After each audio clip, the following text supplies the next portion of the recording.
All right, welcome back to another expedition. I think this is Rock Expedition. It's a Rock Expedition to Seeking Revonar Friday night game. We've been jumping around quite a bit, but thanks for joining. I see some people already out there, so this is cool. If you're watching on YouTube, that's cool too. If you can't make it when we go live, but tonight we're going to be heading northwest of Port Bastion, the main hub town where everything starts off. We're just going to jump right in so that we can just play and get as much done as we possibly can before these guys start yawning and getting droopy-eyed and making really bad decisions and dying and that kind of thing. So I think if I catch people yawning, that's what I'm going to call it. So you have to really control yourselves and be like, cover your mouths or something.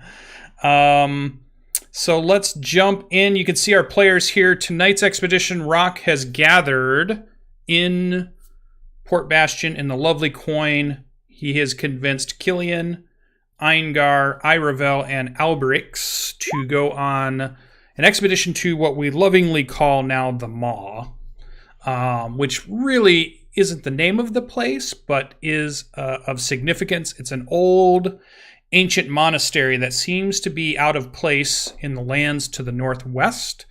And from previous expeditions, we have learned that there is some type of gate or prison or something housing a great evil who is trying to get out. And the longer it's left alone to do its own things, the sooner that probably is going to happen. But they're going to go up there and take a dent out of it. They've been there a few times before, at least some of them have, and probably most of these players have been.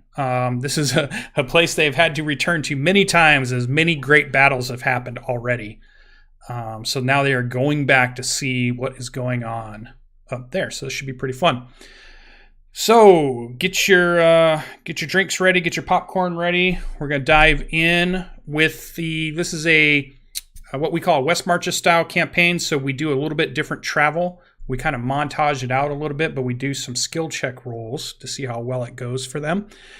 This is a place that they've been to very often, so I think the difficulty for navigating there is very low. So you guys would have to really, really roll bad to get lost on this trip. But Isn't there a path there by now? Yeah, it almost seems like there's a road leading there at this point.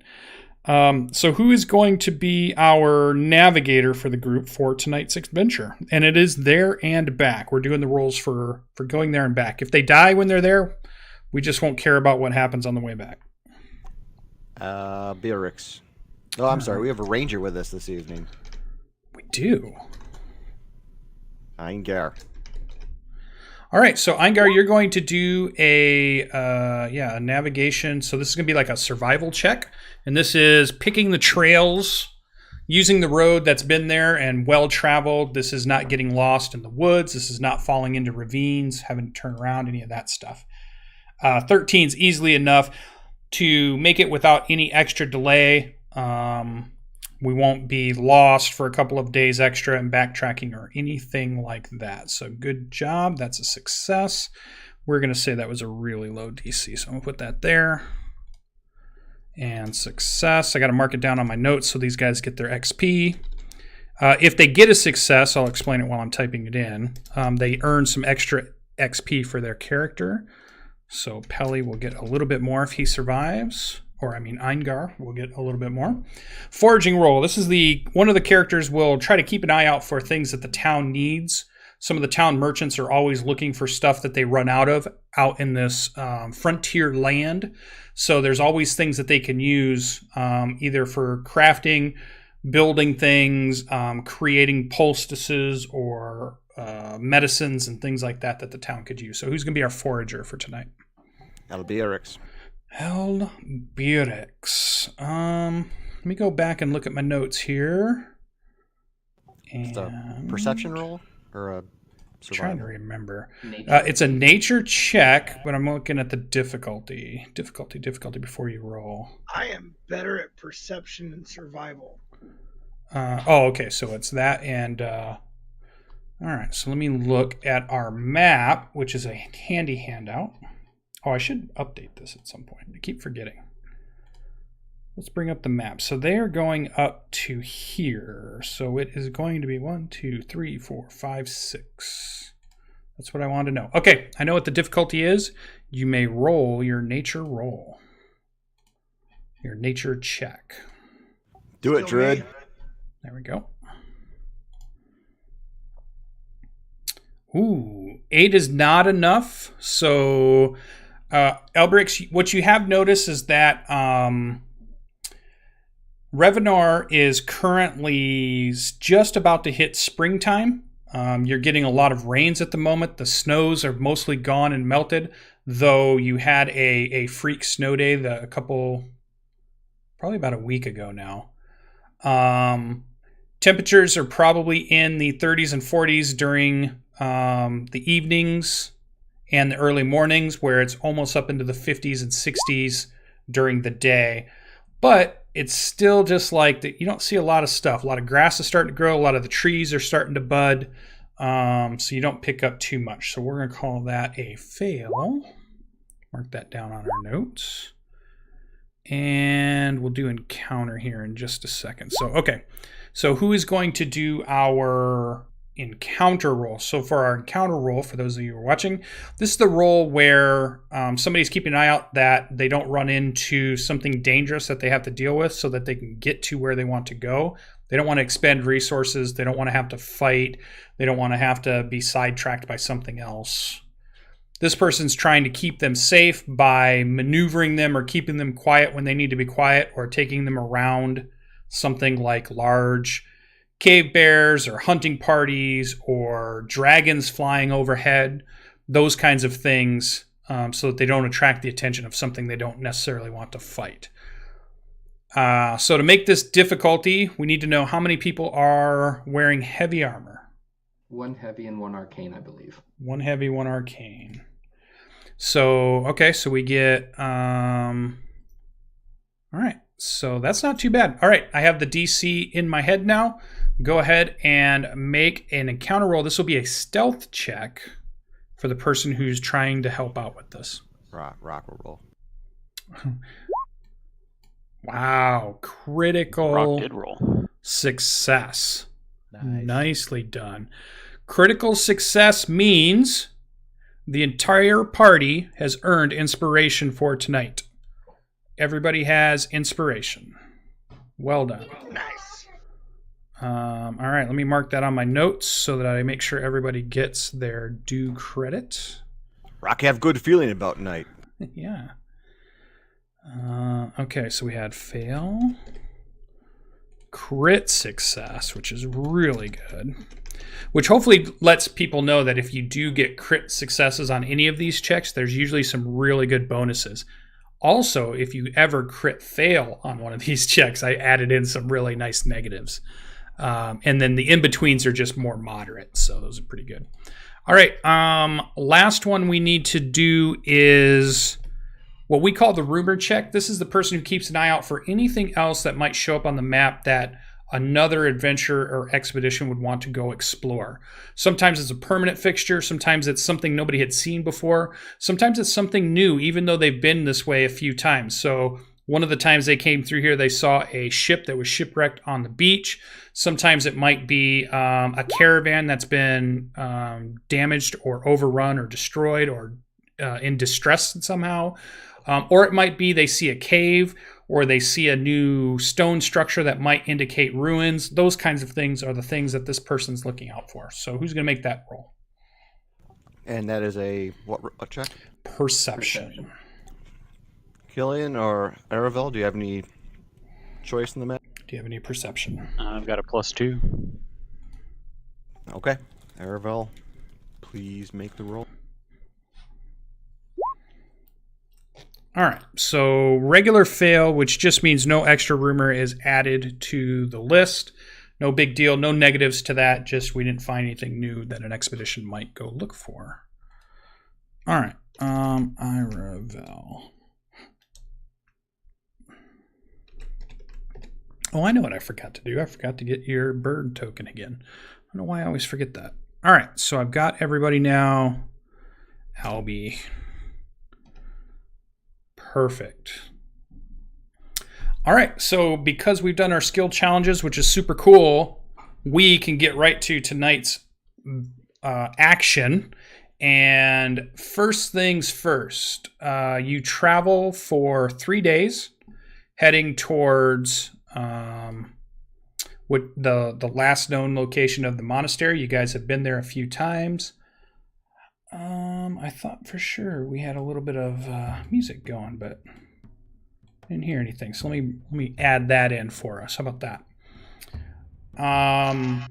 Let's see. And as you begin to approach on the third day, you notice that even though it's midday and you know you're getting pretty close, you recognize this area. You guys have been through here before. You've ran through here before. You've been chased through this area before. There are large looming thunder clouds begin to crackle above you. And within about another hour, as everything has gotten dark, though it is only 1 or 2 in the afternoon, it is nearly pitch dark, so it's all dim light that you can see. It's not darkness, so that you don't necessarily need torches or anything like that, but definitely dim light. And you see through the cracks of lightning, no rain, but just thunder clouds above, for as far as the eye can see. You come in sight of the broken gates once again of the monastery. Seems to be empty, seems to be wide open as every other time you have come to this monastery. Does not look changed at this point. Let me move you over to the map. Let's switch everybody over who's watching, and let's go ahead and take a look at our monastery. By the way, I like the background on Twitch. Oh, yeah. Nice. There we go. Are there any animals and whatnot in the woods as we led up to it? Not within the last hour. Up until that last hour, you had noticed probably the normal amounts of noises of forest habitation. In fact, it's kind of spring, so it's actually been a little bit more lively, a little bit more active for the more daytime spring creatures. So lots of birds, lots of squirrels, lots of all those kinds of animals. None of the big animals that you saw too much. They all seem to be keeping away from your party or the group. You don't quite catch an eye of like any deer or anything. It's mostly just small creatures that you've seen. Then, as you started noticing the storm clouds, you notice that the forest has gone pretty vacant. Like you are not seeing hardly any animals at all the closer you get to the monastery. And then within the hour, you guys are at the gate. So hopefully you guys can see it. I turned on lighting, though some of you might not have lighting. Let me know who can't see or who can. Rock can see. Oh, I want that. Good. I can see dim lit stuff. Okay. Anybody not see? All right, good. You guys are at the front of the gate. You don't necessarily have to be that close if you don't want to. Imagine that you guys are at the tree line that's maybe just below that. But I wanted to put you on the map so you could at least see the area. So we need to kill the skeletons in the first wave, and then in between, start wrecking the summoning circles, right? Possibly might need to deal with the circles before defeating the skeletons. Last time we were here, they were respawning. The circles activated shortly after. Perhaps someone could sneak into there and see what they are doing when we are not here. Fortunately, we don't have Draugr. Rock not bad sneak. I'll creep up to that door. I'm not afraid. Before you go, Keelan is going to pull a vial out of his backpack and hand it to you. Just hands you a vial of acid. Just in case you can't just wipe away the marks, perhaps you can burn it away. Okay. And as you step up, Albirix loosens a vial with shimmering, silvery liquid in it. This is the blessed holy water of the temple helm. Perhaps this will work. If that does not, just to be clear, if the skeletons are already there, I'm just coming back because you know that they're gonna. So I'll take those 2 vials and I will sneak in, or at least sneak up to the door and look. Okay.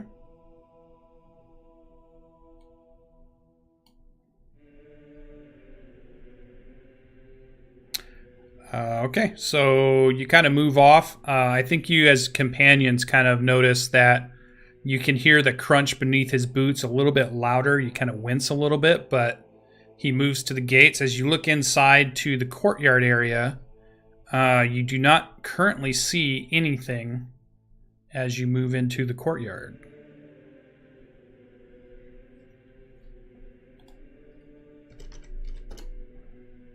I do not remember the closest symbol that we.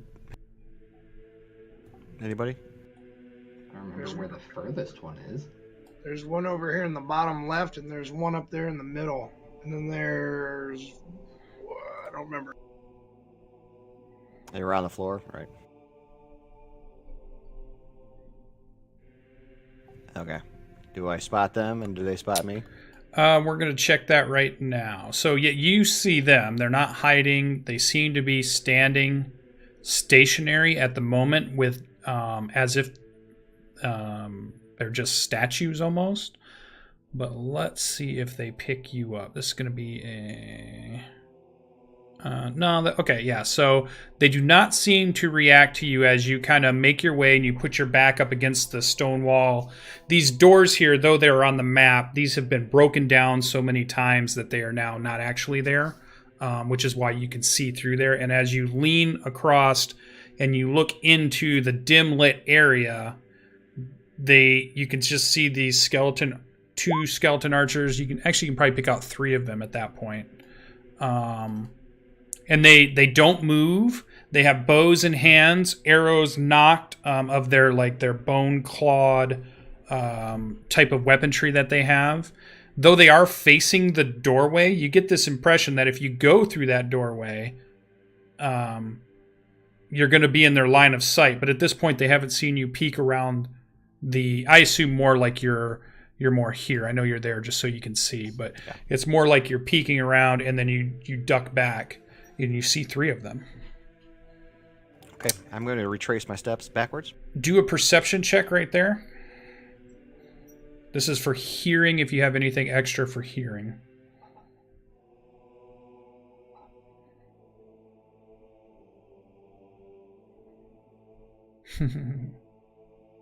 Oh, okay.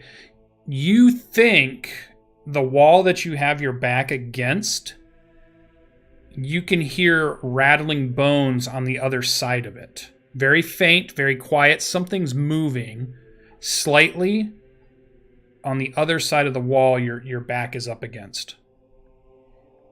Okay. Yeah, I'll come around the corner. And say, they're up. We should attack soonest. Okay.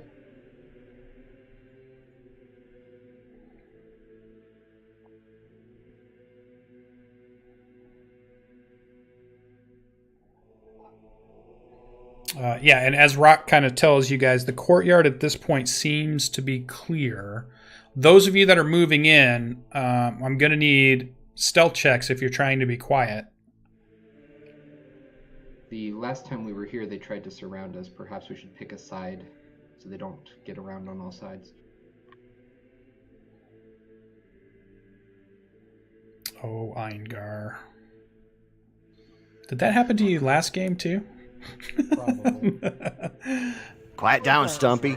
I have disadvantage on mine as well. Yeah, but you're fine. 7. Okay, so as both of you step over the crushed wooden gate that lays just before you walk into the monastery, you hear Eingar snap one of the old rotten planks that are still part of the gate, and everybody kind of looks, and then he moves and gets into the courtyard, and everybody else kind of moves their way across there, and then Alberix does the same thing on another side of it as another snap, and you begin to hear movement, Rock. And let's go ahead and initiative it up. All you guys had to do is not get lower than a 9. You would have had it. So close. That sucks so bad.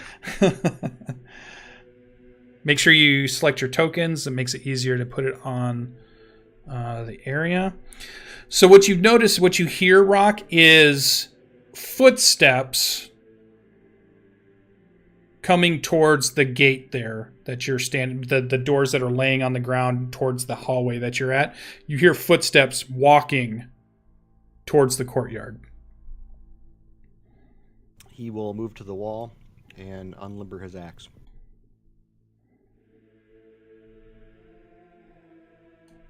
And wait. I'll make a motion, though, that someone's coming. Okay. Let me... What are these guys supposed to be at?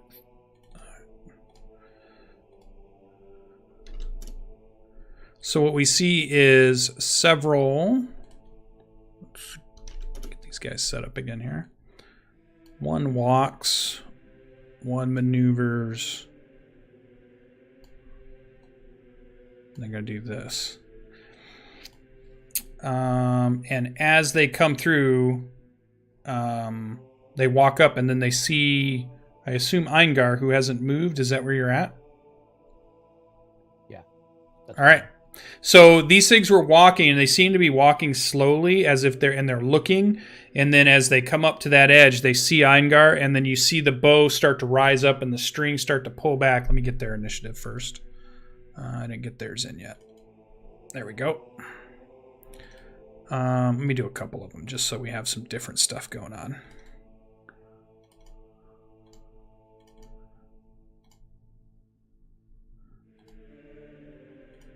All right.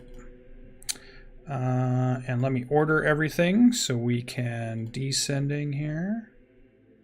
All right, so that one is standing guard, not doing anything. At this point, nobody's surprised anybody. It seems like they're coming out cautiously. They've heard something. You guys are waiting to see them and make an action. I don't think anybody is surprising anybody.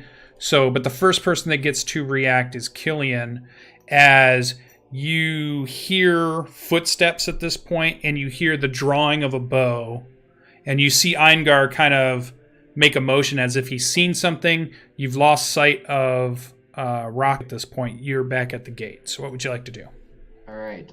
So hearing that and seeing that Eingar is in the middle of this courtyard, he is just going to run up to him, grabbing his shield and pulling out a warhammer. Okay. And otherwise, he's just going to ready an action in case someone gets within melee of him. Awesome. Ready to action up. Next one is that person. So, wait a minute. Which one was which? Okay. That one.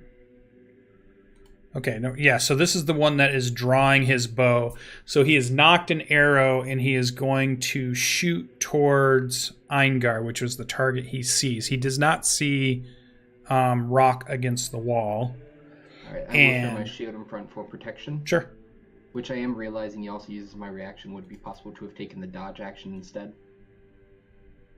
Well, hold action is your reaction. Correct. That's why I'm saying Yeah. So I think what would happen is Next turn. if you're going to use it, then we'll just say your hold action isn't going to do anything. Sure. What I was asking, could I have replaced my action for the dodge action instead of a readied? Normally, yeah. I mean, if you had said that, certainly. Yep. Next turn, fine. Yep. That's a solid no. I know you're a good player. You know what you're doing. All right, so just an arrow towards... Now, does he get disadvantage for shooting towards Eingar?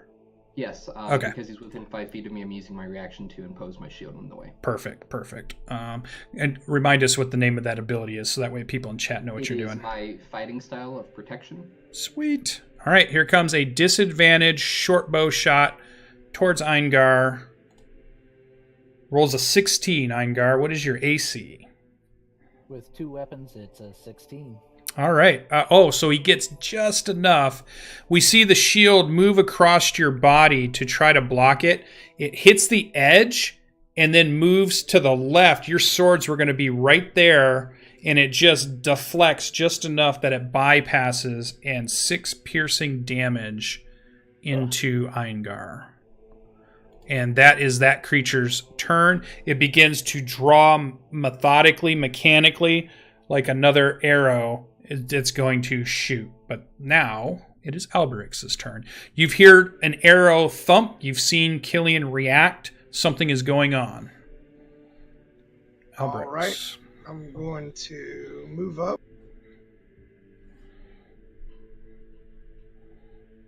And all 4 of them have bows, or just the front 2? All 4 have bows. And as they see you, like the first one had his bow out, the second one looks like it's still looking around, tracking for a target. They almost seem mechanical in a way. Like they just have this eerie kind of way they move. Almost think like Terminator or something like that. And then when you come into sight, the 3 of them bring up their bows all in unison, drawing arrows and getting ready to fire. All right.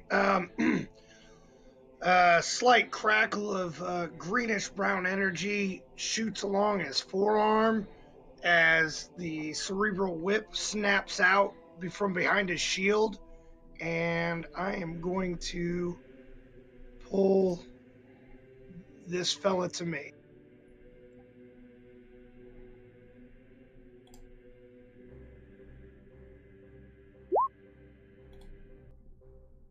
$17 hit. Yes. All right.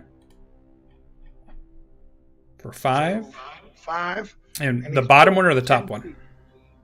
So if I pull the top one, will he come down diagonally towards Rock? No, I think he's going to come here. Alberix would know. Yeah, Okay. I think he's going to come So there.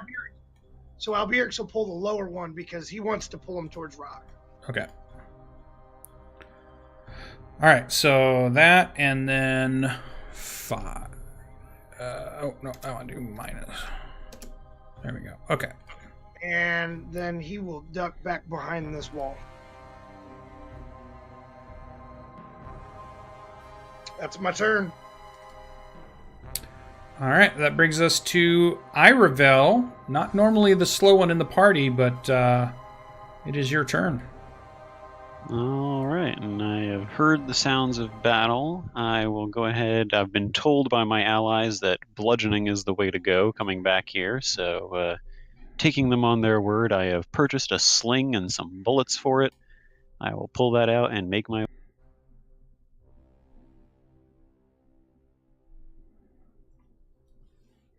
Yeah, you kind of see the same thing that they see. 3 of the archers are drawing bows and arrows. One's reaching for a new arrow. One has been pulled forward as you kind of move into the courtyard.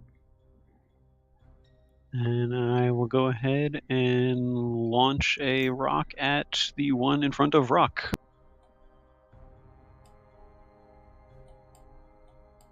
All right, fire away. Does 16 hit? 16 does hit.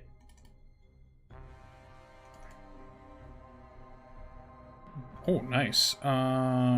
Bludgeoning. So, yep, it is a vulnerability for them. So what it does is it hits kind of the kind of solar plexus bone that's there, and not only does it shatter that, but it's like the whole rib cage and everything shatters as it just kind of crumbles to the ground. Let me move it here a second and get it to do that. There we go. All right. So in bone fragments and dropped rotting equipment that's also made of scraps of leather and bone falls next to where Rock is as you shatter it. And it explodes, and the energy holding it together lets just all the pieces fall apart. Anything else for Iravel? I'll just use up the rest of my movement to get a little bit closer.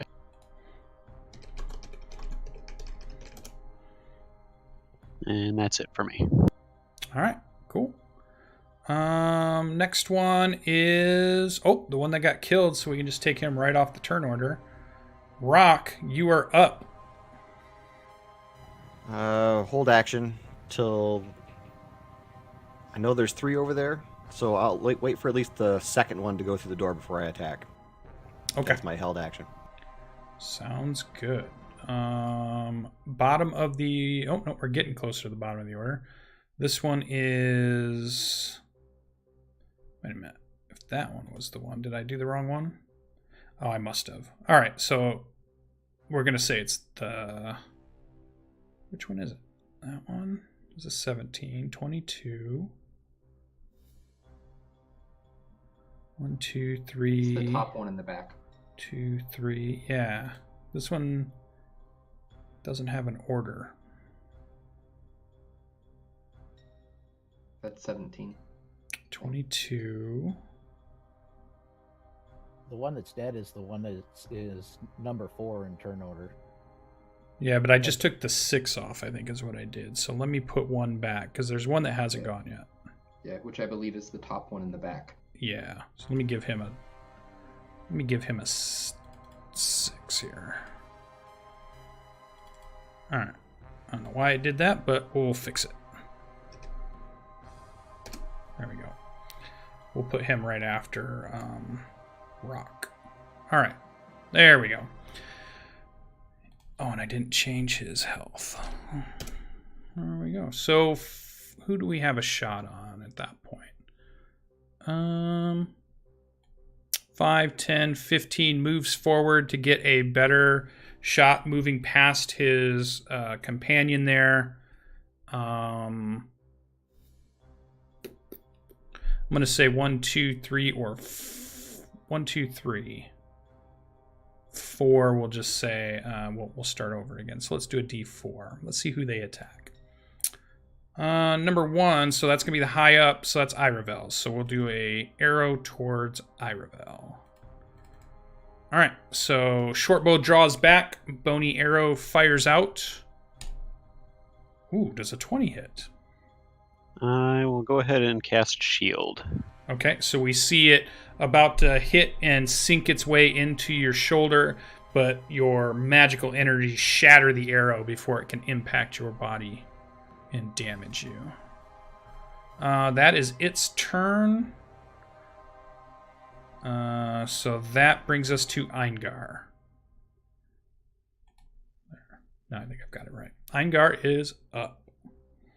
Eingar is going to move up to the other side of the door and wait until one of the archers comes through.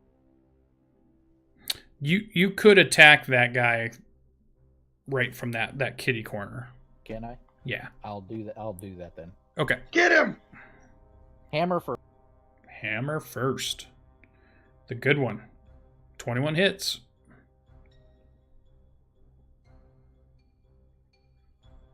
Okay, so your hammer smashes several of the bones as it's trying to reach back and get its next arrow. Nice for 8 damage. Yep, good and roll. then use my follow up with the battle axe. Okay. Yeah, 14 is a hit. Yep. Ooh, 10 slashing damage. Nice. Is this do you have 2 attacks or was that a bonus action attack? That's a bonus action. Okay. Does it get, I'm trying to remember, does it get the modifier or not? It does gets the die roll? If I have the fighting style 2 weapon. Oh, right. Yeah, you do have it. Okay. So you do get it. So 10. Yeah, 10 damage, which is enough to crush it. Yeah, so two quick hits, and we see the magical energy just dissipate as all the bones just kind of fall apart and no longer are cohesive. And we have another pile of bones on the ground.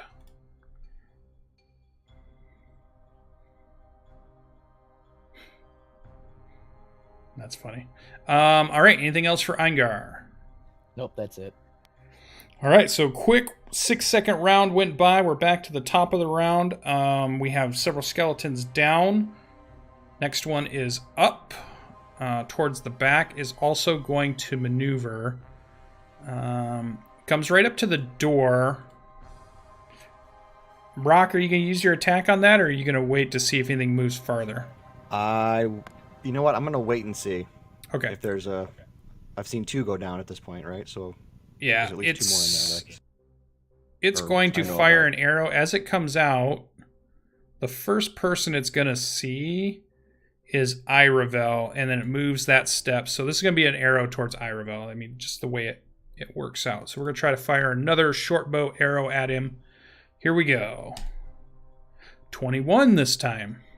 That would miss because shield is still up. Oh, okay. So we see it smash off against the magical arcane energies once more. All right. So that brings us to Killian. You are up. All right. So, Killian is just going to take this opportunity. Nothing's coming around him yet. He's just going to charge forward with his warhammer and swing. Yeah. That is a natural 1. All right. So, first time with the warhammer, and it breaks. Yeah, you feel like a little crick in the area where the handle meets the hammerhead of it. And though it is not broken, too many more of those, you feel like the weapon could break in your hand. Yep. All right. So then he's just going to be in the way as best he can. Okay. All right. So he maneuvers to kind of clog up that area. Okay. So that brings us to this archer. His arrow has now knocked. He sees Killian straight in front of him. Draws, fires. Does a 20 hit? That will hit, though it only does 4 damage because of my heavy armor. Heavy armor, nice. Yeah. So the die roll would have been a 7 piercing damage reduced for heavy armor. Awesome. All right, he is that skeleton will go 5, 10, 15 to there. Alberix, it is your turn.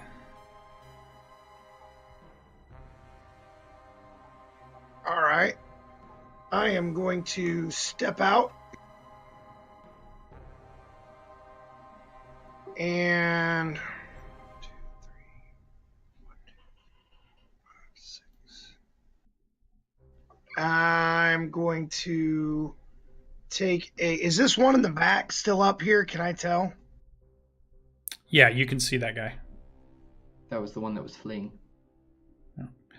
And actually, you see him stepping back, like, methodically, and it's almost like it is just putting just a certain amount of distance between Killian and it, and then drawing its next arrow as if it's going to fire again at Killian.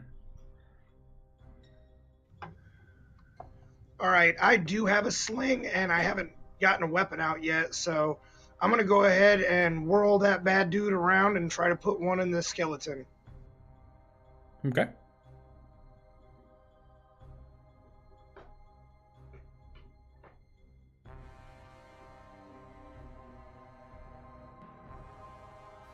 Uh, 19 hits. 6 bludgeoning damage. Ooh, nice. 12 bludgeoning. All right. Yeah, you see several bones shatter and crack from the sling stone that hits it. And then I'm going to scoot back around here. And that's the end of my turn. All right, brings us to Iravel. You were up. Okay, I guess I will attempt to finish off that one that was just attacked. So I'll step a little bit forward so I have a clearer...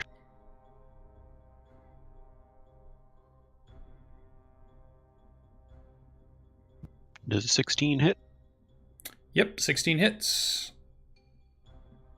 Which one? The top one or the bottom one? The bottom one. Okay. Yeah, that's plenty to shatter the magic that holds it together.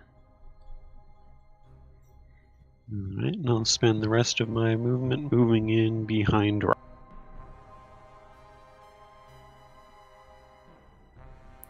All right, Rock's up. All right, I will move around the corner and charge that guy. Okay. Lucian, did you see my message? Message to where? On Roll20. I Not sent at you all. Whisper. Hold on, I'll go look. Give me a sec. Let me get something else set up. Just wanted to give you a heads up for later.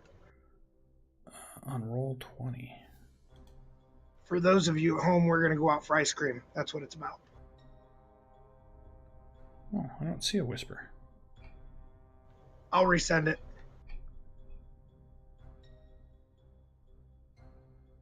I see a animal shifting form message. Yep, that's it. Oh, that's the one. Gotcha.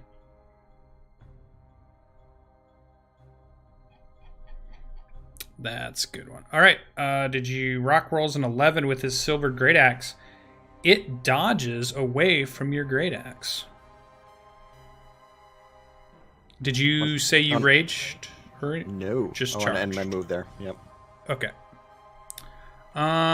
When you did that, you heard some noise as you ran through that hallway. And let's get some other things going here. You got me moved back. Nope. I'm gonna put these in there. What's your dexterity, Albrix? 14. 14, okay. And we'll put this yeah, right there. All right. And that brings us to Skeleton, who's dead. Take him off the turn order. Eingar, you were up. All right, I'm going to follow Rock into the hallway and see what there is. Okay. So you kind of jostle your way past Killian. And you see... You probably don't see Rock, though you probably can as a player. Eingar might not see him because he's kind of moved into that room. So you've got this clear shot, but the archer has turned its attention, though you probably don't see Rock. I'll go. You can straight make the at it guess, but yeah. All right. Straight into it. Swing the warhammer. Swing Take away. It dodges out of the way. So it's dodged a silver great axe, and then it dodges a warhammer. I'll use a bonus action to swing battle axe. Okay. And dodges a battle axe. This is the mighty skeleton warrior here. He's going to get promoted. Anything else for Eingar? Nope, that's it. All right. So we see a whirling battle happening in what appears to be an old shrine, or kind of might have been the place where they held mass, or because there's a lot of pews and things in here that are all been smashed apart. The altar has been smashed, unrecognizable. You can't quite tell what this room would have worshipped, though you do see the pulsing red glow of the symbol in the top of the room, the two that are in the room. Lucian, All right. I would like to Go ahead. take a step. I have one more step I can take. I want to go this way. Okay. That'll work. Brings us to the top of the round. Mr. Oh, he's dead. Take him off. So that brings us to Killian. You've seen a couple of your companions run in, but the skeleton seems to be dodging away as it's drawing its arrow to shoot. All right. So seeing that, not really wanting to separate the party too much, he's just going to try to finish this skeleton off quickly and then retreat back outside to the others. Okay, so we see We'll charge see how well in. that works. With the warhammer, that is a 16. Now, remind me, is the weapon damage is only for damage, not to hit, correct? Correct. It doesn't affect how to hit. It only affects the damage it does. So we'll just take Okay. off a 1 from... I've already added in the minus to the damage for it. Oh, gotcha. Cool. Just wanted to double check the 2 hit was still correct. Yeah. So does a 16 hit? Yes. Yep. 16 beats its armor class. It cannot dodge a third or a fourth attack at this point. All right. So he rolled a 3, but Gets a 6 for bludgeoning. Yep. And then just because I'd rather take care of this so we can all then put our efforts towards whatever else comes, I'm just going to throw a smite into it. All right. So that is an extra 17. All right. And it goes down quickly with radiant energy blasting into it. Using up a smite spell slot. Yep. Crushes this skeletal archer. Anything else for Killian? And then Killian is just going to start making his way back out as he kind of yells for the others to hurry up and get to them. Okay. But that is it. Which direction were we hearing those noises from? Dan? The hallway. Albrix, you were up. That southern hallway there? You Or you were rushing through the hallway and you thought you heard something. You didn't get a direction. You knew movement was happening, but you weren't sure which way.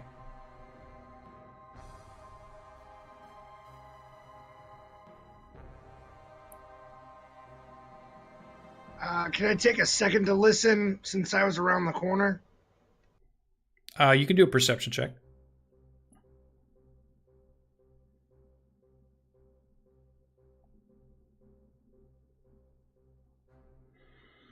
Yeah, you hear the movement of the booted feet of your companions shuffling on the stone floor.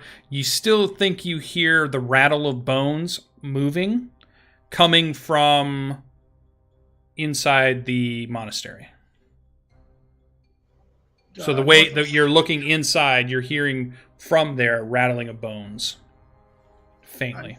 Can I tell north or south? You can't. It's coming from we'll call that west. Okay. I will put a rock into my sling and wait until something pokes its head out and take a shot at it. All right. And I mean geological rock, not a big old barbarian. Yeah. All right, so we have a small Githyanki child come out of the hallway here. So go ahead and hit it with your stone. I'm just kidding. Done. All right, Because so I hate Githyanki. because I hate them. I hate the Gith. So we see a movement. Killian, corner of your eyes, you see a skeleton come from the shadows. And actually, it makes a 5 charging motion towards you, shield out in front, as it slams into you from this other room. So it sneakily moved 10 feet, and then it's going to hit you with it's going to attempt to hit you with a slam attack. Here we go. Ooh, a 23. That will. So you first take 8 bludgeoning damage, and then you will take an extra 9 bludgeoning damage, as not only does it hit you with the slam, and then it drives the shield into you, but I also need you to make a DC 14 strength saving throw or be pushed into that room. That's at your back there. All right, so strength save.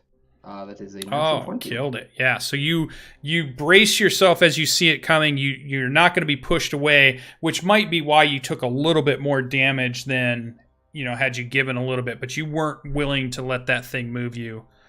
So that was 8 and 9, so you took 17 bludgeoning, but reduced because of your heavy armor, right? There was an additional 9 in there? Yeah, there's an additional 9 for the slam attack, the charge of the slam attack. So the slam does 8 and the charge does 9. All right, so even though I had made a save, I still take damage? The save is for not being pushed. All right, and then just last question, and then that'll be it. Does this count as a separate damage source for my heavy armor mastery, or no? Would it be 6 damage because of my heavy armor mastery reducing damage, or would it not? I think these 2 damages are part of the same attack. Okay. I think it'd be just like your smite Sure. is part of your weapon attack. Okay, so yep, Alberix, you do get a slingshot hit towards it. Its armor is that plus shield. Actually, I should fix that because that's not the armor. But yeah, 14 hits. Ooh, nice. These guys were all still messed up from the last battle. Here we go. So they're even easier to fight. So rolling a 6 bludgeoning, but getting more because of the vulnerability. 12 bludgeoning damage from the sling stone as it turns and looks at you, and it's keeping its eyes on Killian and looking at you. That is its turn. Iravel, you were up. Okay, I have heard the sounds of battle resume. I will continue up to see what's going on.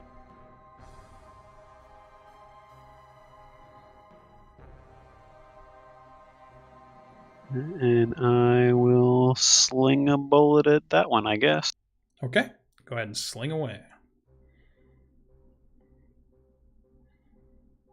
20 hits.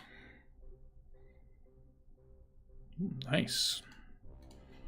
So a 7 for the damage, but the vulnerability increases that. So minus 14. All right. Anything else for Iravel? Just take a little bit of cover behind the wall here. Okay. Next is, that guy who moves and then doesn't have the 10 feet to do the slam attack, so is just going to maneuver and attack Killian from behind-ish, though you see him coming up. So we're going to do a sword attack. Here we go. 17. Will bounce off armor. All right. So it does not hit. That brings us to Rock. You were up. I'm going to move over to the symbol on the ground and pull out that holy water and dump it on the... I guess a little of it to see what happens. Okay.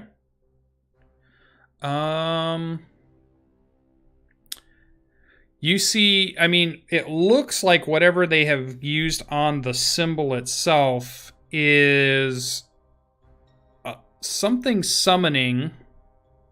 Definitely has a light that radiates off it, but you don't see anything that the water does to it. And it's not like it's powder or anything sitting on the floor. It's something else. Is it been worked into the stone, or does it? No, it's definitely on top, almost like more of a smeared on residue or a chalked on residue. But it's not like powder. It's not like embedded. It's not metal. It's not anything like that. The water, the holy water sprays over it, but it still just kind of faintly pulses with reddish energy. Okay. I'm assuming I can only probably try one per round, so if that doesn't work, I'm going to do something else next round. Okay. Well, that's like I would consider that an interaction. Oh, well, I guess you had to pull the water out, though. So, yeah. Okay. I've got one more to try, so. Yeah. All right. Eingar, you're up. I see Rock going to deal with the floor over there, so I am going to help out Killian. Okay. Kill! Move up and slam the warhammer into the side of this skeleton. Nice. Not so nice.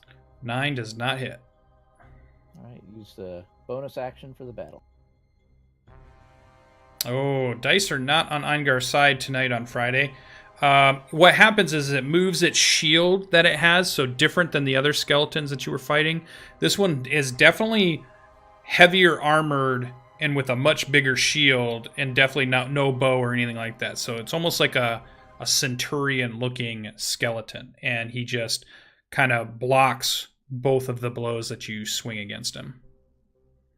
Anything else? Nope, that's it. All right, Killian is up. All right, feeling comfortable that he is the target of both incoming attacks, he's going to take the dodge action. Nice. And that's it. Alberix, you were up. I'm going to let loose with another sling-a-ding.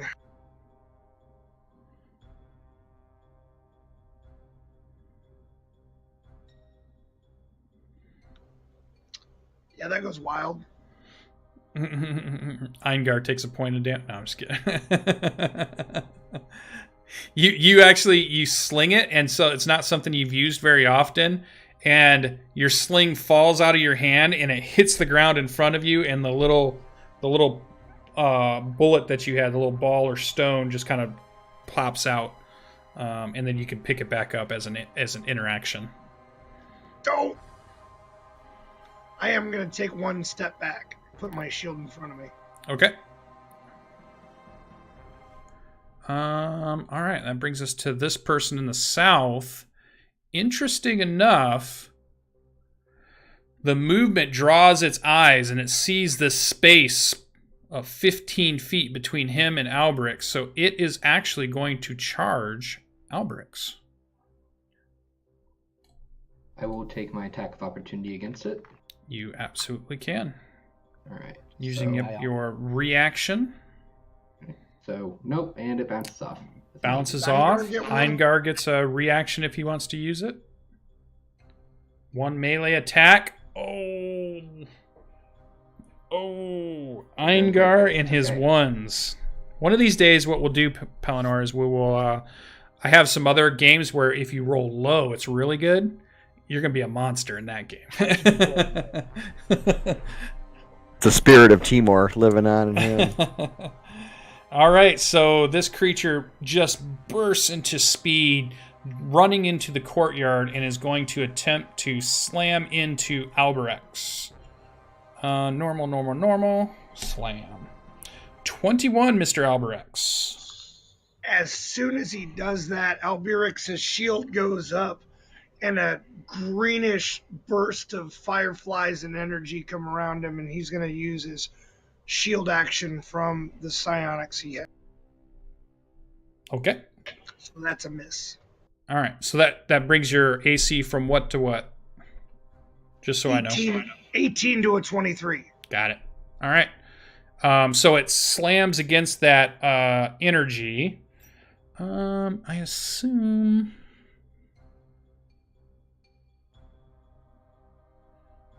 I guess it still would not be a hit with the slam attack. So we're just going to let the whole shield absorb that. I think you still need to make the DC 14 strength check to see if it pushes you when it... You don't know damage, but it might shove you 10 feet back. Strength save? Strength save, yeah. Okay. Yeah, so you just get shoved just from the force of it, and you're like here, and your feet kind of dig into the ground as this thing has slammed into your greenish shield that you have around you. All right, that is so that was 5, 10, 15. Oh, it still can move, so then it will follow up, though it's not going to attack. It just moves with you as its final movement, and that is its turn. Iravel, you were up. You just see this skeleton centurion-like thing come running into the courtyard, slam into Alberix, and now there is one in the courtyard fighting Alberix. All right. And knowing how much these things love to charge from my previous experiences here, I will not give it so much distance between myself and it. I'll move a little bit closer and do another sling attack.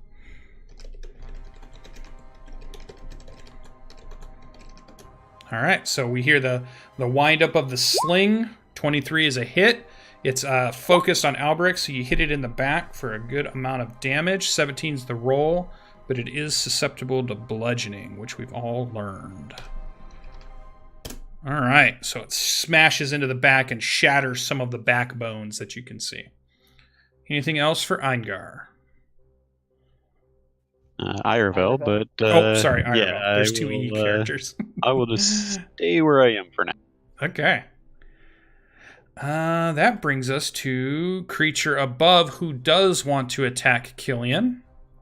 At disadvantage, Killian is dodging, ducking, weaving, blocking. Disadvantage, regular sword attack. Here we go. A 10 would just not even get close to your armor as you just sidestep it out of the way. And no damage. Brings us to Rock in the room. We'll interact with that vial of acid. Attempt to break the symbol with that. Okay, so you pour acid on it. Okay. You can hear it sizzling. Something's going on. Okay. Does it seem to be breaking the I mean, line, though? you're talking about a 6-second round, so it's like Okay. it doesn't do anything in 6 seconds. I wait patiently. Okay. While I'm waiting, I'll break my dagger out and try to grind some of the line out as well. Okay. Now, doing that, as you begin to scrape it across, you see sparks, and then it goes dark.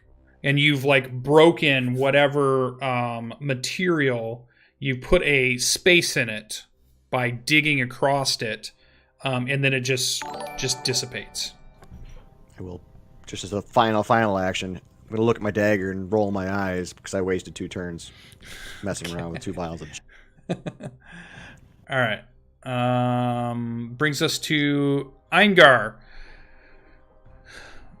Confidence falling as your weapons seem to be failing you once again, but it is your turn. Battle is in front of you. Eingar is gonna go running off right up behind this guy, just Yeah, it makes rumbling sense. all the way. Why isn't this hammer working? And just swinging at him. Oh, and then he There we crits. There he goes. Hooray! Finally. Let's I see talked all dirty that to it. damage. And that's -1 damage, right? So we'll do 7. You get So it's a 6, and you always get a 1. You never get a 1. So we'll say it's a 6 and a 1 for a 7 total then. But it doesn't have your strength, did it? Oh, it was a 4 plus 3. I see. Yeah. And then the other one is Colossus Slayer, I believe. Yeah. Yeah. Yeah, so it's going to be a 6 and a 1. So we're going to say 7 total bludgeoning damage, which is actually 14 just because of that. And you should have Colossus Slayer that you get the additional D8 on your 1 attack. That was the These guys +1 there. If you hover over it, it was a 1 on a 1d8. Yeah, These are but supposed to be- that's a crit, so Oh, that's true. Yeah. Oh, Okay. that's right. That Let me wasn't get the a crit, so Colossus that doesn't Slayer even here. do Colossus. Yeah. So when you hit a creature with a weapon attack, the creature takes 1d8 if it's below its hit point maximum. It was. So that So- would be another d8 in addition to and the and crit. that's Yeah. So another bludgeoning 5. damage as well. Yep. Now, does Colossus Slayer get doubled on a crit or no? It's dice. It should. I think it's any dice that are rolled or doubled. Hooray for Colossus Slayer double! Well, roll another dice. Another 8-sided? Yeah. Yep. Okay. Because that'll matter. Okay, you got a 5, so it doesn't. Okay, yeah, so that 17 crushes it. for vulnerability. That's Yeah, awesome. that crushes it. It So it hits it in the back. 24. You see it impact from the back of the rib cage and the spinal column, and then there's like some reddish magic that was holding all these bones together. There's like a little pop, and it just all of the pieces just fall to the ground as if they can't stick together any longer. All right, good shot.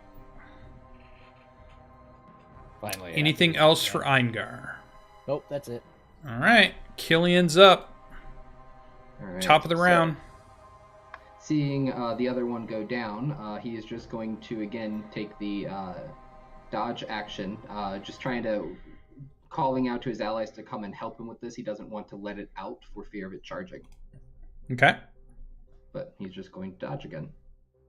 Oh, all right. Awesome. That brings us to Alberex. You are covered in bone dust that have just shattered from you seeing your dwarven ranger buddy just plant his warhammer into the back of this thing and just shatters it. What do you do? All right. Albirix moves forward and goes through Eingar's space and scoops his sling up as he moves. So that would be 5, 15, 20, 25, 30. And then when he gets here, he's dropped a river stone into this and is going to try to put it right between the eyes on the skeleton. All right, fire away.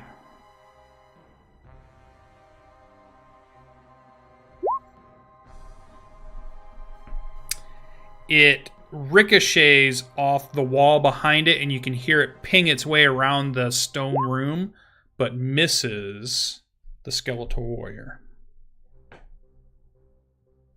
All right. That's my turn. All right. Let's see who's up. I think the guy who's been crushed is up, so we'll take him out of the turn order. Brings us to Iravel.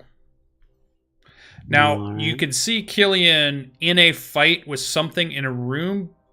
You can guess what it is, though you probably don't see it yet. I will maneuver into a position to do exactly that. Yeah, okay.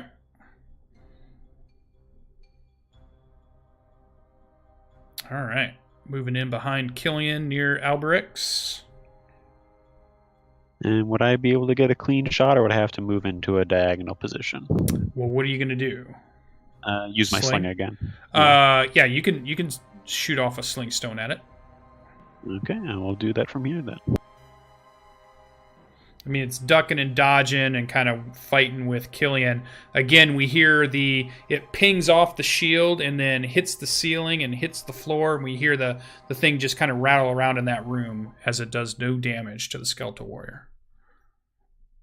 Anything else for Iravel? I'll get those two mixed up all the time. Take a step back just to get out of the way of anybody else that wants to move through. Okay.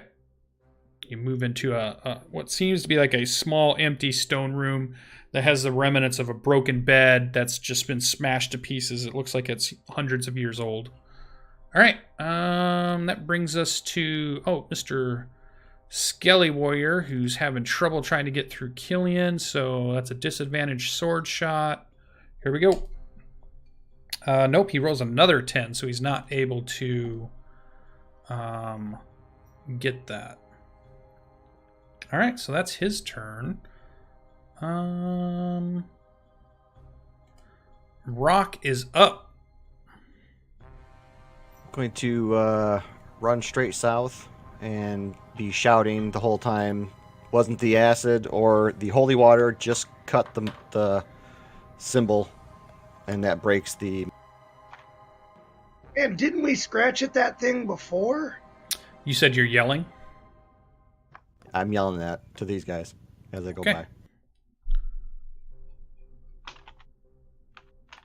All right. Let's do something here. That.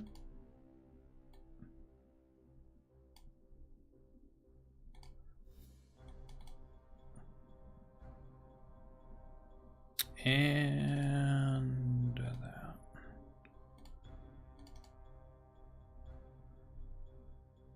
All right. Let me get these guys in the right order.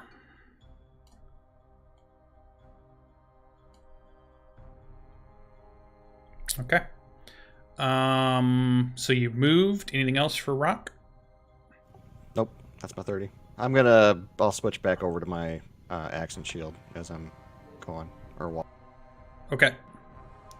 What do I got there blocking your view? Hold on a second. I was wondering that. Because there shouldn't be anything there. Oh, I see. There's like an old doorway or something. I'll put it over here.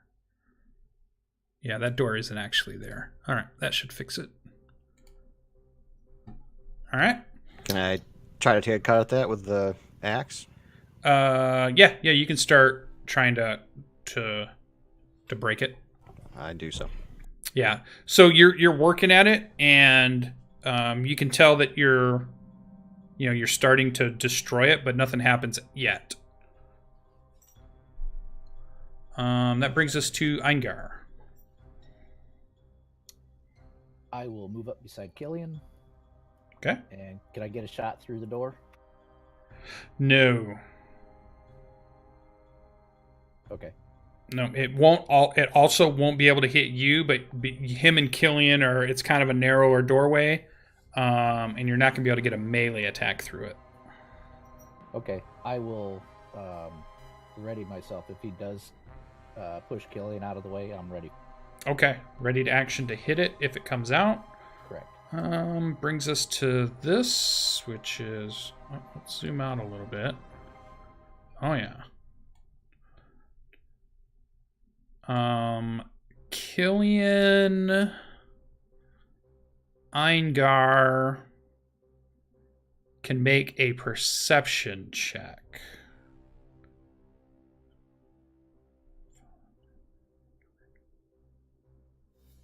Do you think Eingar got it? I think he did. Now he's overcompensating for his rolls. Now he turned the hacks on. Now is what's happened. So you hear a door open, and you hear footsteps from this direction, or something rushing. Is kind of where the sound's coming from. So, and it sounds like it's getting quieter and quieter. I'd like to communicate to the other guys here quietly. Something's coming down that hallway.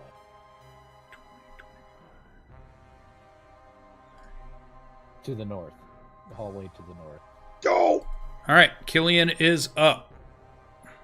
All right. So, do we see the thing in the courtyard now? Sure. Yeah, it's in vision. Okay. Then seeing that, all right. So I think interesting.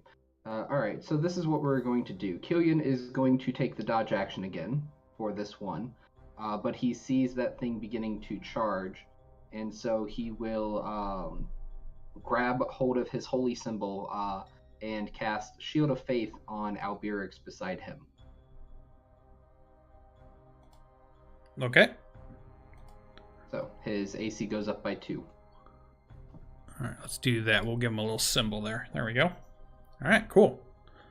So we see magical energy erupt around Albirix, and we move to the next creature there.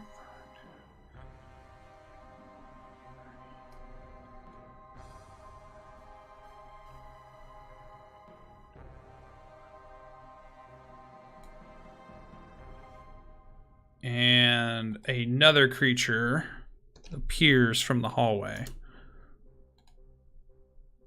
There we go. I don't know why these are set wrong.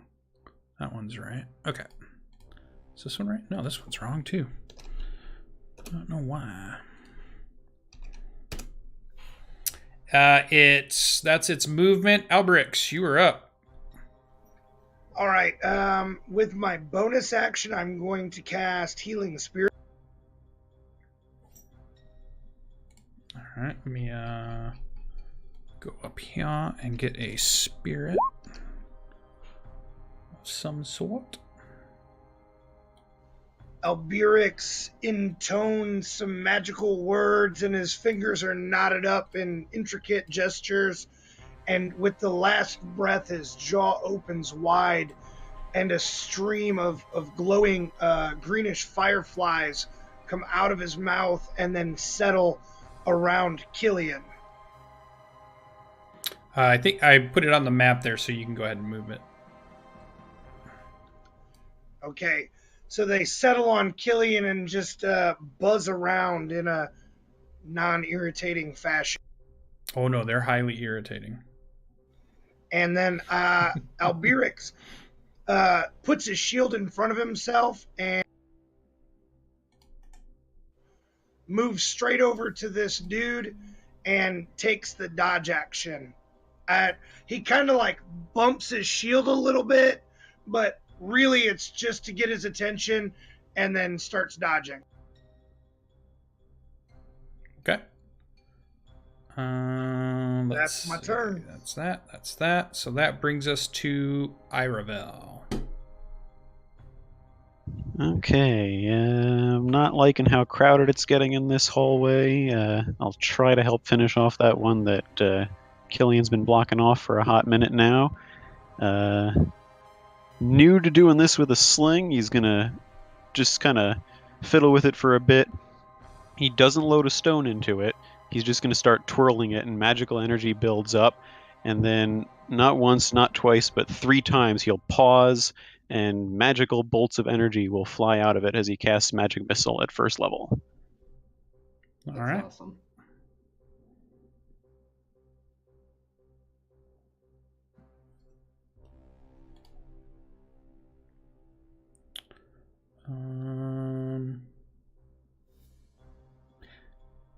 You haven't damaged that one at all yet, right, Killian? I haven't. Others may have. I don't recall. I think the one in the room hasn't even been hit yet. Because it was 2 sling stones that missed it, and you haven't actually hit it. Mm-hmm. Yeah, I don't know why my tokens are wrong. Okay, so 9, 10, 11, 12 points of damage smash into it as they arc around Killian to make sure they home in and smash into the skeletal warrior. You can see them impact as it crashes into it. Anything else for Iravel?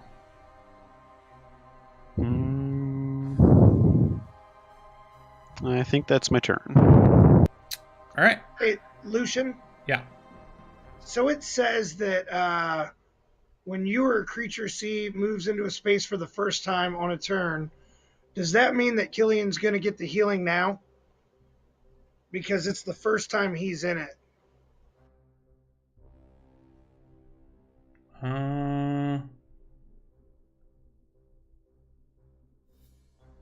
It says, or starts its turn there. You can cause the spirit to restore 1d6 hit points to that creature, no action required. I don't think I moved into it. It moved into me. All right, cool. Yeah, but on Killian's turn, if he's still standing there, he'll get the benefit. All right, I was just a little confused by the wording. Yeah. It is all those ones are confusing when it says first time or it. The intent is never to give him a double set of hit points. Just a one. Well, see, this would be on 2 different turns. That's why I asked. Gotcha. And right, because the way they have it set up, you could put it there, and everybody just does a walk around and goes through it. Yeah. Mm-hmm. Thank you. Yeah. Yeah, I'm always ruling the healing spirit that once per turn once per their own turn they can benefit 1 time from it, but nobody's going to get like 2 rolls of that in their whole turn. Okay. All right, so that was the creature is going to swing at Killian. You're still dodging, correct? Absolutely. All right, so we'll do a sword swing. 24 hits. 10 slashing damage. All right, well, good thing I got healing coming because I go down. Oh, wait, no, that only does 7 damage. I have 1 health. All right. And then so you're still up. Okay, so Rock, your turn. Rock grumble about being on his knees like a scullery maid all night, scrubbing symbols on floor, but he still works at the symbol. Yeah, the second time here, you're scraping through it, and then you create a gap in whatever this material was. The slight reddish pulse flares for a moment.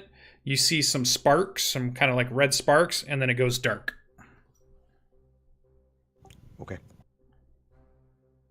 Is that an action? Do I get a And move? then we flash forward in time to a big group of orcs sitting around with really puzzled looks on their face, trying not to laugh as Rock tries to retell this story about how he scraped symbols off the floor while a battle was raging, and how heroic it was. Like Maid. Yeah, and then we flash back to normal time. Strong like Maid. You still have movement if you need it, or if you want to do anything. And that was just your action. So you have bonus action, you have movement.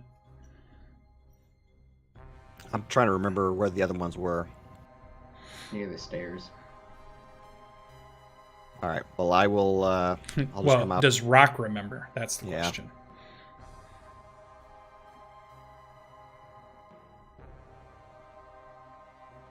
That's okay. You're moving. Yep.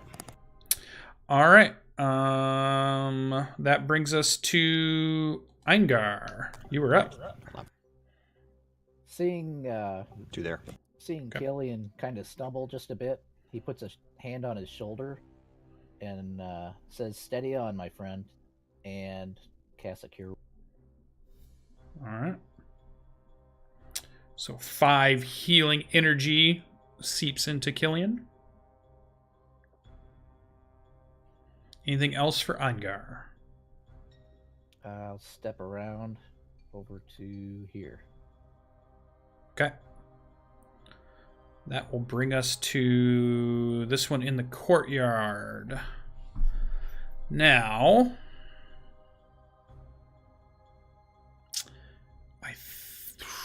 I established that it likes that slam attack a lot, but I'm going to give Alberix a chance to keep its attention. So I'm going to make it do I have it do a wisdom check. Really low, it's going to stay and fight Alberix. Pretty high, it's going to try to use its advantage in charging. All right, so it's going to stay with Alberix. Disadvantage sword attack towards you. So it critical fails. Part of its sword begins to break. So it does no damage to Alberix, but it does, without leaving 5 foot, maneuver around you. And that is its turn. Killian is up. All right. So seeing that what is likely going to happen next turn, he says we need to take care of these one at a time. So he's going to grasp his holy symbols as his eyes flash white as he's calling on Helm's power to turn them away. They all need to make wisdom saving throws. All right. These are normal. They're all, I assume, within range, correct? Yeah, they're not too far away. You actually just moved the last one into range. Sweet. All right, so what's the DC? DC 13 wisdom. DC 13, here we go. So the one in the room misses. The one in the hallway to the west misses. And then the one in the courtyard makes it. All right, so on their turn... It is worth pointing out that it does also say undead that can see or hear. So if there's ones that we don't know about that are in range, they would still be affected if they can hear them. Yeah. So for their turn, they can only dash or dodge if they can't go anywhere. Yeah, so makes sense. One in the room is going to have to dodge. Yeah. All right, anything else for Killian? Nope. But I guess as he sees a couple of them beginning to flee, it's like, go for Alberix. Help him. But that's it. Okay. All right, so hallway one has to move away from... So... I think it would make sense that it would go back 5, 10, 15...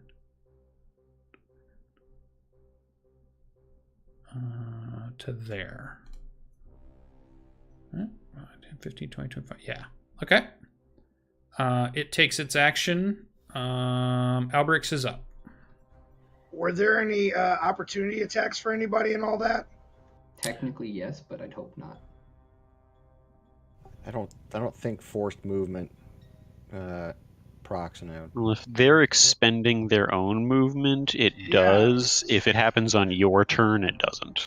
Yeah, like Thunder Wave's movement is forced because it's not on their turn. Yeah, I think that's opportunity attacks. Oh, all right, cool. If you take them. Yep. I would urge you to do that.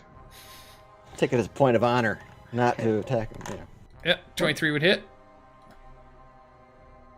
All right. 11 would miss. I'm not raging, so 9. Okay. So that also means that it is no longer turned. Oh, and so it wouldn't move. Well, it was attempting to move, but it now has its action back to it. It didn't have to dash. Gotcha. I think it still would have been taking that action. They get that, so I'm still going to have it go to here. Yeah. Okay. Okay. But it is not turned. I'm going to make sure this one is still turned for now. So let's put a symbol on them so we know. Sure. How about that? Okay, cool. That brings us to... That was that creature. So that brings us to Alberix in the courtyard. Killian gets a D6 of healing. On his turn, right? Yeah, I got 5 hit points back for it. Oh, I didn't realize that. Yep. I'm sorry, I missed it. No problem. All right, Alberix is going to take his quarterstaff, pull it out, and try to smack the crap out of this dude. I'm going to move over here and then try to smack him. Okay.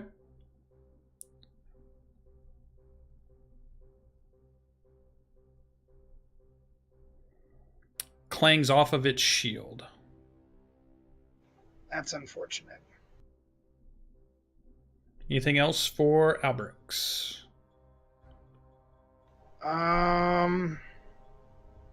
No, he's just going to push his shield up and try to prevent him from going wherever he wants to go. All right, Arvel's up.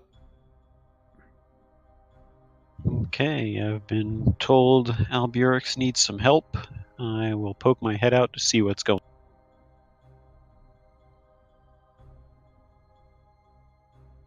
on. And yeah, I'll move out to the courtyard again. Okay.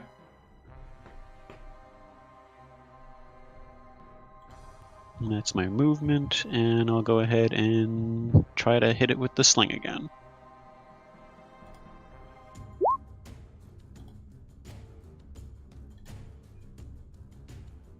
Uh, 13 is a miss.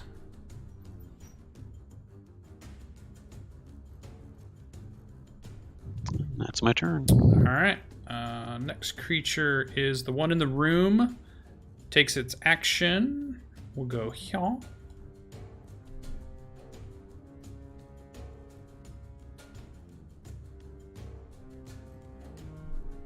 And Then dodges.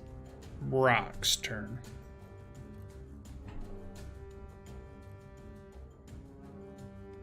I don't think he's going to be smart enough to realize that he should probably go after the one down the hall. So he's going to charge in towards the one Alberix is fighting and attack. Okay. Charging back out into the courtyard. 7 swinging battle axe hits. Ooh, 6. Man, oh, if only that barbarian rage.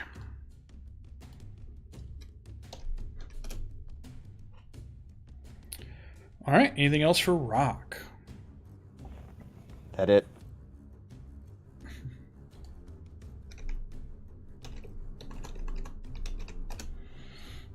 All right. Eingar is up, our ranger. What would you like to do? Gonna follow Rock out to help Alberix, since that is the visible opponent so far. Okay. I can get to here and flank Alberix with another Warhammer.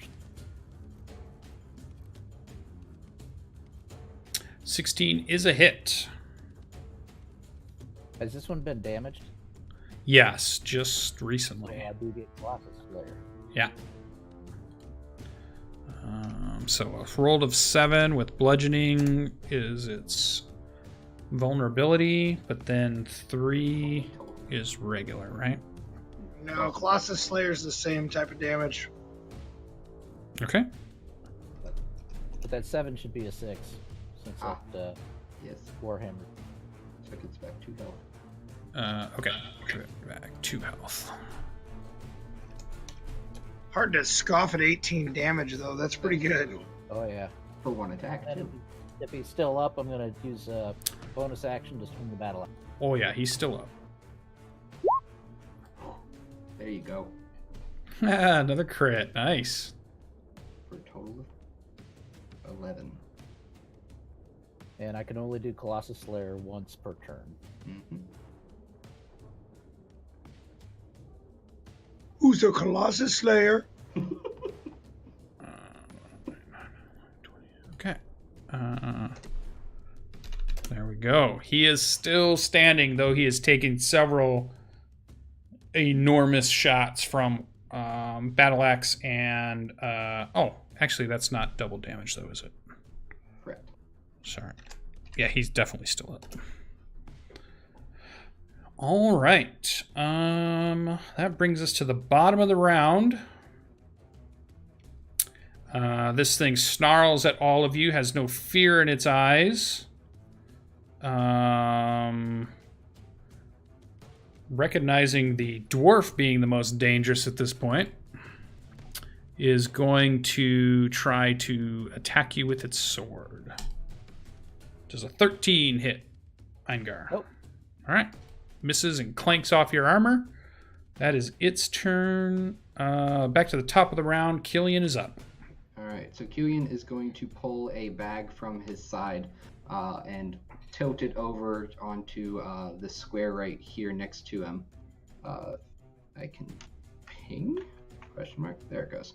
Right next to him as he is unloading a bag of caltrops there, Okay, cool. just in case the thing comes back down. Thank you. Free hand. For 1 health. We'll put some.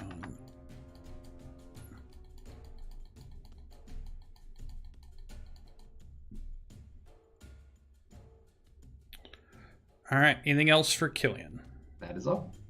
That's that. All right. Oh, what am I drawing on the map? Don't do that. All right.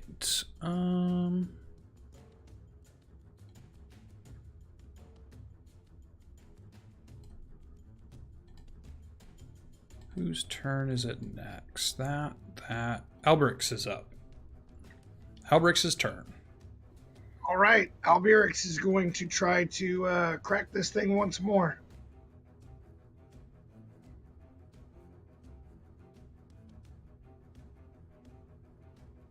Miss. 15. Don't. 15 miss. All right, that's my turn. All right, Irevel is up. Alright, same thing again. I'll try with the sling. Okay. 18 is a hit. All right.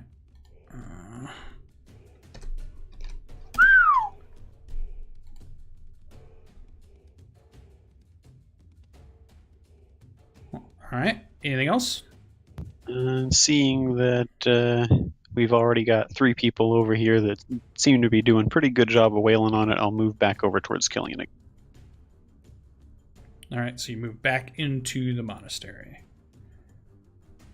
That brings us to that. And Rock's turn. I will attack.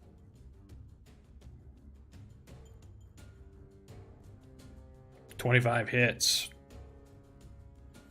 9 slashing damage. Ooh, not enough. If only you were raging. All right. He just wants you to waste it. Oh, you do get 2. We'll just change your class to fighter. That way There you don't have to- Anything else for Rock? That's it.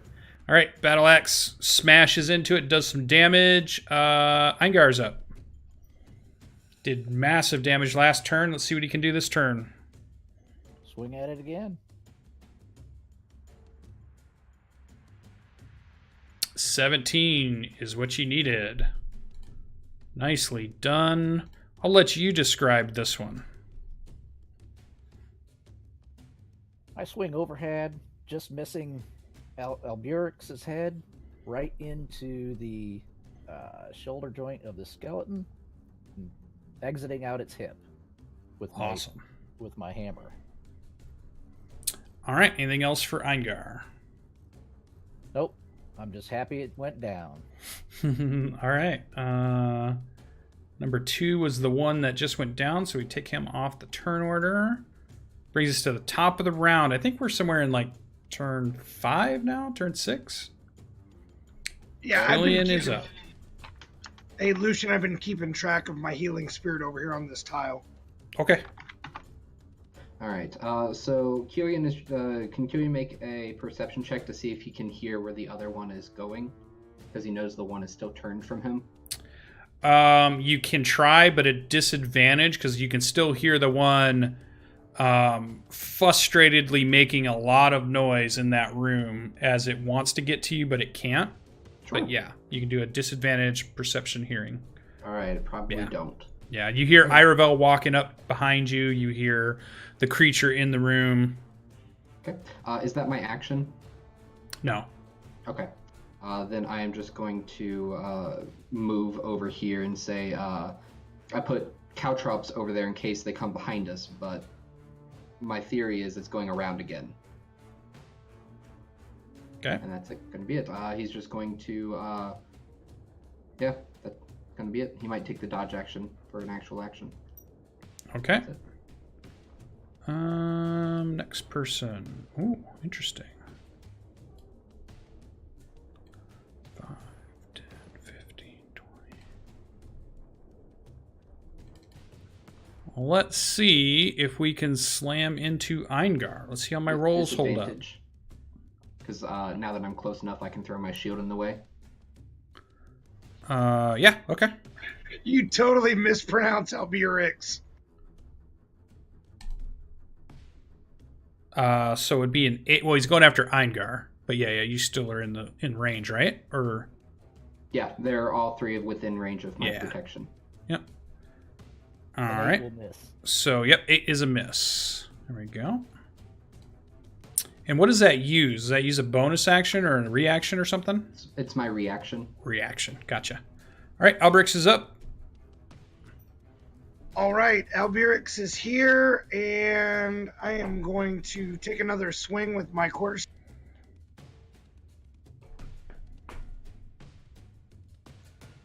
Not doing so hot. Yeah, and actually, as it, yeah. Actually, let me do one more thing too, because something else would happen here.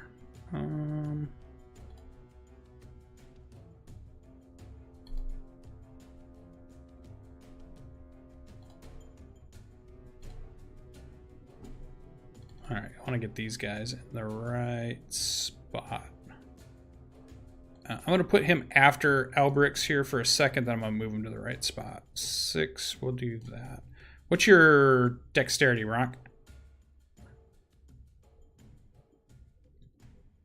14. All right, better than theirs. Okay. All right, Albrix, what are you doing? So I missed with my attack. Quarterstaff, yeah. And then I will move the spirit over to All right. Anything else? That's my turn. All right. 16. Oh, okay. So a door slams open in the south of the courtyard.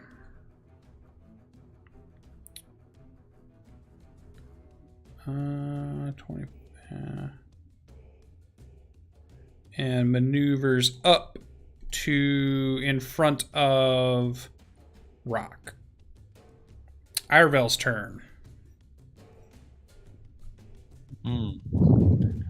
Okay. Yeah, I think I'm just gonna. Those things down below, I think we established before, were like old stables, right? That's what they appeared to be. Yeah. Yeah, I am just going to duck down into the middle one there and make a sling attack at the one that just charged out.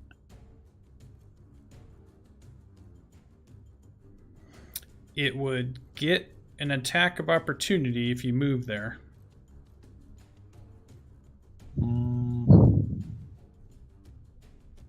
There is currently a skeleton right here.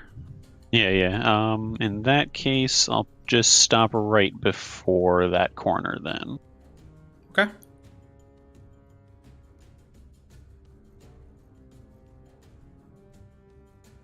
Yep, 22 hits.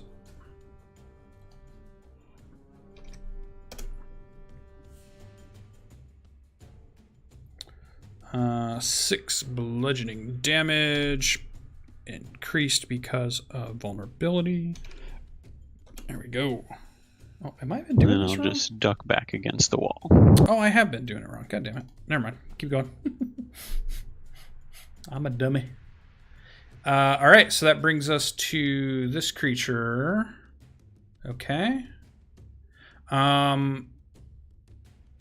Keep track of your turned rounds, Killian, and let me know when it drops. Okay, can do. Rock's up. I will attack the one that just entered my range. All right. Just come barreling in towards you. A miss. Anything else for Rock? That's it. All right, Battle Axe misses the creature with shield and armor. All right, so then we go 5, 10, 15, 20, 25, 30. Wait a minute. 5, 10, 15, 20, 25, 30, 35, 40. Just enough. We'll attempt to slam Elberix.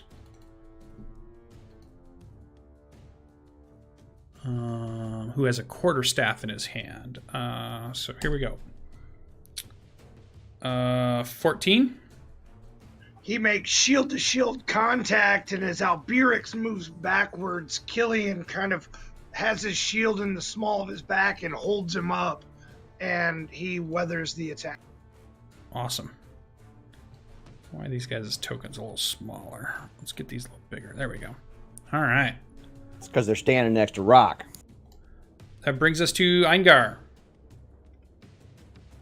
This guy shows up in front of him.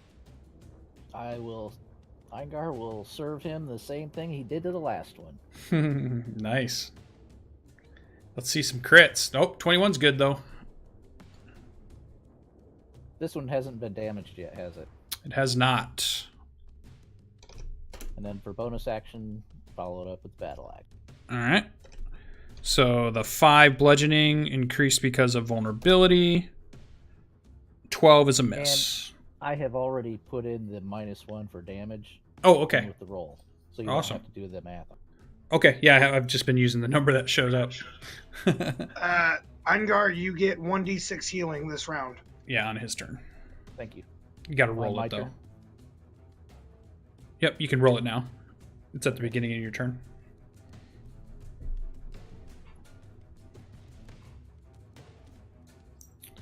All right. Brings us to the top of the round. Killian is up.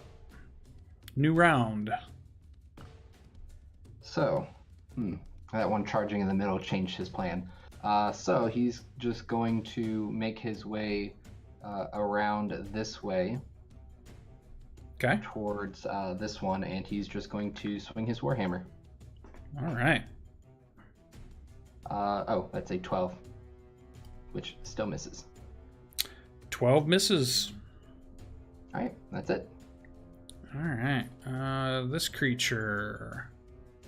All right, so he's going to swing at...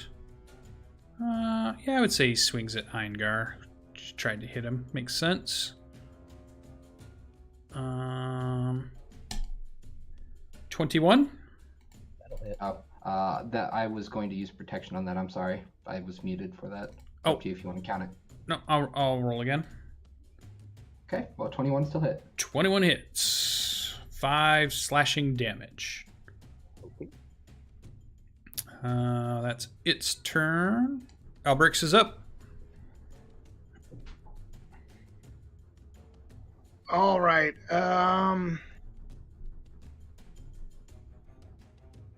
you still have that other guy in the wrong initiative order. I didn't know if you wanted to fix that. Yeah. Oh, who do I have? One of the skeleton warriors you put after Albiorix, but you never switched it back again. Oh, yeah. I see. Yeah, he would have been there, but okay.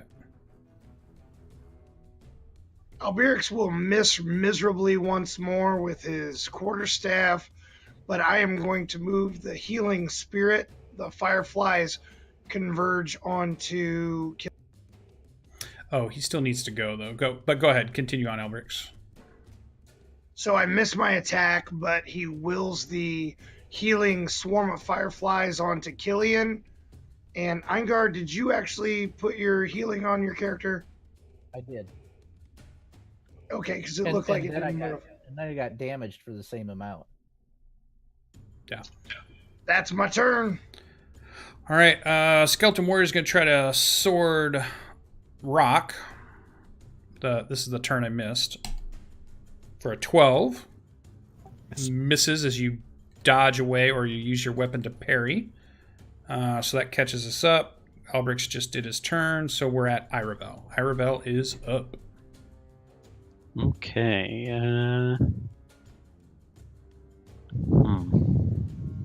Don't like the way these numbers are looking. I am going to move up. I'll take the disengage action to get around that one skeleton and swing around to the other side of them.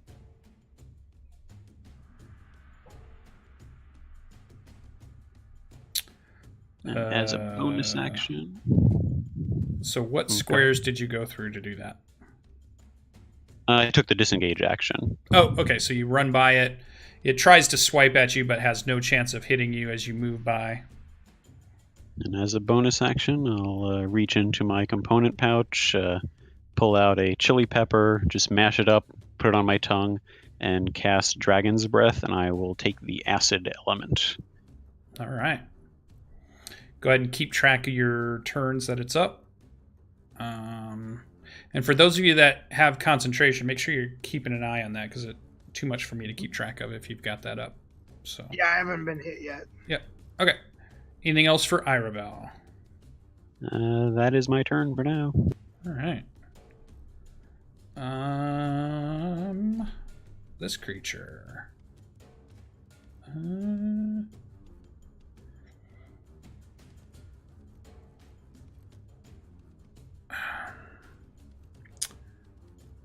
So if the creature can't see you, Killian, It doesn't get to save. right? Well, it can't get closer to you, but if it doesn't see you, I think it's gonna move then. Okay.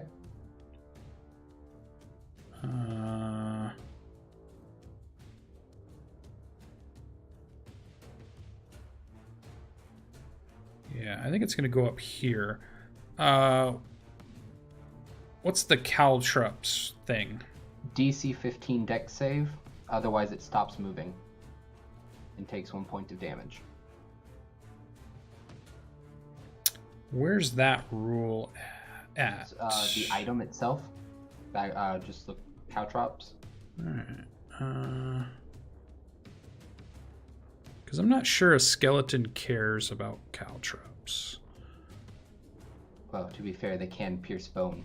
Yeah, caltrop. Let's look it It up. just says any creature that enters the area. And its speed is Yeah. reduced by 10 feet. Until it regains health. Well, piercing Oh, damage is all right. piercing damage, right? Yeah. Yeah. Let's do that. Dex. Alright. So it does take 1 point of damage, which means the turn is broken. Yeah. But its speed is reduced by 10 until it heals. Sure. Let's take this off. Okay. Rock, you are up. I attack again. Rock swings battle axe again. I'm gonna rage first.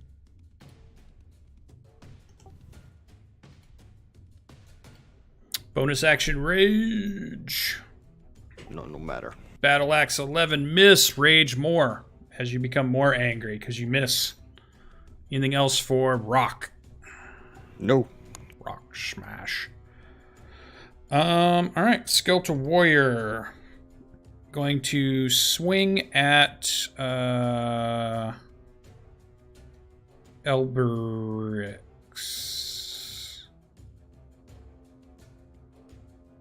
Yeah. 23 for 7 That hits. slashing damage. Cuts across, and what color is the blood of a Gith? It's like a predator colored blood. Ah, okay.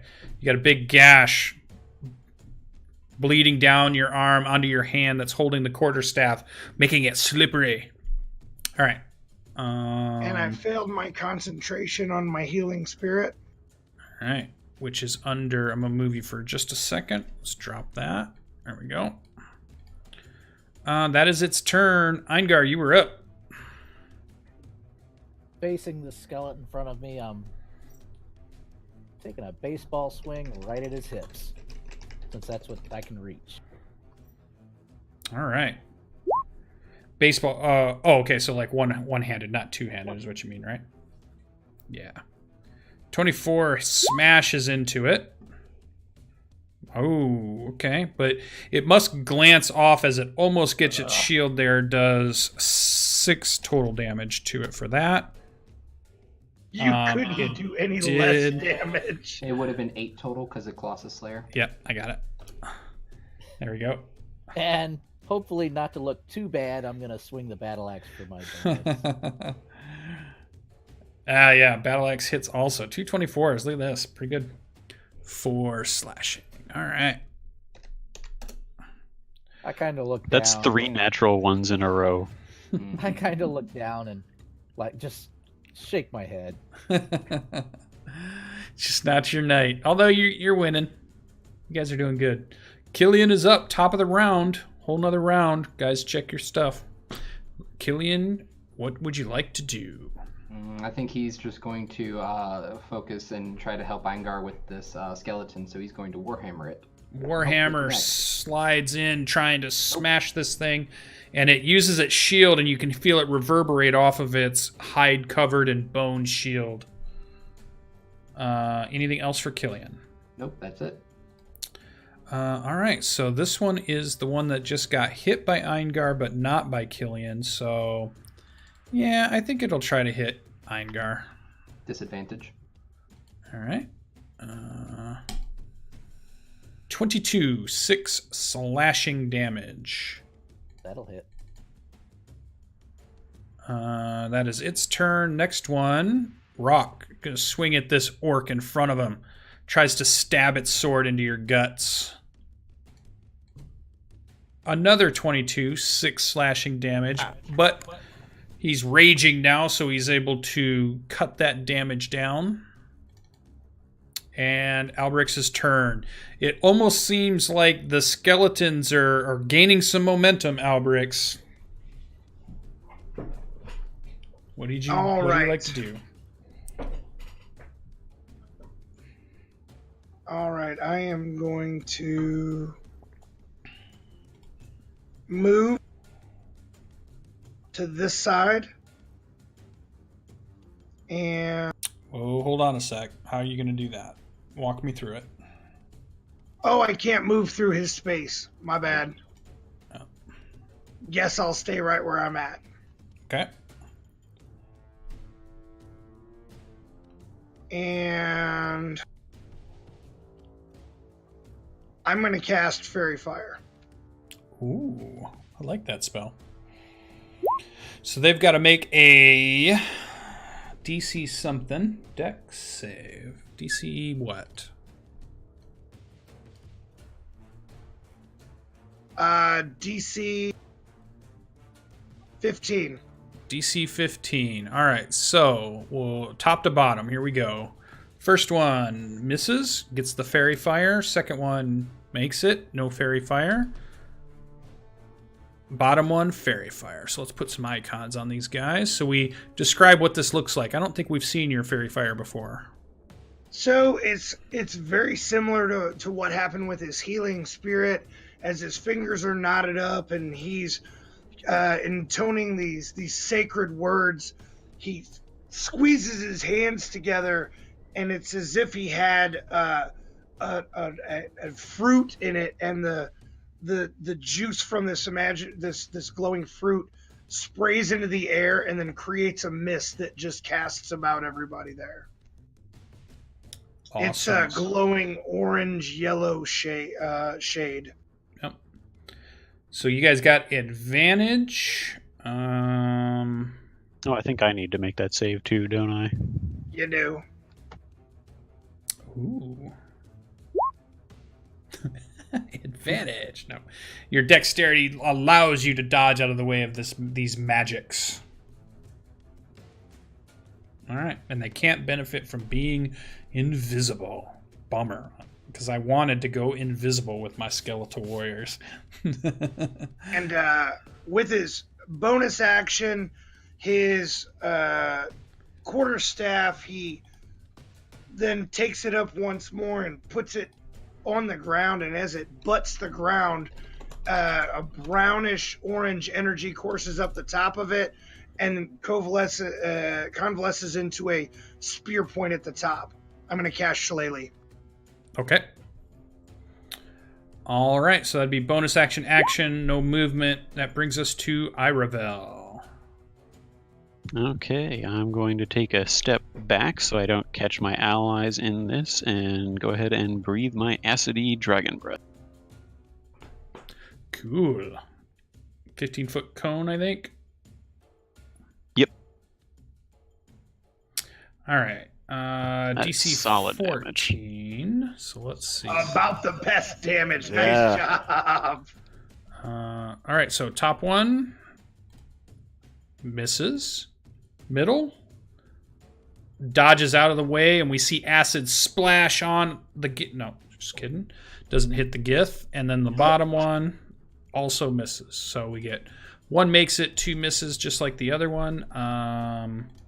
So we get a 17 from that one. Is it a half damage? It is. Yes, half damage if it succeeds. All right, so we'll round down. So that's really a 8 damage. Oh, interesting. And the bottom one minus 17. We see them covered in acid, and as they're swinging their swords, acid is flicking all over the place. Anything else for Iravel? No, that is going to... Oh, wait, no, I'm going to move a step closer so they don't turn around and charge me again. Cool. And that is it. All right. Yeah. 5, 10, 15, 20.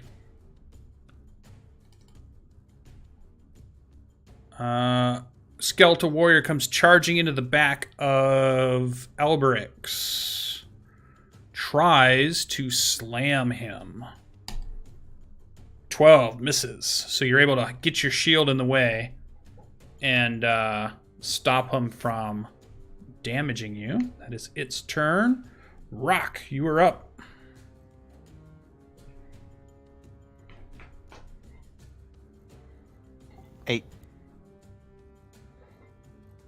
Oh, yep, 21 hits. So Battle Axe reaches out, smashes into it.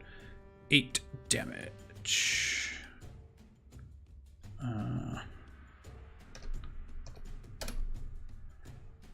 All right. Anything else for Rock? That's it. Another creature gets to go.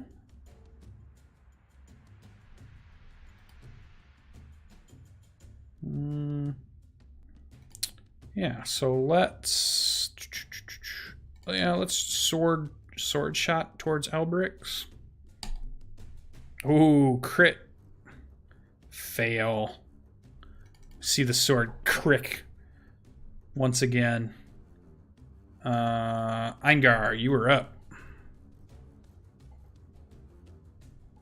By the might of my hammer, I slam it into his sternum on the guy that I've been fighting. His shield maneuvers in its way, and your warhammer smashes against the rawhide and bone shield. Bonus action with the battle axe. All right. 22 hits. I believe Colossus Slayer's in play on that too. It sure is. Cool. All right. Anything else for Eingar? Nope. I'm going to try and take this guy out. Killian's up.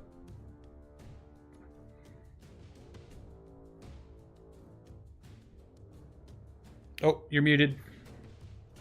Sorry, I said I was going to swing and hopefully with the Fairy Fire hit. So with an 18. Yeah, 18 hits. That Fairy Fire saved the day. For a total of 16 bludgeoning damage. All right. Another Warhammer crashes into this skeletal warrior, trying to block it with his shield, but missing. Anything else for Killian? Nope, that's going to be it. All right. Creature. Ooh. It's going to swing at Killian. Why not? How about a sword shot? 16? 16 is going to miss. 16 misses. Next creature is the bottom one. So this one's on rock. Sword shot. 8 misses. Dice are leaving me now. Albrix's turn. All right. Alberix is going to try to attack the one at the top. Okay.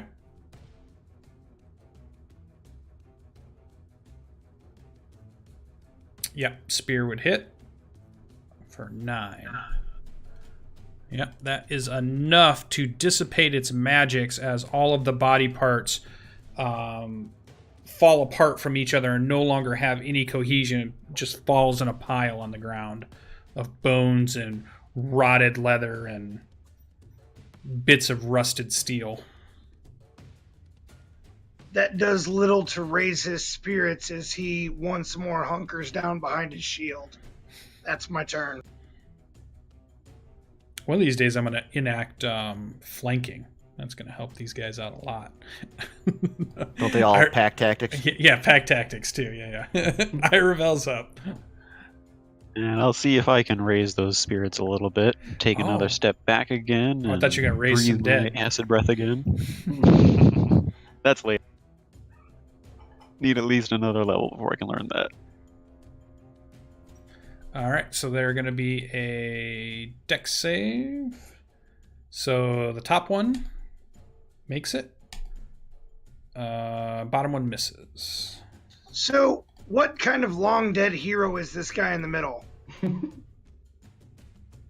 He's a bad. Yeah, seriously, he's made all of his saves.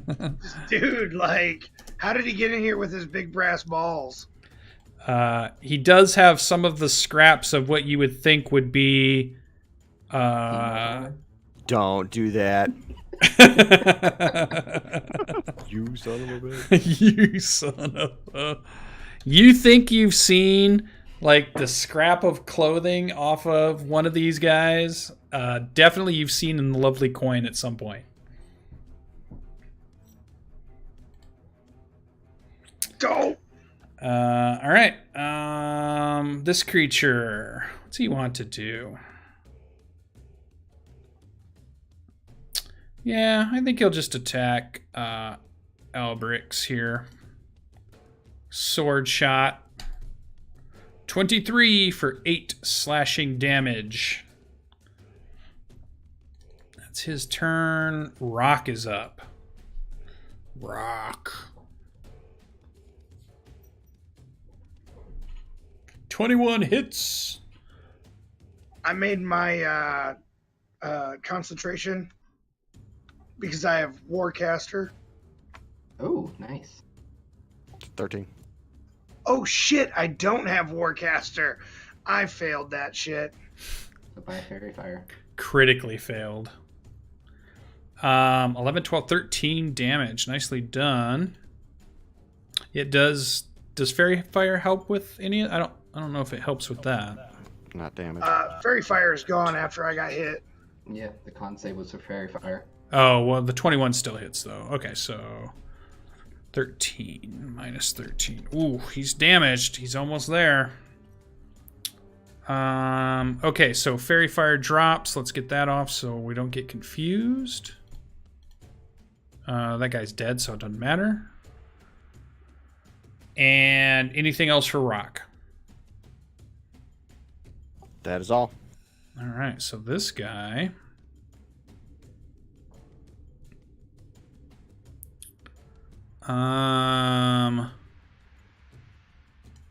Yeah, why not? Just because we can. 5, 10. So 1 attack of opportunity. Yeah. 15, 20, 25, 30. Haha, I revel. Do we all get attacks of opportunity at that point? You do. 3 Those, attacks. yeah, 3 of them. Albrix's Psychic Spear breaks. Bye-bye. Oh, there is a barbarian crit there. Eingar, you get a Warhammer hit With Colossus Slayer, because it's once a turn. for 8. Okay, so 16. Okay. And Rock damage. Still up? Oh, yeah.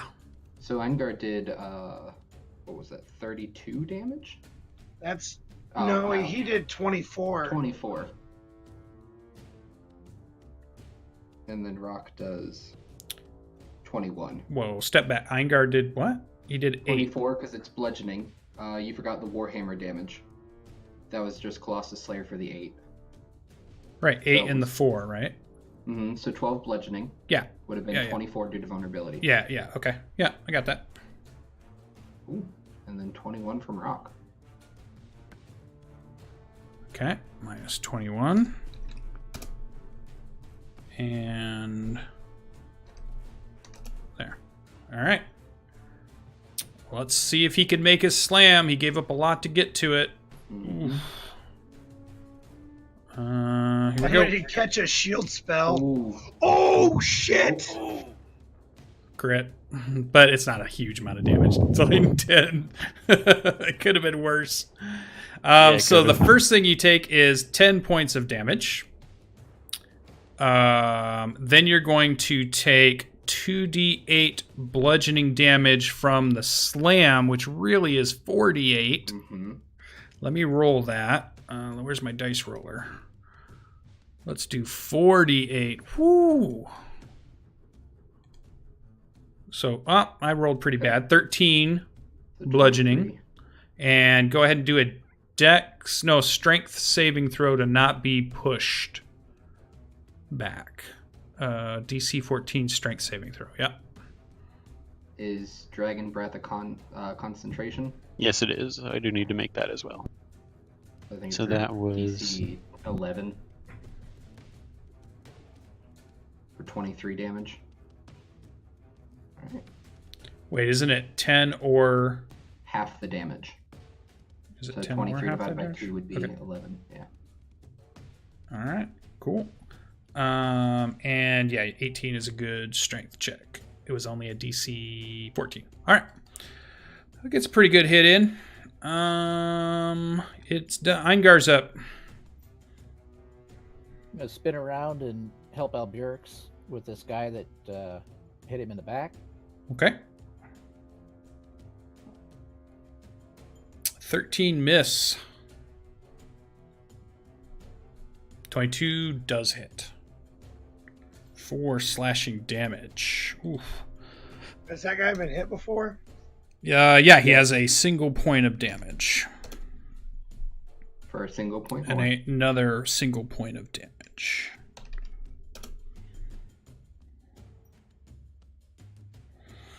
All right. Anything else for Eingar? Nope, that's it. Top of the round again, Killian. This seems like we're at at least round 10 by now. Yeah, I think the Shield of Faith has 4 rounds left on it. Okay. Just let me know when it drops. Yep.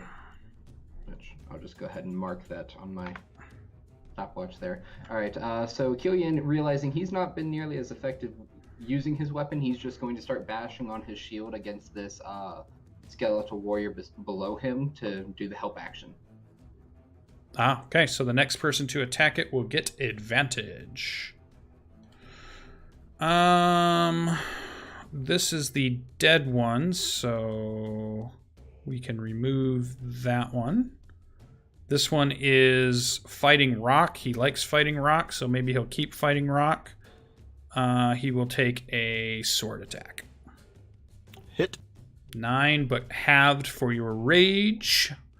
Rounding down. He will stand tall, and then Alberix, you were up.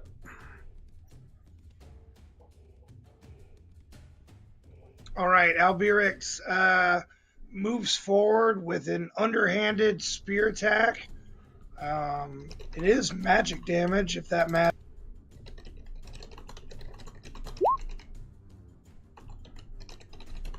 It's a 19 hit. 19 hits. 11 points of damage. All right. Oh, you're doing the one that's near Killian, right? Yeah. Yeah. Ooh, that one was super hurt. It goes down. So you break the energies that have been binding it together, and you just, again, a little fizzle of red energy, and then all of the bones and all of the equipment falls to the ground in a pile. And as you look at that pile, you also think some of that stuff or gear is like the rotted remains of stuff that you're pretty sure you've seen from passerbys in the Lovely Coin, or some of the type of the gear that you would see from Port Bastion. He grits his pointed teeth and tries to forget this terrible fact and presents his shield to the one in the west. All right. Brings us to Iravel. Okay, I just took a nasty hit, pissed off about it, just kind of sloshed the blood around in my mouth a bit and spit it out, which sizzles on the ground because it's still got acid in it. And I'm just going to stare this thing right in the face and just breathe the cone directly at it. Ah, nice. Let's do a dex save. It misses, so we'll take the brunt. Ooh, 14's a good one, too.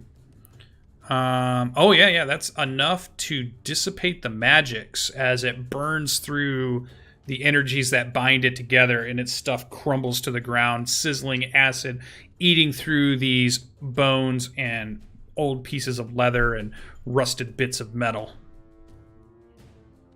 Anything else for Iravel? Drinking a potion is an action, correct?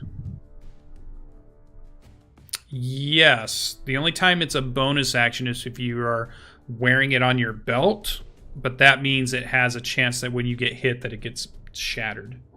And I don't think anybody has said they're wearing it on their belts. Yeah, so I am just going to... I'm going to check out that north door and make sure nothing else is creeping up on it.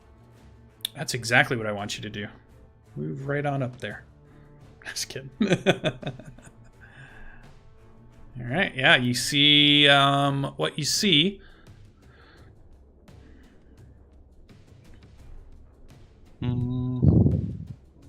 For now, I'll pop back out, and that'll be the end of my turn. All right. Well, you guys are whittling them down finally. We're going to try another hit here at Alberix. He seems to be focused on him. Disadvantage. Okay, let's mark that. My so man. a 9 misses. And Rock's turn. That's some shield work. Yeah. Turn and slam that guy. You don't have a slam, but a 20 hits. Ooh, there's the damage. There it is. All right. Is Rock dual wielding? Or No. use a shield? Shield. Oh, okay, got it. I was wondering why. Creature can be removed, has crumbled. Eingar is up.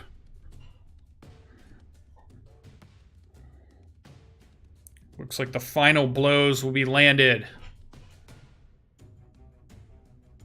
Ooh, Warhammer smashes off of the leather and bone shield. 20 Battle swings axe. around and hits true. For 8 plus 11. Wow, 19 points from a battle axe. All right. Anything else for Eingar? He's not dead. Nope. He is not. Killian is up. All right, Killian is going to do what he did last turn: move around and try to distract him with his shield and provide help. Okay. So you start interfering with its ability to fight. That brings us to this creature. Nope, we can take it off the turn order. It is down. Brings us to Alberix. Slowly, your party surrounds this last skeletal warrior that you can see in this courtyard. Don't know if there's any more coming. What do you do? I miss. Killian gets in your way, and you kind of bump into each other. You're all breathing heavy now. This has been 10 rounds of solid combat. Anything else for Alberix? That's my turn. All right, Iravel, you were up, still bleeding profusely from the smash attack. What do you do? I am going to down a potion before I die. Okay. Yep. So we see Iravel dig out his pack, grabs a potion, pulls the stopper off, drinks it.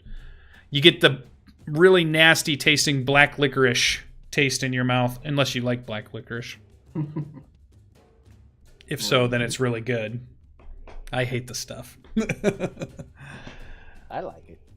All right, so that's your action. Anything else? Yep. Well, seeing as how I don't think even if I did maneuver around, I'd be able to get a clear shot with my breath without hitting my allies, I'm just going to swing back into that hallway and keep my eyes peeled and my ears peeled for any sounds of movement. So when you step in, give me a perception check.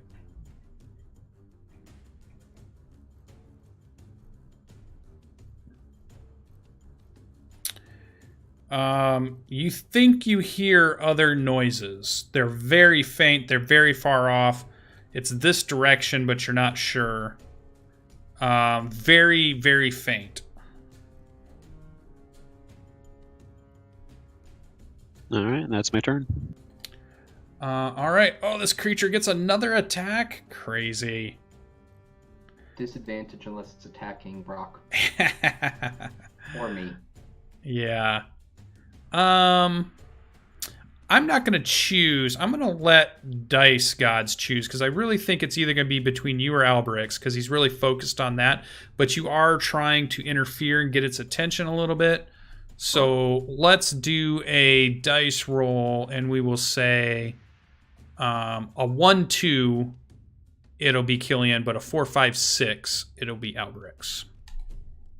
Oh, so you've got its attention, Killian. It wants to try to sword. What's it got left? Yeah.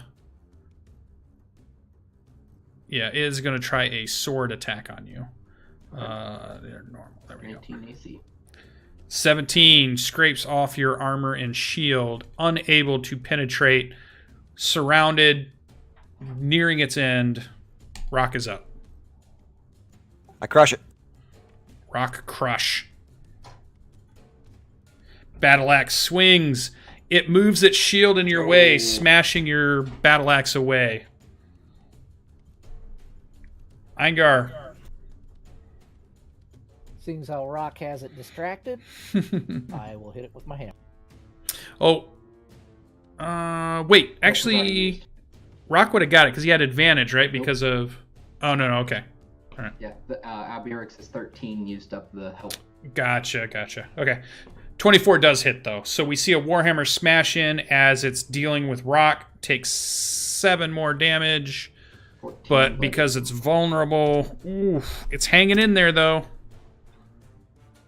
And then smashes the battle axe away, so it can't be hit.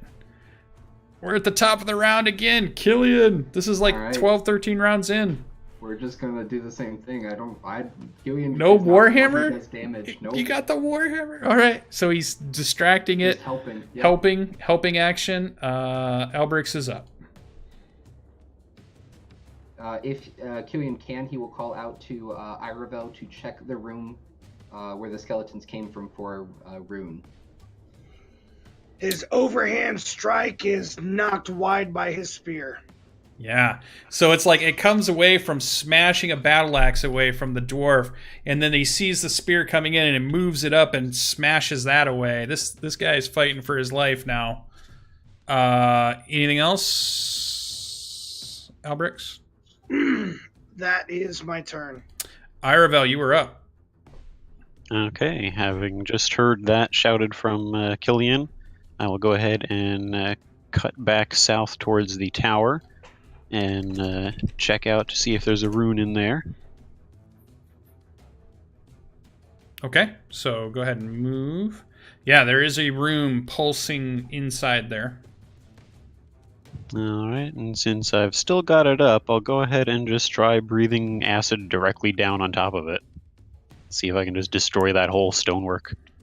Yeah, so you breathe acid onto it. You can hear it sizzling, and the whole thing is covered in acid, and the whole room now is covered in acid. All this stuff. You see the barrels and the crates break down as the old wood smashes. You're not sure because the whole floor is just covered in it. And then your acid, magical acid, begins to dissipate, but you're not sure yet. Anything else? I'll stick around to see what happens. All right. Oh, he gets another attack. Yes. All right, let's roll. 1, 2, it's Killian. 3, 4, no. 1, 2, it's Alberix. Sure. 3, 4, 5, 6, it's Killian. Where's my dice? 3, 4, 5, 6. That is a Killian shot. All right. All right. AC 19. Oh yeah, he's this is tough getting through those good ACs. Here we go. Sword attack. Yep. 10 slashing damage as the sword rips into your upper torso. Blood gushing everywhere. It flips his sword out and blood flies across Alberix and into Rock. Just blood splattered on you. That brings us to Rock.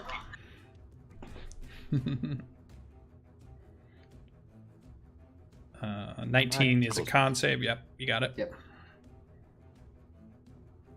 26 hits. Can he end this fight? He can. Go ahead and describe the final blow. He's gonna wipe that blood, that paladin blood, out of his eyes, and take a giant leap up in the air, bring that axe down on that guy's the back of his head, and cut him in twain. Yeah, and then the magics holding the bones and armor and weapons together just clatter to the floor as if all the pieces can no longer be held together. And we hear quiet in the courtyard. Gotta get those things. Killian is going to turn to Rock. It's like, how did you break it? Just cut him. Break the line. Right, and he's going to rush off towards the one that he knows and he tried to break his pickaxe on last time. We'll slow it all down just Sure. a tiny bit. So you're going to get to this spot, Killian. Sure. So go ahead and put your guy there. Anybody Can he follow? following him can kind of maneuver but not past him. And then what we're going to do is we're going to take a short break. And when we come back, we're going to see what the rest of the group does as the combat has ended, but you hear noises from down the hallway from that area.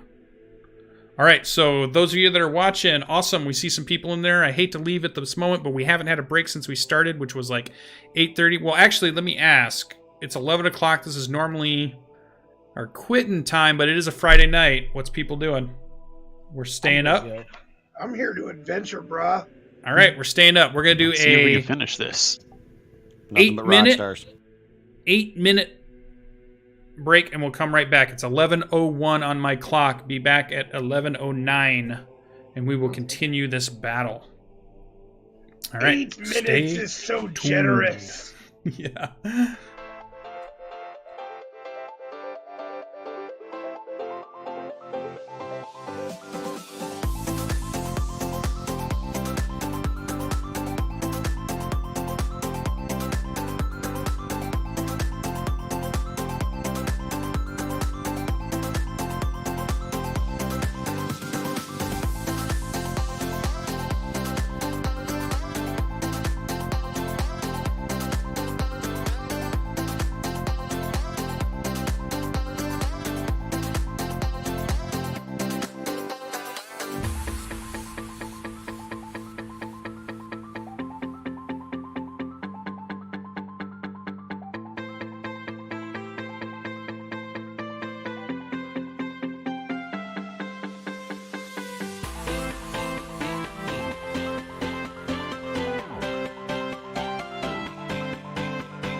All right, guys, we're about ready to jump back in. We have our players back from break. I see we still have our viewers inside, so let's set the scene a moment. We just had a courtyard battle of skeletal warriors. Our party is running and rushing to destroy some type of summoning circles that they've seen before, the several times they've been here before, which always seems to reset these skeletons, archers, and warriors. So they've had to fight them 3 or 4 different times when they've come here. As they are running to the north to get to where one of the summoning circles are, Iravel, you notice as just a few more seconds goes by, your magical acid dissipates and disappears, and then on the second round is what it would be about. Then you see the red magical energy spark, and then goes dark as if it's been destroyed and damaged in some way. As Killian charge up towards the others. Yeah, as Killian moves towards the hallway in this old monastery with Rock behind him, he goes through a door, crashing into this dim lit hallway. Do you have any light, Killian? You're muted. I don't. Okay, so it's a dark hallway that you start to maneuver into, and you can see some dimness, but everything in here is dim and dusty as you move. I'm going to move you a little bit on the map just a second. We see Rock, the orc, coming in, crashing in behind him and following up. And just as Albrix gets to the door, Albrix, from your right, you hear a voice as if it's just off your shoulder, and it says, "I see you've come back. I've been waiting for you." Do you go through the door? All right. So I have a question, Lucian. If I put down my totem and cast Healing Spirit, do we get the totem's benefits every time the Healing Spirit distributes? We talked about this last time. That was so long as Healing Spirit was cast after. Right. But we're still kind of in rounds right now. We're not out of turn order.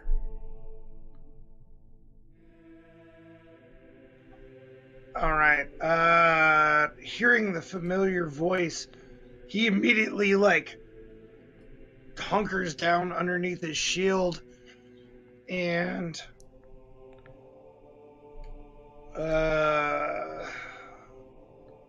is going to take the dodge action, cast Healing Spirit. All right, so you hear that voice and you turn to your right,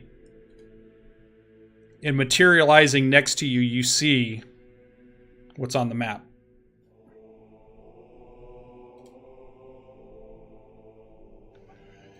All right. The Healing Spirit's going to be on my space, so I'll benefit from it on my turn. All right, so it drops down on your space. Let's put this thing into our turn order. Let's bring our audience over so that they can see what they are.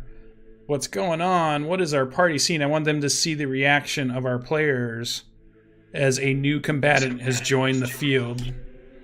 Yeah, too late. I just already moved off you. As a familiar Cambion in armor with a giant greatsword appears next to Alberix, has come to collect a soul that he is owed. So let me put him in the turn order and get his character sheet up here. There we go. And yeah. Oh, I didn't select his token. It's a 12. I'm going to do that again so it's public. But it's a 12. He rolled a 12. I'm just going to roll it again. I'm going to use the 12. All right. Let's put 12 in there. There we go. Let's put that in the proper order. That would be right there. Let's go to the top of the round as this kicks off.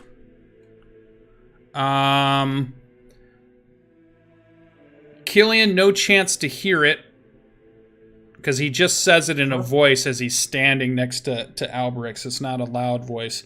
So you can continue moving. Rock, you would have, when your turn comes up, a perception check to see if you've heard the Cambion or not. You can react to that how you wish. Alberix, you know it's there. Eingar, you see it. Iravel, you see it. So let's start with Killian at the top of the round. Everybody make sure you track your stuff. Sure. What do you do? So we have established that I cannot see here with my human eyes. Okay. Is that correct? This hallway you're in is dim light. All right. Then I am going to pull out my torch, but keep making my way there. Okay. So interaction, torch. You got to light it or somehow, right? With an action, yes. Okay, there you go. So you light your torch. You move your way down. Now you hear some type of commotion that seems to be far off in this direction. But as you get to here, you don't see... Let me make sure the door's gone. Because the door is not there. Yeah, the door's gone. Okay, you can see in there? Okay, good. Yeah, but I don't see any ritual thing like I saw last time. Oh, it should be there, but let me go to GM info layer. That's why. Token layer. There we go. All right. Yeah, and so then I will just get ready for my next turn to hopefully prevent it. All right. From creating new ones. Alberix. Scar stands next to you. It is your turn. All right, so I was dodging before, and my healing spirit hits again. Is that true? So you get... Yeah, this is a whole new round here. So you started your turn on top of the healing spirit? So 1d something? Yeah, so when he appeared, I did it I did it as though, he appeared, I cast it and took the dodge action, and then he was below me. So Okay. I am going to take the disengage action and move back behind Rock. And then I will use my bonus action to move the spirit on top of Rock. Okay, let me bring the spirit out so we have it. And let me make sure it is on the right layer. Put it on the token layer, and let me give you control of it so you can move it. I'll put it here so you can see it. And control to Alberix. There we go. All right. All right, so on Rock's turn, he will get D6 hit points back, and then I'm behind him.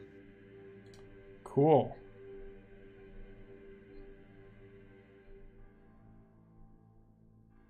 That is my turn. All right. Next in our list is Iravel. Okay, I've seen this guy before. I know he is not to be trifled with. I am going to...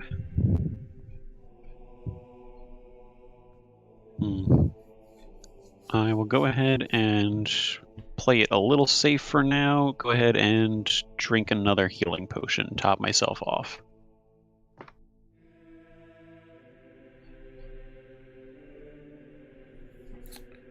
All right, so you dig out a potion from your pack, drink it down. All right.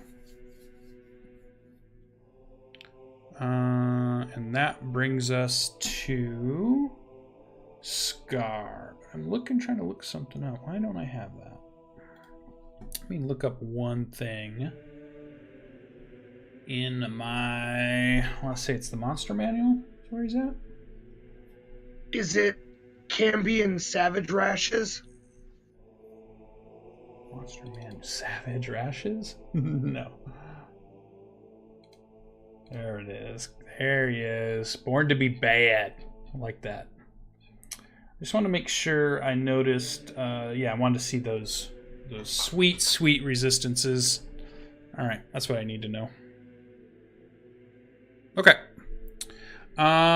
Here we go. He starts to chuckle as he sees you run into the hallway. And he is then going to just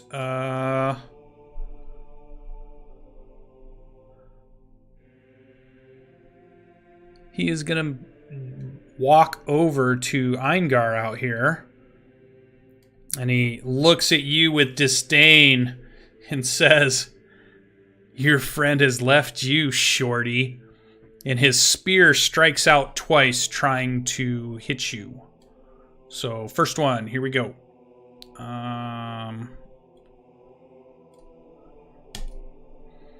18. That's a hit. So 10 piercing damage plus 2 fire as you see the tip of it burst into flames as it sinks into your flesh.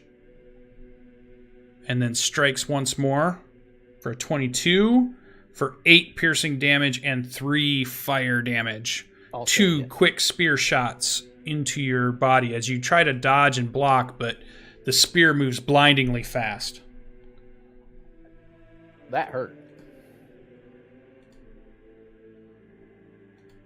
All right. And then it just kind of dances around you as it made those moves. So like the first one hit, then it moved, and it hit again, and it moved. And it's almost like it's toying with you, Eingar, as its turn is complete. That brings us to dead creature. Get him off our turn order. Rock, you are up. You can make a... Oh, you get your D6 first for the healing spirit. Okay, so 4 healing. And you hear battle, and you hear the cries of Eingar being wounded. You can perception roll to see if you heard it talk. You know it's out. You know something's out there. But see if you heard it say anything. So if you know it's the Cambion or not. Yeah, you don't know what's out there. You just know something's out there attacking. And then when you come around the corner, you see it once again. Were you with... You were with Albrix the first time it attacked. Yeah. Yeah, I know what it is. I'm going to grit my teeth. I'm still in rage. I'm going to say that's a nice looking greatsword. It's going to look good when I'm holding it. And you bonus action raged to bring it back up. Did we ever come out of raid? Yeah, turn we had order? we had 2 turns there where everybody was moving and there was no combat. All right, I'll rage again then. Okay, so bonus action rage. A 12 is a miss. Anything else for Rock? That is all. Eingar, you realize a dangerous foe has entered the battlefield. What do you do? I am going to disengage and pull back. Okay. And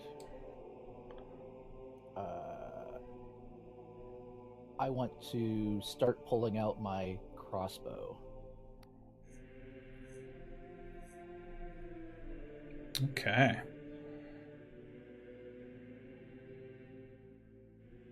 Which means I have to put my 2 weapons away and then get the crossbow out.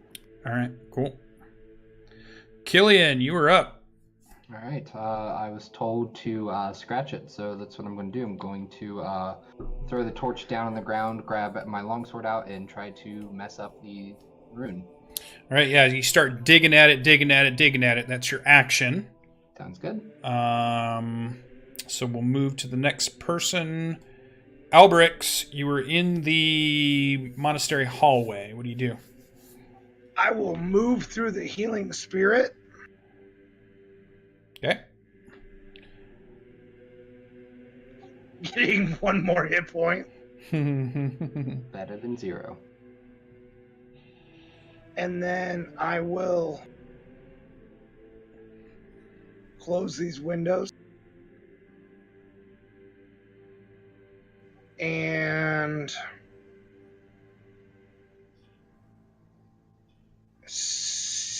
where dude's at.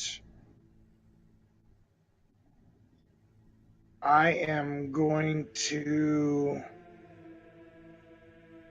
throw down my healing, or daggone it. Your totem. Yeah, I'm going to throw down my totem with my bonus. No, I'm not. Hang on. I'm going to move my bonus, my totem with my bonus action. Okay, so Here. mm-hmm.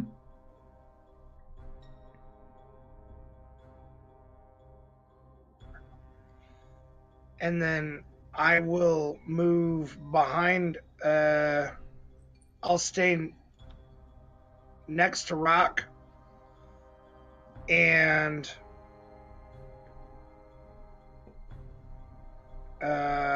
use my sling.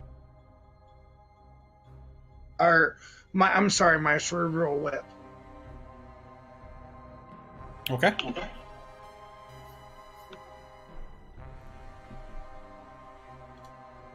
Does a 15 hit?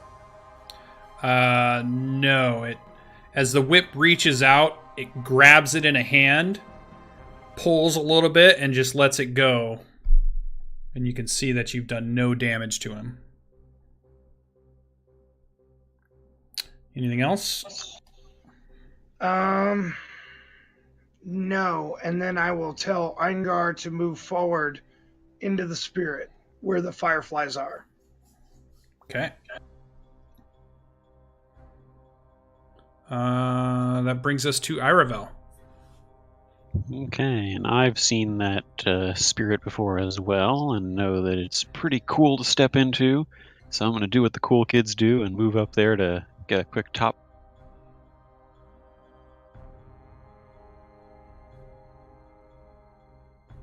Okay, let's move into the healing spirit. Nice. That's some good healing. Step And forward, while I'm make up some there, room. yeah, I will. While I'm there, I'll go ahead and spit some acid in the Cambion's face. Okay.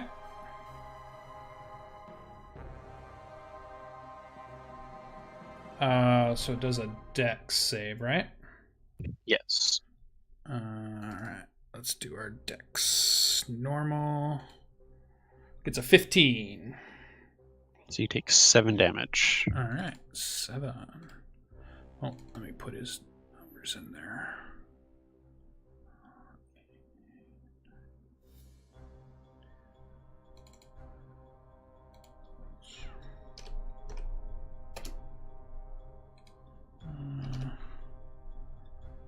Filling out his token real quick. I didn't do it. Where's his movement? There it is. Oh, yeah.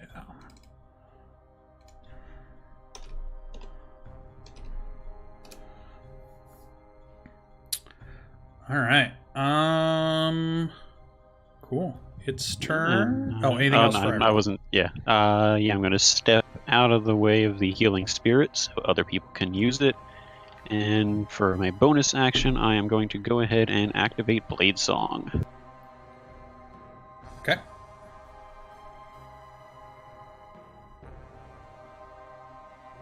And that is it for my turn. All right. So, Scar.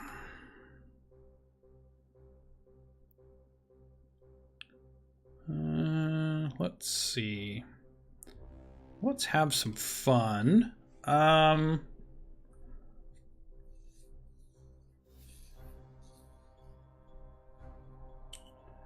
Iravel, you see it turn and look at you and smile.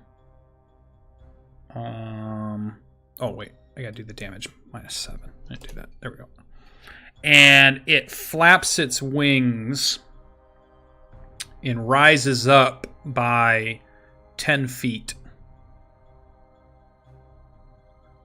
Iravel and Rock would get an attack of opportunity if you wish to use your reaction to do it. A 9 would be a miss. 23 would hit. 8 piercing damage. And he looks And at that you, is a magical Iravel. weapon, if that matters. Yeah. And he looks at you, and you see some type of glitter in his eyes as something begins to try to take over your mind. Can you give me a DC Wisdom save, please? Saving throw. DC Wisdom saving throw. Ooh, that's not good. You feel these soothing tones from this creature who says to you, I like you. I think you will be a fantastic plaything. Why don't you run on home now, and I will call you to my side later on.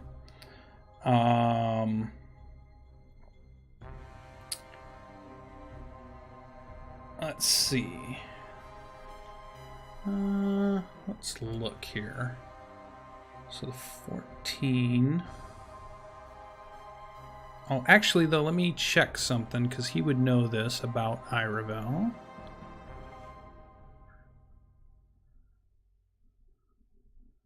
No, resistant to narcotic. Are you saying if it's the ancestry? Yeah. Is I it don't not think for Shatterkai. Shatterkai? He Must not failed be. no matter what, dude. That's true. With advantage, it was an 11. Yeah. Okay. So you find you were charmed by this Cambion. And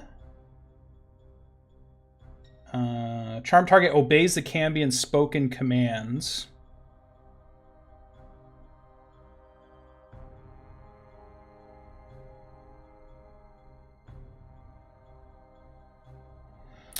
So it's telling you to go back to Bastion.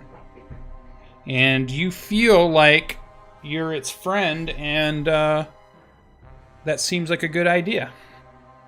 Seems like a cool guy. Yeah, I mean, everything's gonna be fine. Everything's good. All right, so then he kind of turns his gaze towards as he maneuvers. So he went up 10 feet, and he flaps his wings, and he goes 10 or 5, 10. So he's still about 10 feet off the ground. And from his eyes that begin to light on fire once again, we see these rays shoot out. And as he's saying this, he says to Alberix, I told you I would have taken you and left your companions. You brought this upon yourself. And 2 fire ray attacks launch out at Eingar. So here we go. Here's the first one. Normal, no advantages or anything. Misses. He's a little overconfident. You see a little bit of consternation in his eyes that he's missed. So last one goes out. Does a 17 hit, Eingar? Yep. 12 fire damage erupts across Eingar. I'm down. So just to clarify real quick, the Cambion cast a spell and did the 2 fire rays. Yep. Got it. Cool.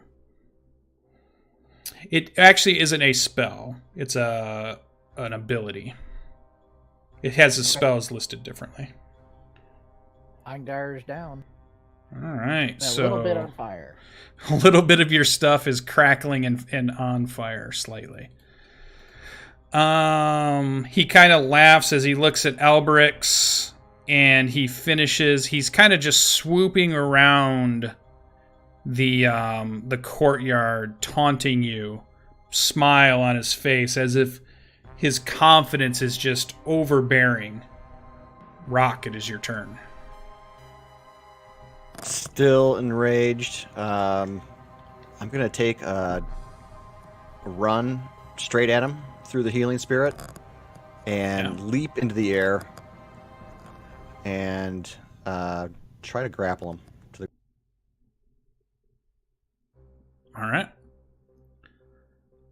So you got a good 10-foot start, so you should get your jumping ability. He's only about 10 feet up, so that shouldn't be too bad.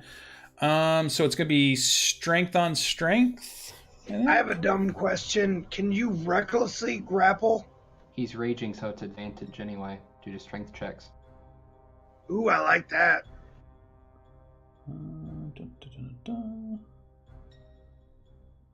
All right. Yep. So let's do some opposing strength checks because he doesn't have the athletics or they just have straight stats. So we'll just do a strength saving throw here. So you ready? Yeah. Go ahead and roll. It's pretty good. Hey, you didn't roll that correctly. You're supposed to roll an athletics check, Logan. I'm sorry. I thought you said strength saving throw. My bad. It's supposed to be checks on both ends. It's athletics versus athletics. Mm-hmm. He doesn't have athletics. Yeah, so it would be a strength check, not a save. So, yeah, not a save, just a strength check. Well, he gets the same bonus. Okay. The only difference is if they have proficiency in the saving throw. Yeah, he doesn't. It's just he has the bonus to it. And your roll was a 7 also, so the strength save was the same as the athletics. So the first roll would have been 17. So you're in the air. Let's think this through now. His muscly corded arms, as you go to grapple him, he pushes you off of him and shoves you down. I'm going to give you a second athletics check as you hit the ground. So go ahead and make another athletics check. Yeah, with advantage. So you kind of are on the ground below him. I'll just put you like here. What do I want to do? How do I want to do that? I'm just going to put him halfway onto the square so we can see it like that. You don't suffer any damage from the fall. You're able to kind of do your superhero landing as you are now below him. All right, anything else for Rock? Just shout some curses at him. All right. Eingar, you were up. I'm laying there smoking. You need to make a death saving roll for me. Go ahead and mark on your character sheet 1 fail. At least I didn't roll a 1. No, that's good. All right. Brings us to the top of the order. Killian. All right. Have I heard anything outside yet? You could do a perception check.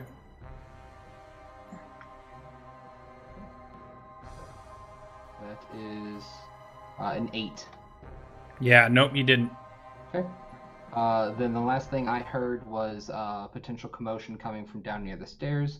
So You have not the glowing of the circle has not dissipated. Oh, I thought it did last turn. Okay.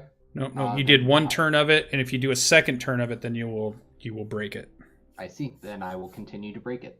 Okay, so action to break the circle, and then you see towards the end, you've scratched enough of it. Just an area of the whatever this material was on the floor is no longer in contact. The thing sparks a couple of times with red sparks, and then it goes dark, no longer pulses. Okay. Then I'm just going to move back here and move over towards this next doorway for my next turn. Okay. Alberix, you're up.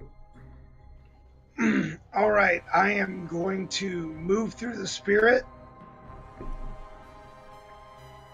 Okay. 4 back.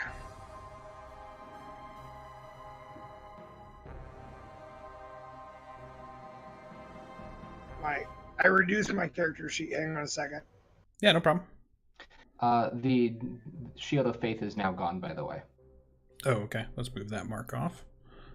Thank you for that. Oh no, my character sheet won't open. Close the window and come back in. It turned into a little gray rectangle with an X on it. Oh, it's because it's minimized. Double click on that again and it opens it up.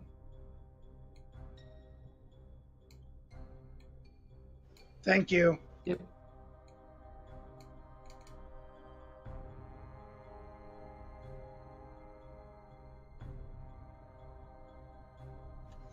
All right.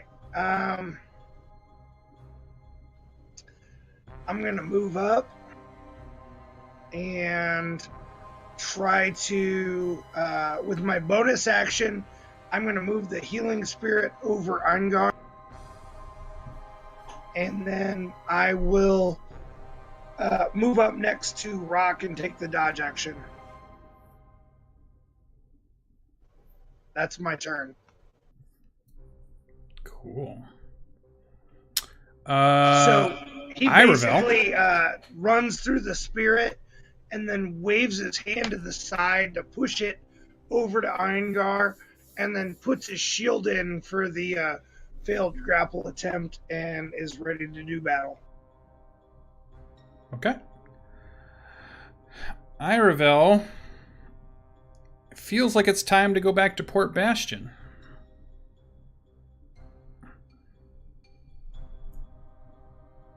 Now the question is, do I use my movement or do I use my movement and dash? Well, you're charmed. He gave you a command.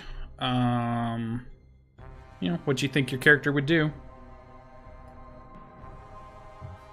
Well, he didn't say flee. So I guess I would just walk back home, so I'll just use my movement, which unfortunately is still 40 because I activated Blade Song, but that is what it is. Okay.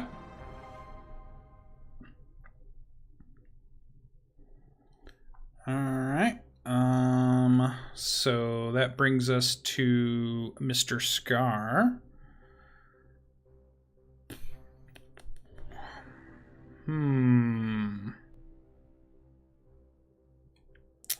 So let's have him move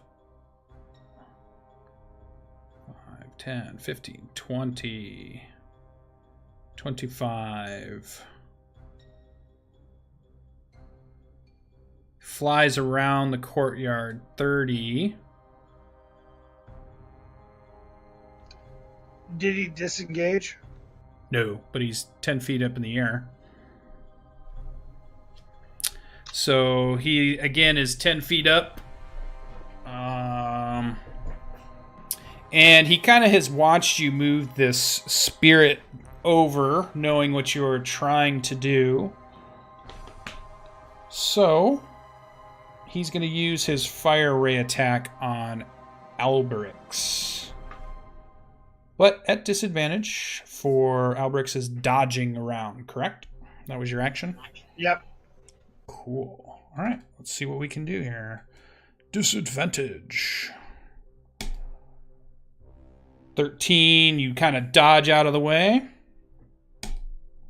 Oh, 2 bad rolls. Nice. All right. Yeah, he's going to move to 30 feet in the air, and he is done. That brings us to Rock.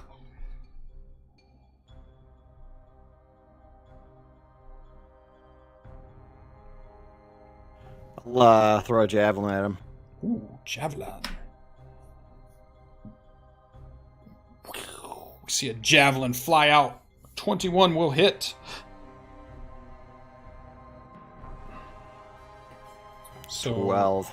For 12. So I think that breaks the charm, because charm says that if you or your companions take a harmful action towards the person, it's done. Depends on the charm. Except it's not a spell. It is an ability called Fiendish Charm. It is not broken by the Cambion taken damage. But he will take 12 damage? Yeah, 12. Yeah. And when you see the javelin hit him, it bounces off his skin as if it's made of steel. And he kind of laughs once again. Big talk from a guy flying. He has like this big wicked grin as he listens to you. So Eingar. I'm guessing the healing spirit works on a downed person. Has that been ruled somewhere? Does anybody know? It's still a creature. But it's unconscious. Does anybody know if there's been a ruling? I believe it does. The spell just says a creature that starts its turn there. An unconscious creature is still a creature. Not dead yet. Yeah. Let's see, because I want to be sure on that. I feel like I read something about that somewhere. Good old Jeremy Crawford. Healing. Where would we find that? I'm looking.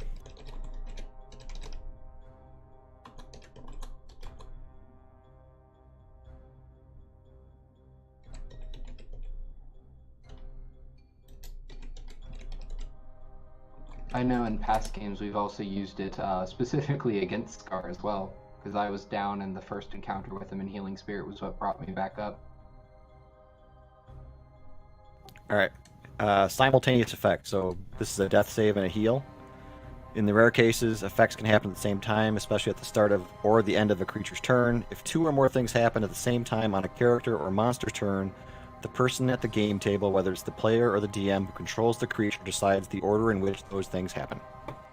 So I think you can choose to be healed first, right? Then death save. But there won't be a death save because we'll have a point back.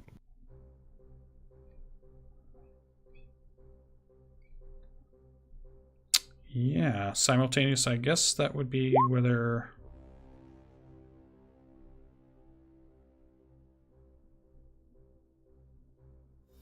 order in which those things happen. Seems reasonable. Cool. All right. So roll for it? For the healing? I believe so. Yeah. You said that was a 6? Where'd my thing go? What happened? One is better than none. You're still up and you can fight.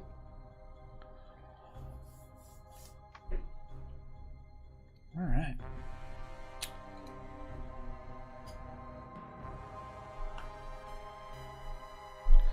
Yeah, so healing would happen. So prone is you get half movement to stand up. Okay, I'll stand up. Let me move this off here. So that's not, no. I thought I took it off. What happened? Ooh, I see. Wrong token. I gotta move it around. Give me 1 sec to fix it. There it goes. All right, now we're back to normal. Go ahead. I'll stand up. That's half movement. And I am going to step back so someone else can... no, I'll stay there. Would I have gotten my crossbow out last turn? Or did I need to finish that? When you go unconscious, you have nothing in your hands. I'm going It's to on the pull up ground at crossbow. your feet. Yeah. You can use an interaction to pick something up. Yeah. Interaction, pick up crossbow. Okay, so you get a free interaction to pick it up. Yeah. And I'm going to take... It's a +1 crossbow, and I'm going to take a shot at him. Okay, cool. Yeah, you see the arrow kind of fly off into the night. Or Okay. into the darkness. That's my turn. All right. Killian's up. All right. So he still hasn't heard anything, so he is just going to pull out. No, you are hearing stuff. I am now? Okay. Oh, from this direction. Yeah. Oh, yeah. Okay, sorry. So he's going to pull out another bag of caltrops and just put it on the square in the doorway. Cool. Let's draw that in.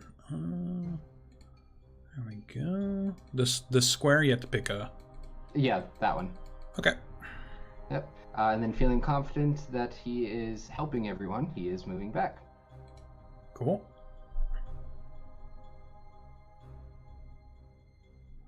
He's not even curious as to why nobody's with him. Figured you... I mean, it's only been 20 seconds, so... You're right. All right, Albrix is up. All right. So is my shillelagh still going? Because it was only 2 rounds before dude showed up. Well, when did you cast it? I wasn't keeping track of it, so I'm not sure. I wasn't either. I would guess 3 rounds before he showed up. Okay, so there was 2 rounds of movement after the last combat ended. But you brought it up in the last combat, right? I did. So how many I've rounds still of got that 2 turns left did you on do? Dragon's Breath, so I'm sure you've still got more than that. Yeah.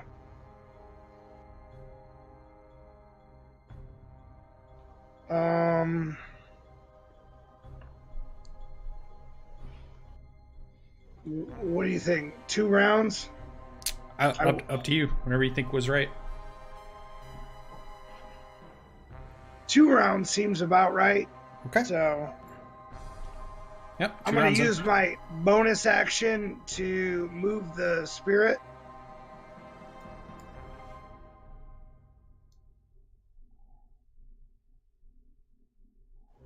I'm going to move through it and attack this dude with my psychic spear.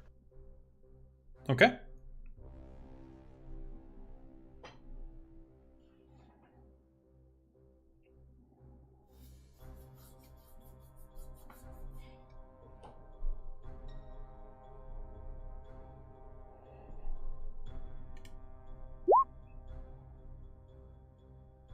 $17. 17 is a miss. Dope. Isn't the Cambion 30 feet in the air still? Yeah. Okay. I assume he's throwing the spear? Can you? Oh, no, I thought he was on the ground. No, he's 30 feet in the air. Oh, well, if that's the case, I'm just going to take the dodge action. Okay.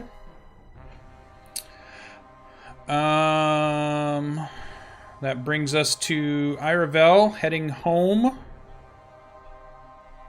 Yeah, just about off the map at this point.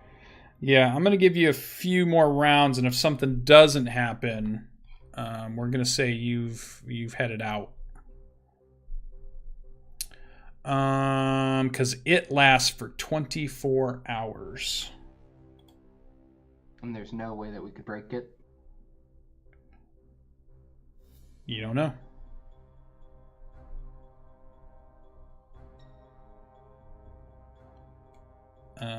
Okay. Oh, what am I missing here? So that was... Oh, it's turn now. All right. So let's see. It's having fun. It's confident. Probably overconfident. So again, to try to torture Alberix, fire lights up from its eyes. Oh yeah, that's got a huge range. And it's going to fire at Eingar once again, trying to decimate Alberix's morale. These are normal though. So a 23 should get past your AC for 11 fire damage. I'm down. Okay. Let's put that on there. And then for fun, he will shoot a fire ray at... Yeah, maybe Rock. I think he's going to toy with Alberix. 15. Ooh, you dodge out of the way as it sears into the ground in the wall behind you. And then he's going to...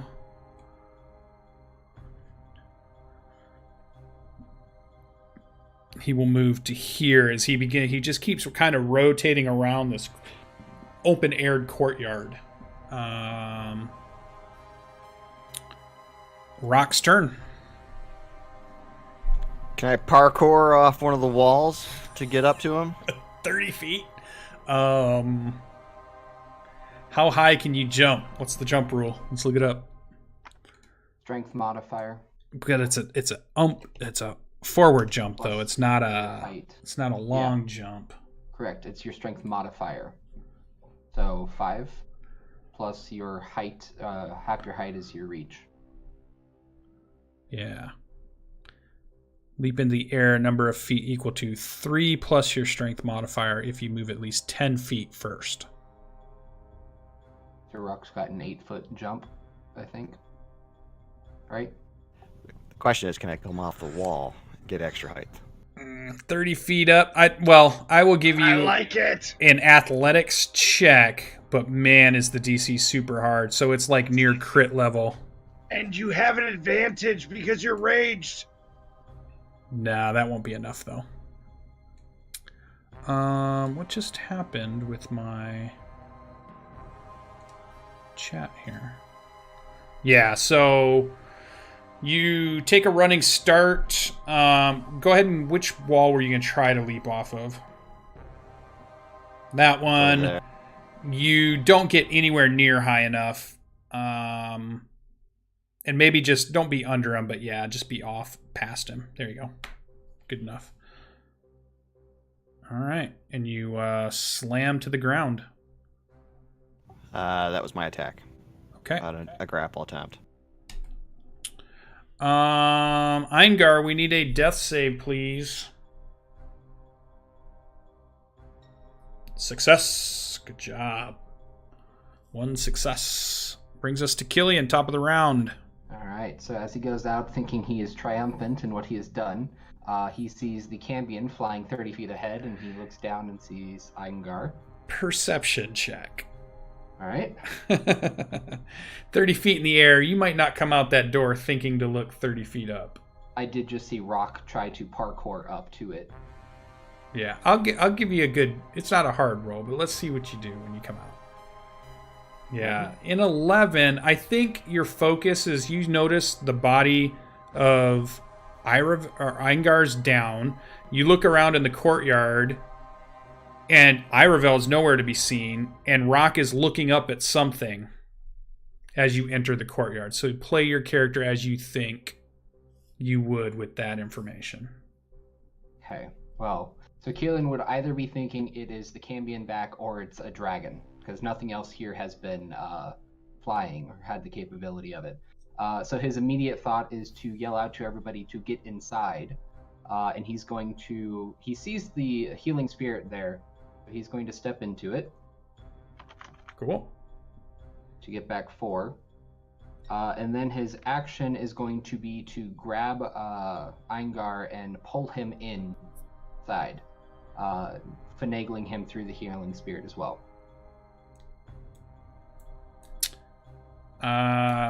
He has to be on it for him to get the benefit of that. Correct. So I would purposely pull him out of the way so that he goes through the healing spirit as I'm pulling him in. But I mean, he doesn't get the heal until it's his turn. The first time a creature moves into it on a turn. Yeah, and he's not moving. I don't think I'm going to rule a dragging into it as a... Okay. I think that's abusing that a little bit. Right. It's already on the point of me thinking about removing it because it's so bad. It's my only good thing. I get it, and I'm leaving it in, but it's getting abused big right now for sure.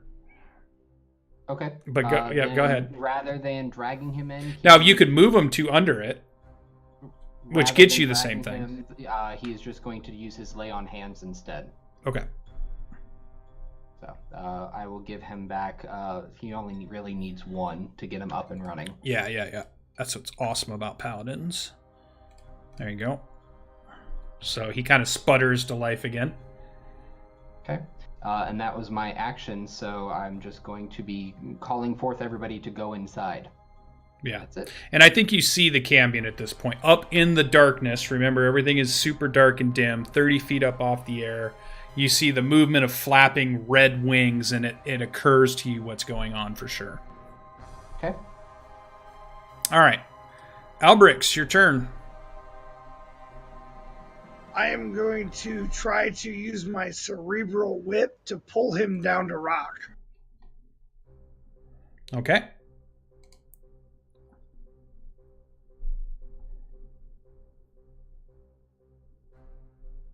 Yeah, 23 hits. Although, what's the reach on that? 30 foot. He's 30 feet in the air. Would that be a straight line? Would you... Excuse me, I'm losing my voice. Would you allow You probably me need to move. forward? Yeah. Would you allow me to move forward to make my attack? Sure. Yeah. How's Yeah. that? Yeah. All right. So he comes down 10 feet. So he's 20 feet off the air. Your cerebral hits. And what type of damage is that? 5? Piercing. Piercing. Okay.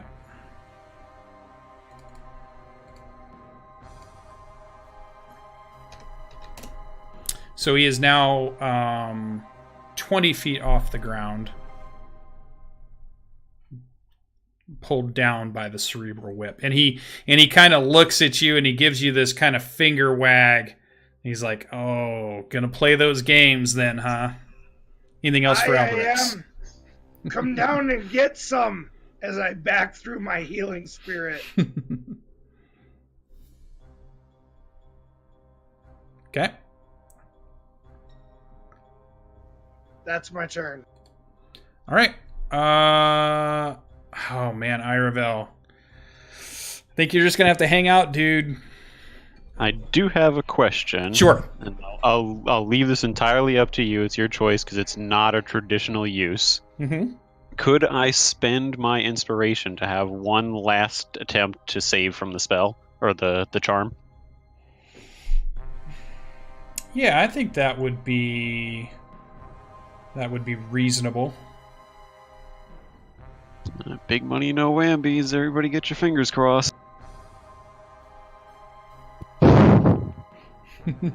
Worst possible outcome. I'm out of here. I believe that's the Raven Queen telling you time to go home. Crap. I thought for sure somebody would have broken that. All right. Well, hang out with us. We'll see what happens. If he goes down, it'll break, so they can still take him out. All right, his turn. Oh, he's having so much fun, Alberix, as he flies. Does he want to fly down?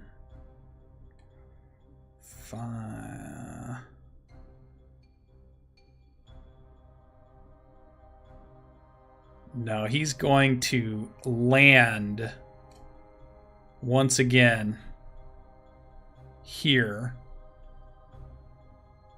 And then use his gleaming greatsword, which actually is only a spear, but it looks like a greatsword in his hands. A flaming spear.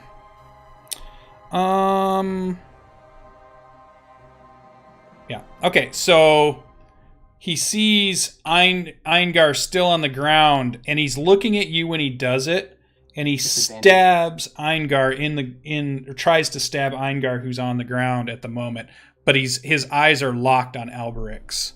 And it's almost like he's just enjoying this fact that you keep bringing him up, and he keeps getting to stab this poor dwarf ranger who just doesn't know what's happening to him as he goes down and he comes up and he goes down and he comes up. Ah! Ah! More flames, not the flames. An 18, Mr. Eingar. Disadvantage?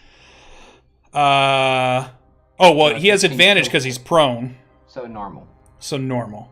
Oh, because you're doing the shield. Gotcha. Yes. Yeah.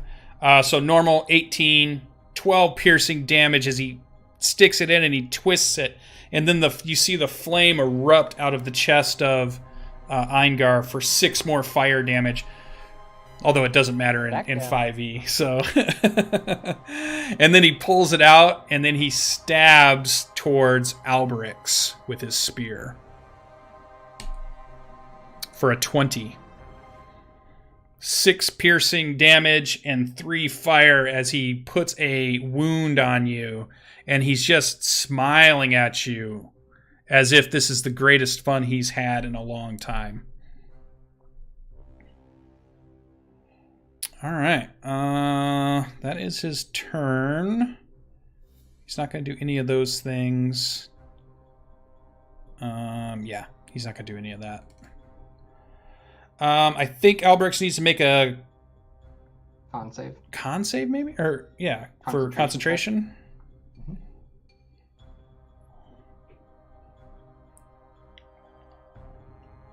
I made it. Cool, clutch. Rock, it's on the ground. I do a running charge and dive into him again.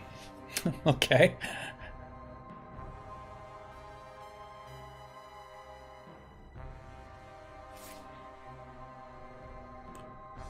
Pose checks. Yeah.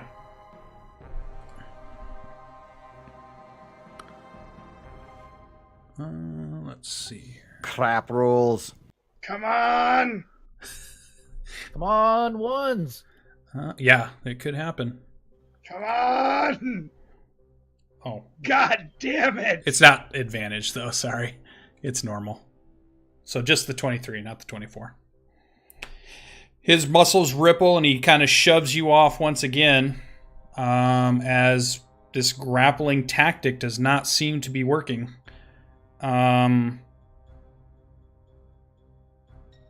guess we're assuming that grappling counts to keep your rage up. It's an attack. Yeah. Okay. All right. Anything else? No. All right. Eingar. Death Yep, save, I know. please. Oh, nice. Success. All right. Killian. Alright. Yeah, he's just going to move back into the healing spirit. Do lay on hands again. Okay. As he just stares the Cambion in the eye and says, "Remember me?" Oh, he has a big smile for you. So Eingar gets back 1. He's no longer unconscious. Okay. The problem is Eingar doesn't get to go before the other guy. That's the problem. I see the light. It's gone. Yeah. I see the light. Oh my It's god. gone. The nightmares you're going to have from dying over and over and over. All right, anything else for Killian? That is all. All right. Alberix, it stands before you. All right. So, Alberix will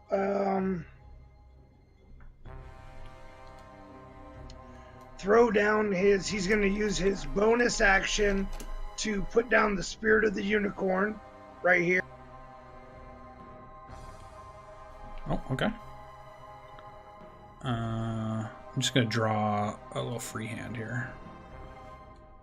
Is it a unicorn? No, it's not. Let's see. So we'll do this. This is its head. And look, there you got a unicorn. That's pretty good.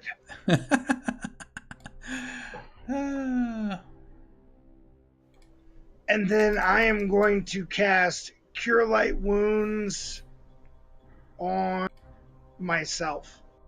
Ooh, greedy bastard. Well, we all get his level. Is that correct?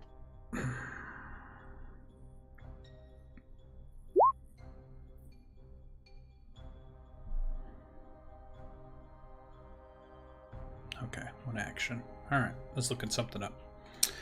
All right, so you heal yourself for 10. Anything else? That was an action, bonus action. Everybody else gets 4 back, including myself. Oh, okay. That's my action, and then my bonus action What's is the total? to. You used. Oh, and it was the totem. You're.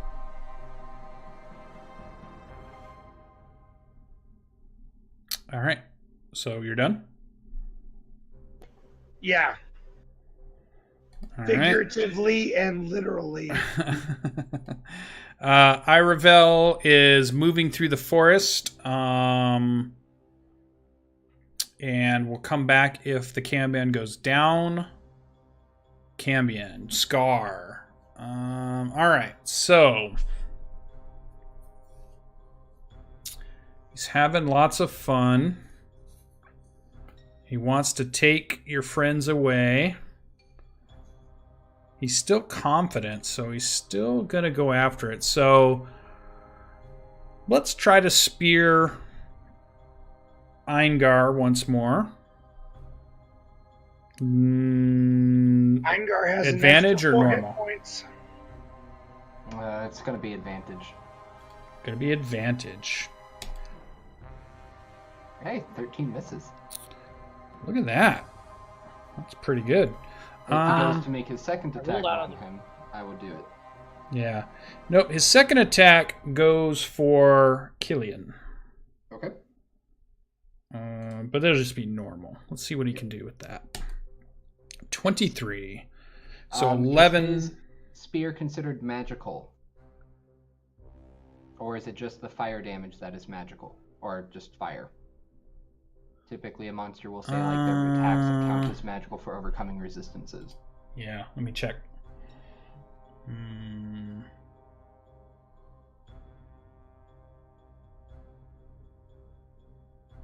No, I think it doesn't say that. So I think you get your heavy armor versus the spear part of it.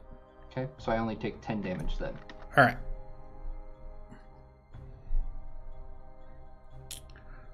All right, and because he's confident,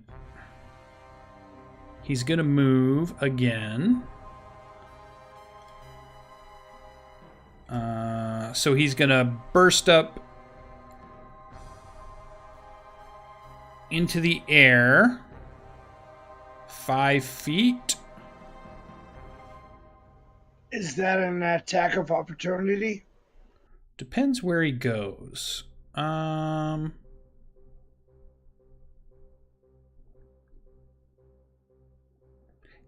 I'll let you guys swing at him. If you didn't use your reaction for something else. So let's go.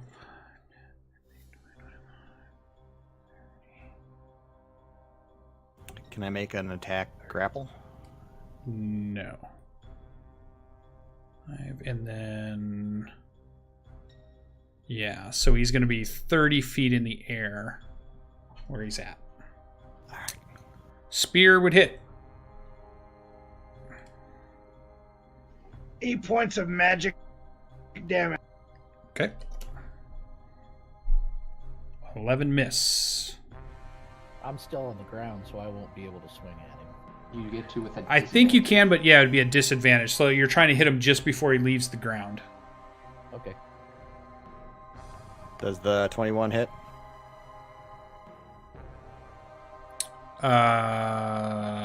21. On my attack of opportunity?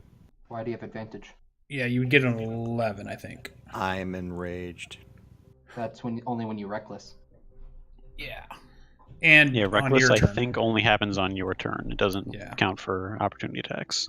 Well, it goes through until the next turn, but I didn't think that you've once reckless. No, I don't reckless. Yeah, so it's still a, normal. Yeah. No, all right. And a 10 is the lowest of Eingar's, so yeah, that misses.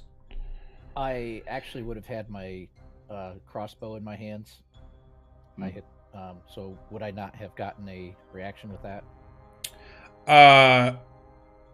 Well, yeah. What's the bonus for when you fire your crossbow? Is it a +5 or is it It's a +1.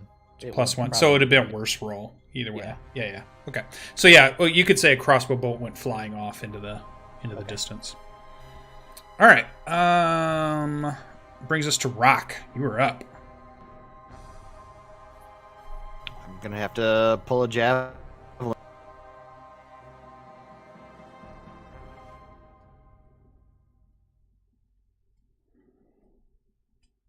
Okay.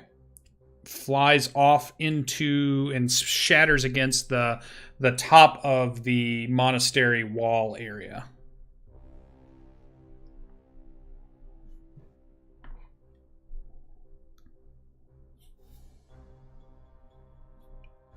Gonna move forward.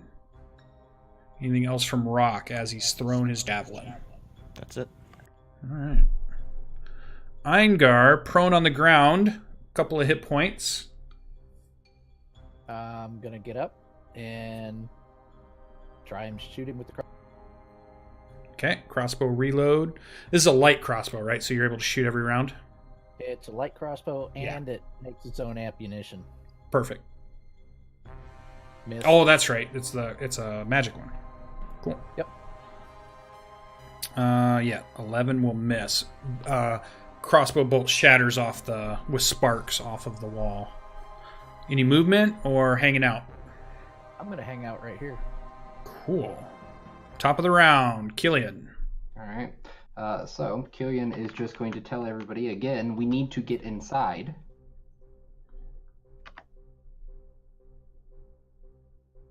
And he's going to take the dodge action, trying to get people to go in before he does. Okay.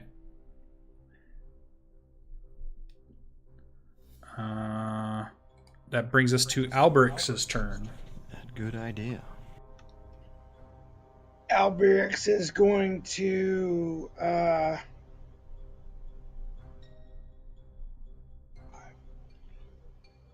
take a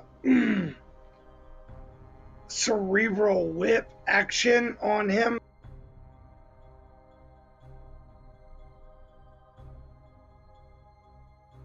What's the range on it? 30 foot. He's outside of 30 feet. You'd have to move towards him. Oh, he's in the air. Yeah, he's 30 feet up in the air. All right, I'm going to move into the hallway. Okay. And I will move my healing spirit here. Bonus action? Cool. Yeah. Can you move the healing spirit there? I can't do both. You want it here? Or here? I see you pinging. Am I in the wrong spot? In the square right in front of that door. Okay. Yeah. Yeah, that's where it's at. Good deal. Did you heal yourself for it because you ran through? I'm at full. Okay. All right, Iravel is in quite a ways out. What's he want to do?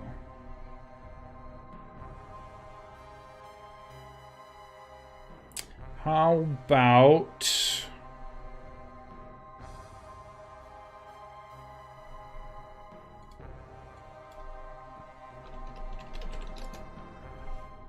Rock.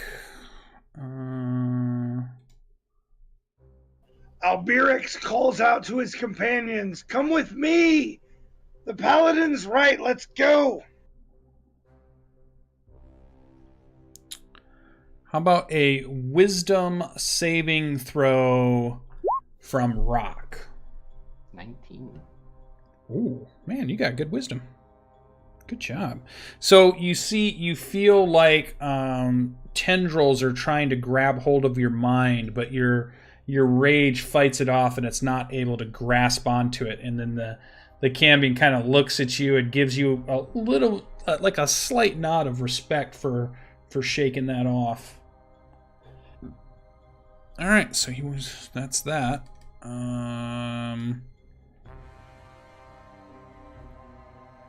So let's maneuver then. 5, 10, 15, 20, 25. He goes here. And that's his turn. Rock's up. All right, Rock's gonna throw a javelin. Cool.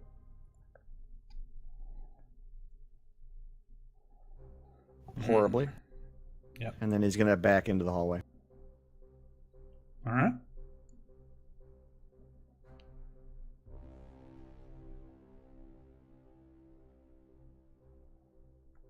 Eingar, you were up. After this crazy turn of events. Rock, if you move through the thing, you get the thing. He was full as well.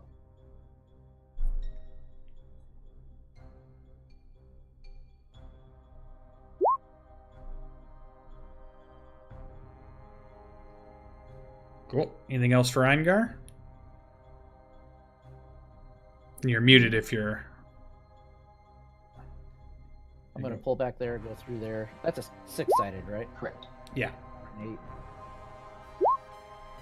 Ooh, nice roll. Okay, there we go. 2 nice rolls. And I am also going to pull out a potion of healing that I have and drink that if I can.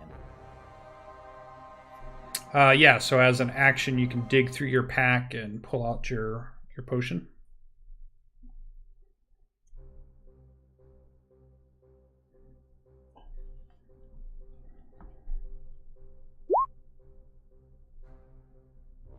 $2d4 plus 1 or 2. 2.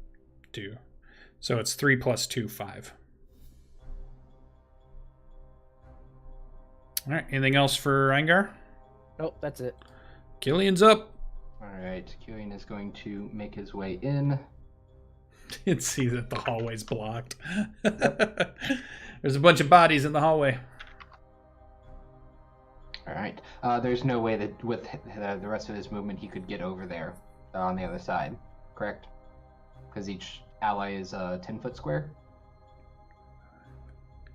No, I think it's 5 foot. They have to kind of move out of your way, as long as you don't end up in their square. Alright, how's Eingar looking health-wise? Bloodied. Okay. Battered. Alright, then as I pass, I'm going to give him 5 more health. Okay. Alright. Alright, we need to figure out a plan for if it comes in. Can't fly in here.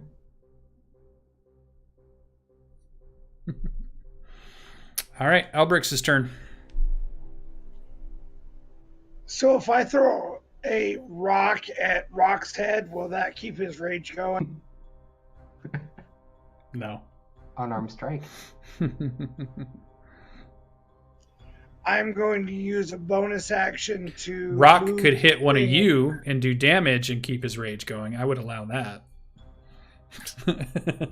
Of course you would. I mean, you could spar with Killian. I would like to move the healing spirit onto Eingar.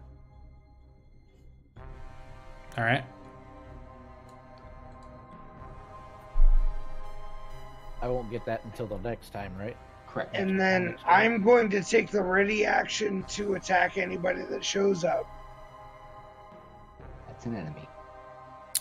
All right.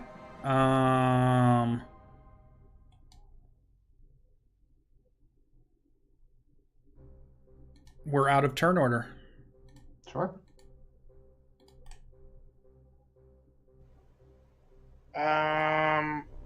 Is it fair to say we can heal completely up? Sure.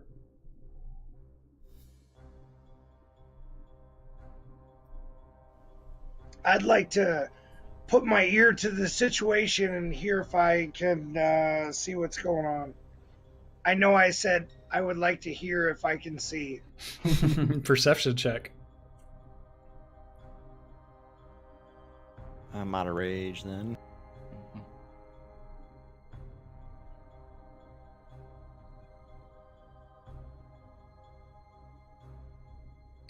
You hear noise coming from this direction. You're not sure what it is, but it's definitely something. I'm going to light a torch and use my mage hand There is to a lit move torch it up. if you want. Okay. Let me put it on your character here. So you would be casting... Oh, no. Let me do an icon. Let's do light.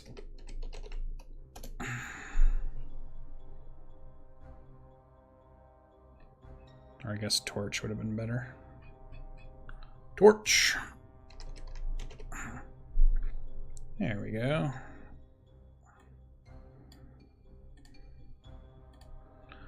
Let's give it to Alberix, and let's give it some players see it, and it would do a 40-20.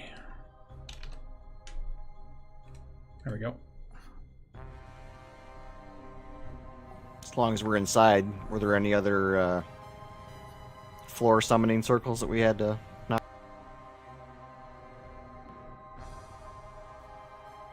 Not to my knowledge.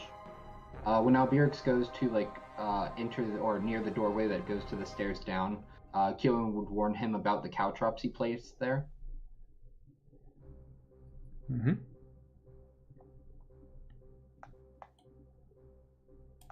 That one we took care of. That one's down, right? Yep. Did we do a thorough search of this place last time we were here? Like, walked everywhere? Or fought everywhere? We just knew about the stairwell down. So there could be other summoning circles hidden that we don't know about. Yeah.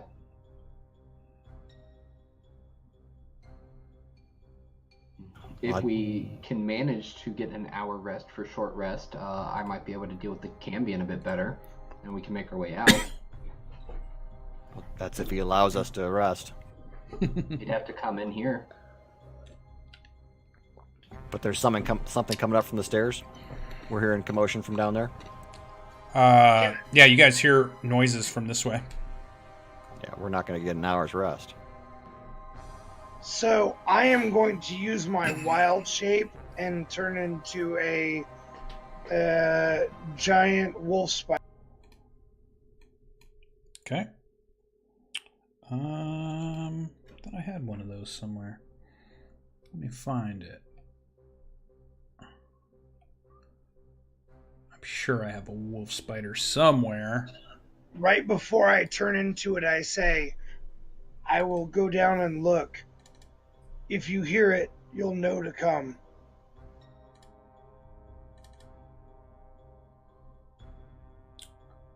Are you sure you want to go off by yourself? No.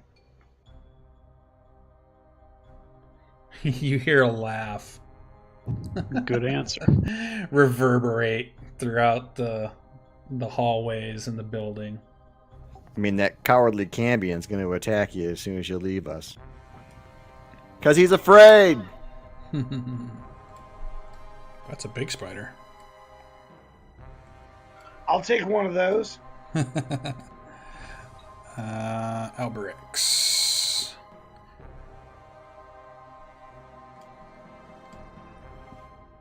Alright, so I'll GM layer this one. Ooh. So you stop It's way black. on the caltrips. Well, if you move through them slowly, you don't have to make a saving throw. Dude, I'm going up the wall on the ceiling and down. Okay. Can you have mage hand up in wild shape? Yes, I can. Ooh, nice. All right. Okay. But everything is black, so my Well, dark vision has you- not taken effect. You have a torch. The token vision. Yep, you should be able to move it. It's all black except for a blue square. Let me try to fix it. Nope. Oh, what's this one? How about this one?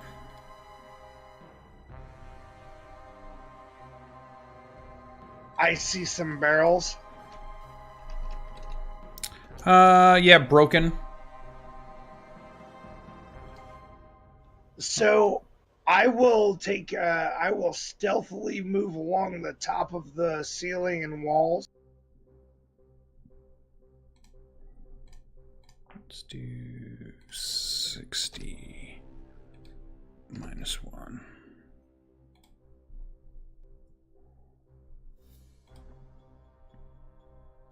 What do I see in here? An empty room.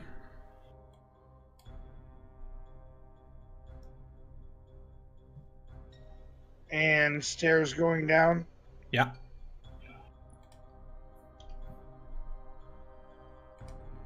Do I hear anything Yeah, lots of noise. from those stairs? From the stairs. Yep. What kind of noise? Movement, armor, grunting. It's like a cacophony of noises coming from them stairs. What's all this?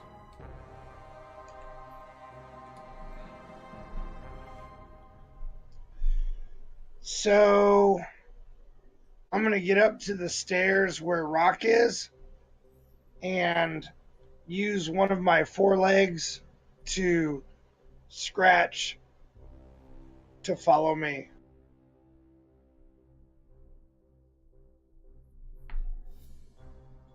I'll shuffle through those.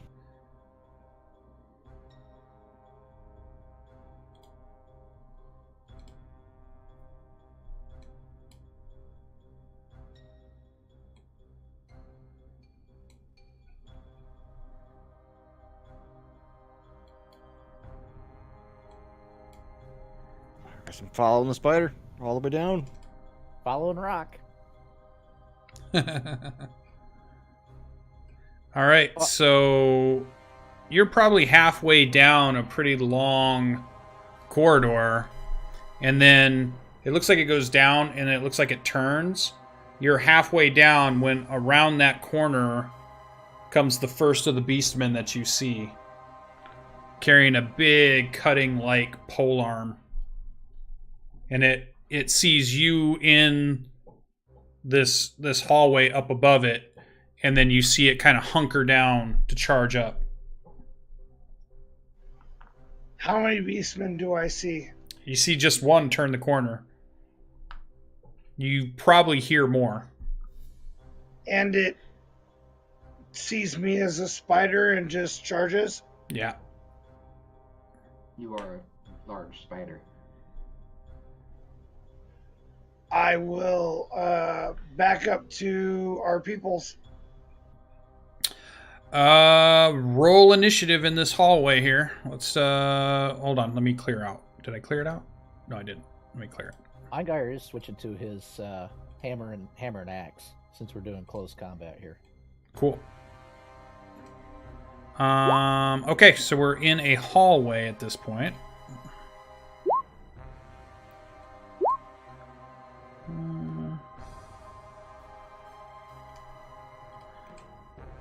I'm just going to move a token here. He's not actually there, but I just want one on the screen so I can use it to put our initiative there. See how we did. 14 ain't bad. But it's normal. So I have 13 hit points as a spider. Okay. Who we missing? Irevel. We're missing a spider and our wizard. Our spider, Alberix. I did 13? send you a whisper, by the way. I Oh. double checked, and I have an Shatterkite 11. do actually have Fey ancestors. Okay. Let's see.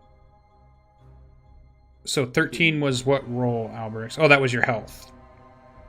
No, what dice are those? 2d8. No. Oh, yeah. 13 is my health and 11 is my initiative. 11. All right. So Alberix. Oh, I spelled it wrong. L. Your X. There we go. 11. Next time, if you want, you can add the token specifically to the initiative by clicking on it Oh, this one. and pushing U. Oh, cool. All right.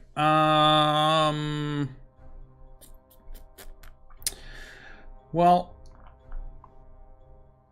that retroactives everything is the problem, Irabel. I mean, I know it could have kicked in at like any point in my walk back, and it's going to take a while to walk back too. So I'll let you decide.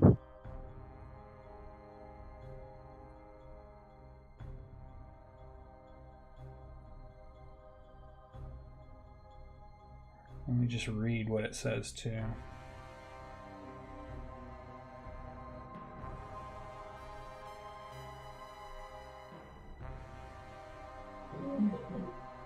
Yeah, it does say magically charmed for a day. All right. Well, yeah, we'll just rule that it worked for some reason. We're not sure for now, but then it wears off.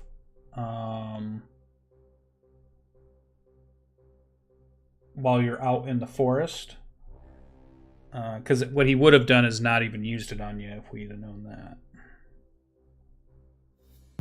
Well, it's not immunity; it's just advantage. But I think the advantage would have helped with that the second attempt that I made with the inspiration, because it was a natural one. But I think the other one was a 16 or 15. 15.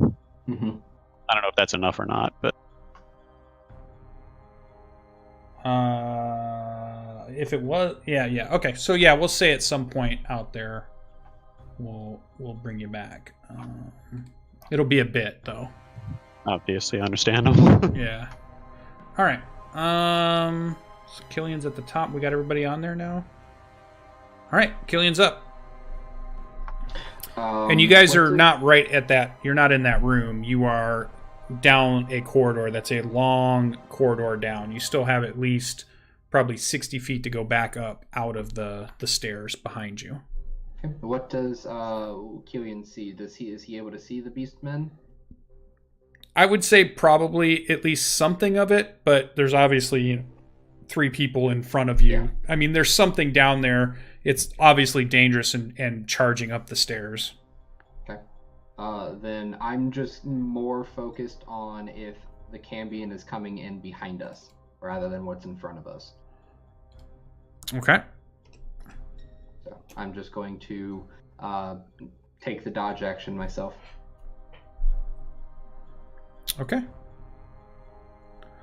That brings us to the creature. So it is going to. It's got a great axe, and it's running up the stairs towards the first person. So our spider's still there. So he's probably about 20 feet from the group. 20 feet from the group. I He's would got a have big loved axe. to have hidden from him. Okay. You could certainly try. So that'll be his turn, charging up. It's about 20 feet from Albrix in the front. Rock, you're up. So I'd have to move 20 feet to get to it? You would have to move 25 feet to get to it. I moved 25 feet. Okay. All right. Go ahead and swing. An 11 will miss. You do see more behind it as you have run down. All right. And brings us to Albrix as a spider. So, is there like something that I can interpose between him and myself to hide? I mean, you're in a hallway. Rock Can is I- between it and you, but I mean, you can't hide in plain sight. Like, can I go up to the ceiling in the shadows and hide and come down? The ceiling's only about 10 feet up. It's a tunnel going down. It's not like a big cathedral ceiling or anything like that. You could go back out and then find a hiding spot. How far back is that? 60 feet from the person in the back, which was Killian.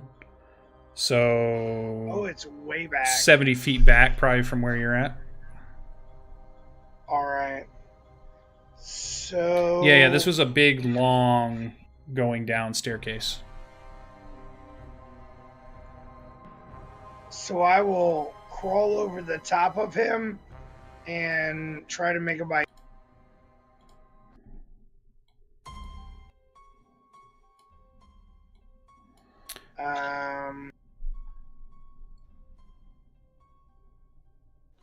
That should be weapon attack plus.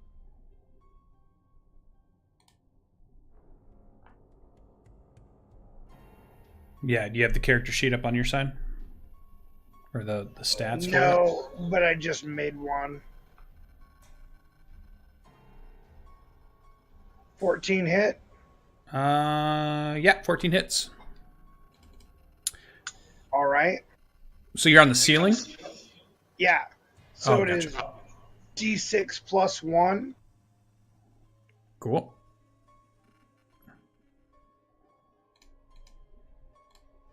Four points of damage, and he has to make a DC 11 Constitution save. Cool.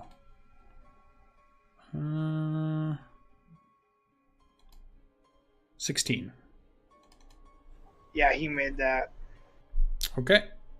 Half damage? Yeah. 2d6.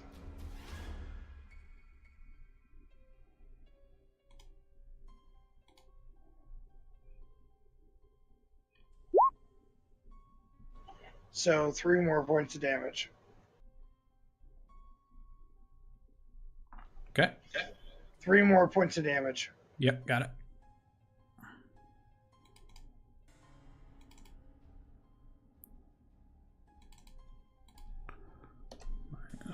There we go.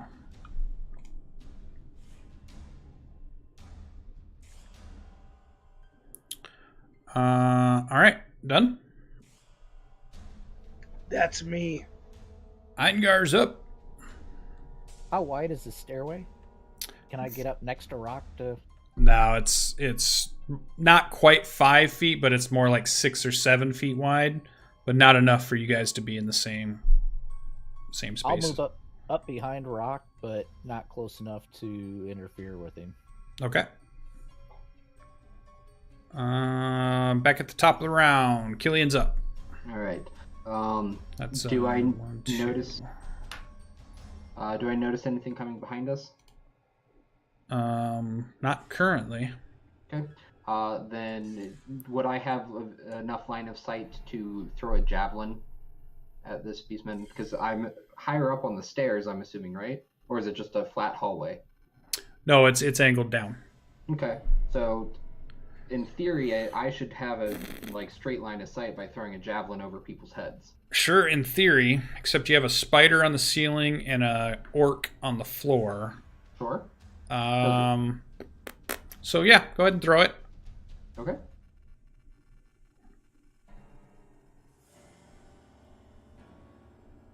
Yeah, hit. Hey, there we go. I can do stuff.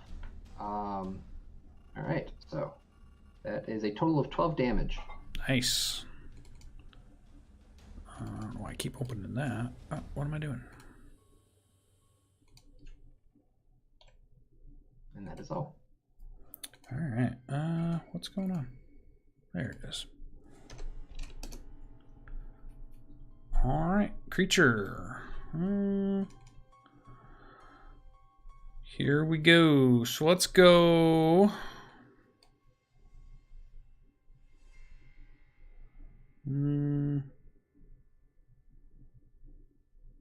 Yeah, so just a couple of great axes. So I guess Rock, did you hit, or you just ran up to him? I didn't hit him. All right, so he's gonna swing two big great axe swings at the spider that bit him. I did swing at it. But you missed. Yeah, okay. So yeah, he's gonna swing at the spider then. Normal, no. Let's go advantage. 21? Yeah.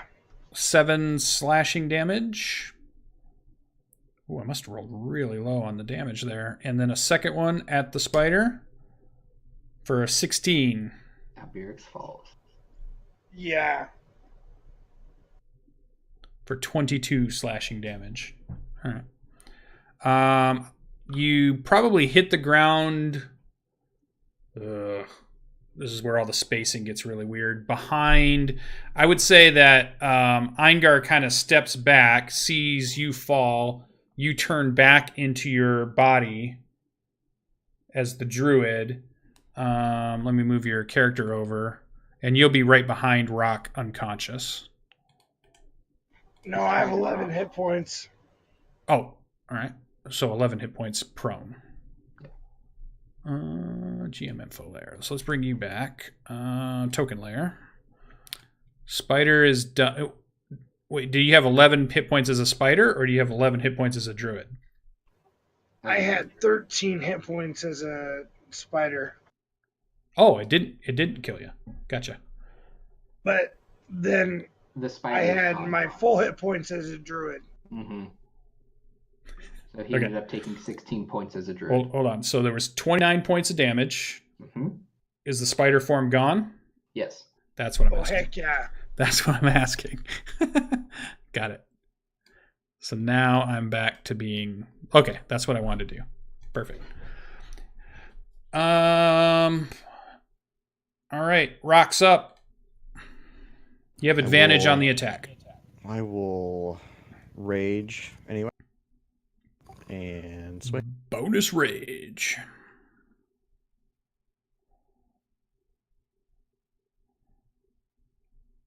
It's hit.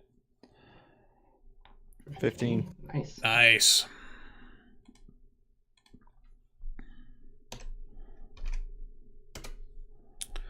All right. Anything else? Albirix, prone on the ground behind Rock. All right. Albirix will stand up and move behind Eingir, who has his crossbow out, and cerebral whip that guy. Okay, so you try to arc it around all the people in front of you. Yep, 22 would hit. For 1. Take that. All right, Eingar, you're up. There's a 5-foot space, and then there's Rock fighting a big beast creature. Big horns. I actually had my hand weapons out, Okay. not the crossbow. But since I can't get around Rock, I will get the crossbow out so that I can do some shooting around him. All right, yeah, you'd have to use like your action to put all your stuff away and pull the other thing out. Okay. Yep, Even with that's dual what I'll do. wielding? Yeah, What? because putting stuff away is still actions. With Yeah. dual wielder, I can put both of them away at the same time. Correct. Okay. Correct. And then I'm saying as an action, you could just pull your crossbow out. You wouldn't be able to shoot it, but you'd have it in your hands ready to go for the next turn. Right, that's what I'm doing. Yeah. Okay.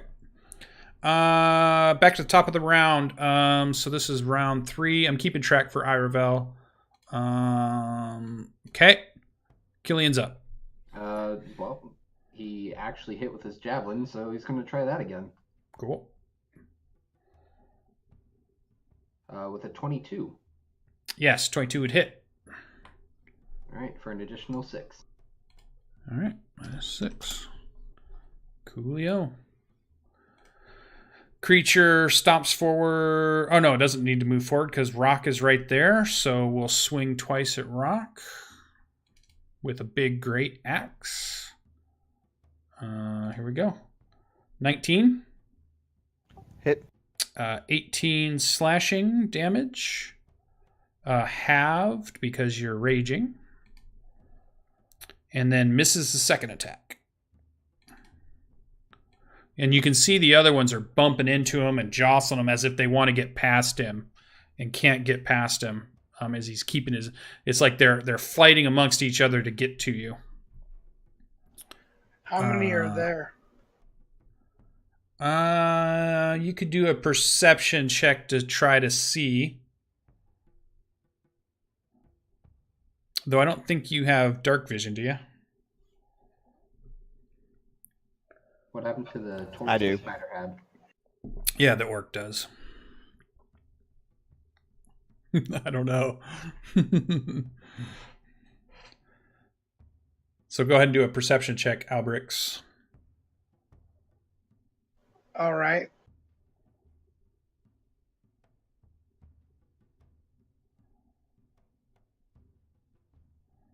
Yeah, you're not sure. You can see some, but you don't get a number.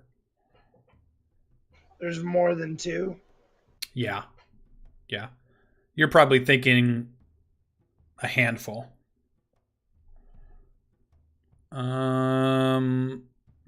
So Rock, you're up.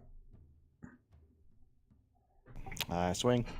All right, swinging. Rock can see how many is down there. 17 hits. That was my perception check. Oh, sorry. No, you don't even need one. You're right at the front and you can see down there. Yeah, you definitely see in the hallway currently 6. 24 hits for 8.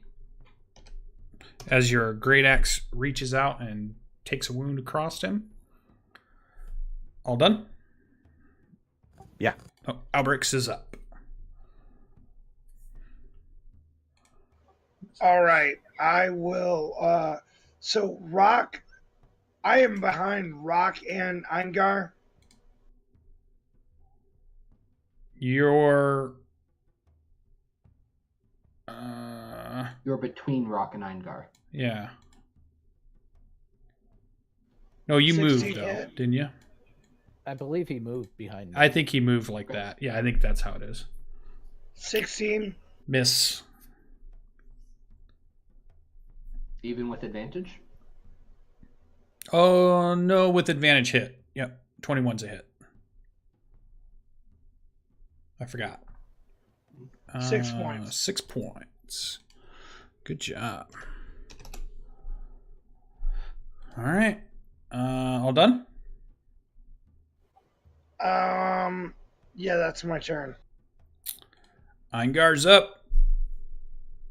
I'll take a pot shot at the first one. All right, crossbow out. Ooh, nope. Skitters off down the hallway. Anything else? No. All right, top of the round, number 4. We're almost there. All right. 4 rounds. Okay, Killian's up. Killian is just going to throw another javelin. As he does, what's the plan? I've only got one left. We can't leave. They'll chase us. They haven't chased us before once we've left, but we've still got a demon outside.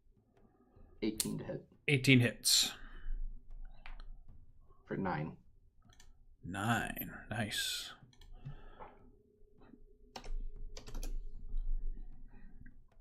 All right. Creature takes a couple swings at Rock.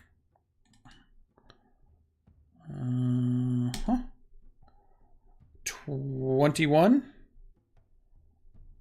So for 20 slashing damage, halved for still raging. Does it have advantage for a reason? God damn. Yeah. That's why you guys have been getting advantage on it. It's going reckless. And then a 16. Hit. For 12 slashing. Halved for your rage. All right, Rock's up. I'll swing. I'm not back. I can't back out. Advantage. 24 hits. 13, 14, 15. It goes down. Go ahead and describe it. Nice. That's just going to be a clean cut of his bovine head right off, because it's probably right at about chest level for Rock. He'll do a big sweep right through. Cool. So this goes to this. And so we see the body. What ends up happening is the body falls, and now there's like this space of 10 feet between you and the ones that are jostling behind it, but you can tell they're about to try to push their way over this corpse and head towards you. I've got more contra. But you still have, it's still your turn. So think of them as more like, let's just do this for a second. Think of it like this. There's a dead body here. Okay. If I can take a step out, then I will. So you can jostle your way past. You could do 30 feet back up the tunnel.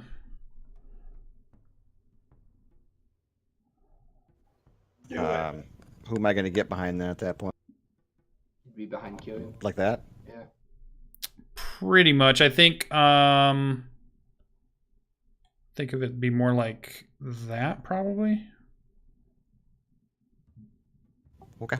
Trying to think of what's an easy way to do this. I need more room. I didn't have the hallway mapped out. Let's do this. So they are there. And it would be 5, 10, 15. Alberic's would be at the 20 mark. You were here and you went 5, 10, 15, 20, 25, 30. So you'd be like that. And then Killian would be here-ish? Sure. Everybody was in a line? All right. Let me move this other thing in my way here. This is in my way. There we go. Okay, so that makes a gap. Alberic's, Rock jostles past you, bleeding profusely. All right.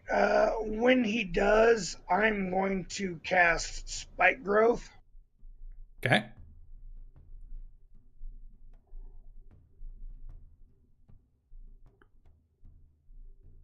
You cast it. It grows in the stairwell here. It does. And then I will back up past everyone else as well. Because how much feet are you going to use? Run. 30. 30. 5, 10, 15, 20, 25, 30. Eingar. There's like the spike growth kind of grows up in the stairs leading down, and you can see these creatures are just about to stomp their way over the corpse of a beastman and head up towards you on the stairwell. What do you do? I'm gonna back up just like everybody else is. Okay, you're gonna use. Everybody else did an action. If you use a dash, you get 60 feet. If you just use your action, you get 30. What do you want to do? Or 25 as a dwarf, 25 right? as a 25 dwarf. is what I get. But Yeah. I'll do that just to stay with the group, not to out. Do the dash. them. So 5, 10, 15, 20, 25, 30, 35, 40, 45, 50 feet. All right. I'm still with the group though, right? Yeah, you're only 10 feet ahead of Rock. Yeah. You're Okay. you're about That's what 10 I'll feet do. ahead. What? Yeah. You're 10 feet ahead of Alberic's. All right, top of the round, 5th round. This is when Iravel makes it back to... Where's your token, Iravel? What do we do down with at it? the bottom right corner.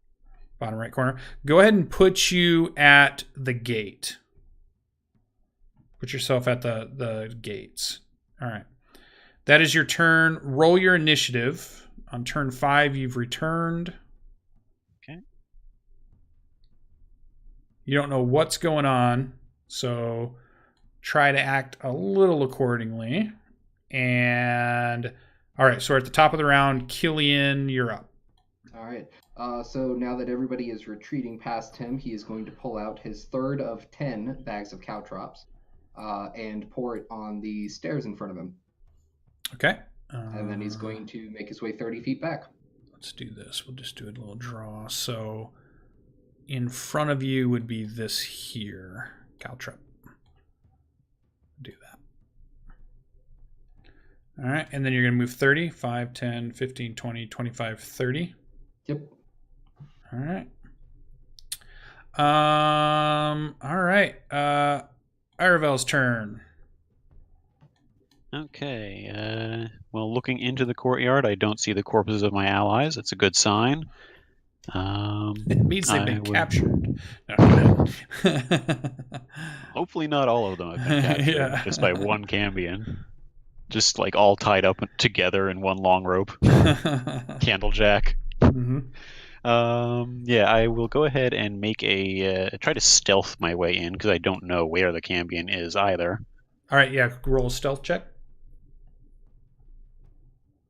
Good roll. You feel pretty stealthy. All right, and I'll start making my way in, and not wanting to make a ruckus, because I don't know. I know there's beastmen probably still around somewhere as well. I don't want to draw their attention to me by myself. I'm just going to be keeping my ears peeled for any kind of noise that would indicate where my allies have gone. Okay. Yeah, you can go into the courtyard, and then you can try a perception check.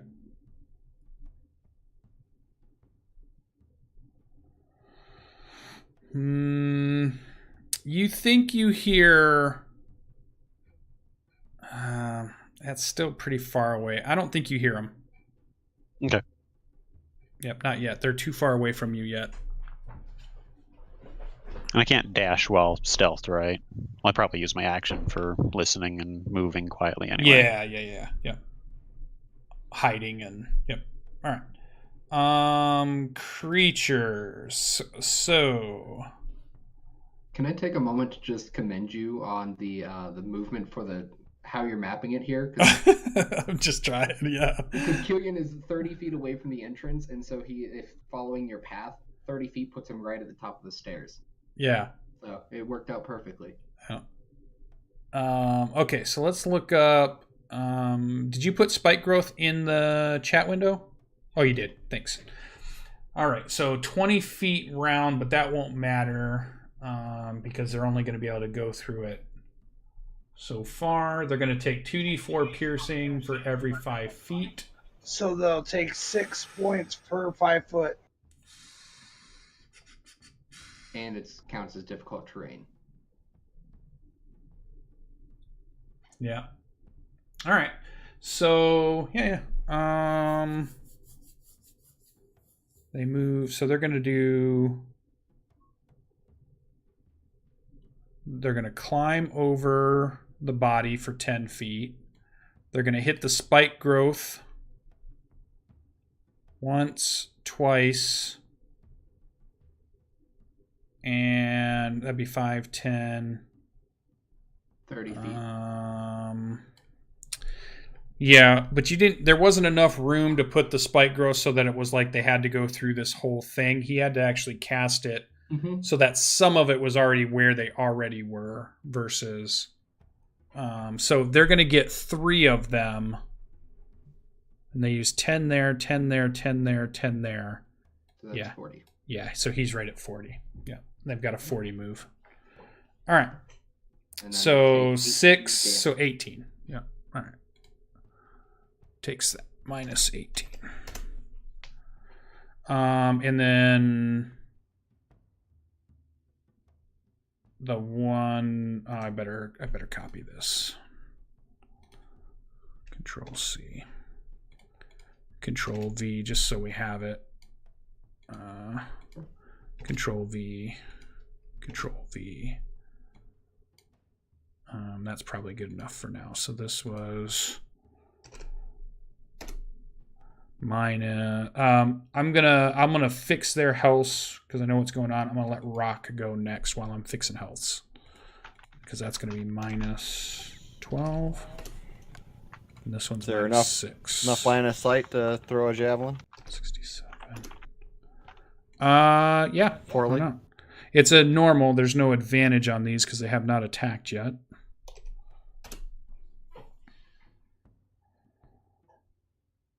Uh, 18 would hit the lead guy. 12. All right. Minus that. All right. Keen observers will note that that is Rock's second to last javelin. Second to last. Seems like you have a lot. All right. I did have a lot. What else? That's it? One attack. Are you moving? For fuck's sake, die, Beastman! I've got to stay in range of you guys, so if I back up any more, will I lose sight of anybody? On a turn, No, they're or- all We're right behind you behind right you. now. You're in front. You're in front. Clearly. Okay, I'll move 30 feet. 30 feet. 5, 10, 15, 20, 25, 30. Put you there. And when we come out, we'll be at the top of the stairs. So, all right. Albrix is up. So, Albirix, I can look down the stairs and see the Beastman. Yep. I would assume. Yeah. Yeah, because you're like 5, 10, 15, They're 20, 35 feet 25, away. 30. 30 feet away in the dimness.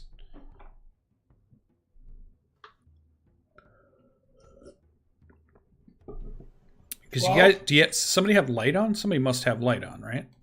What happened to the torch that the mage hand was carrying? It's like back here in a room somewhere, lighting up a Pretty hallway. much. Okay, well, we can say that Killian picked it up at some point. He's not had to use his shield. If you want. All right, His so shield yeah, couldn't see Otherwise. yeah. Let's keep it moving then. Yeah. So I have an advantage No. No. that I missed. Okay. So Cerebral I Whip will. lashes out and misses. I will back up. 30 feet then. So 5, 10, 15, 20, 25, 30. I'm going to put you right there. So you're the first one up out of the stairs and you're actually looking in this empty room. That brings us to Eingar. Do I have enough room to look past Killian to take a shot with my crossbow at the first one? I do have dark vision. You do, but you'll only get to move 25 feet after that. But yes. That's fine. Okay. 20 hits. And he's hurt.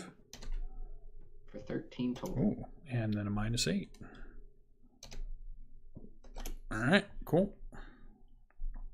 And I'll back up 25. All right, 5, 10, 15, 20.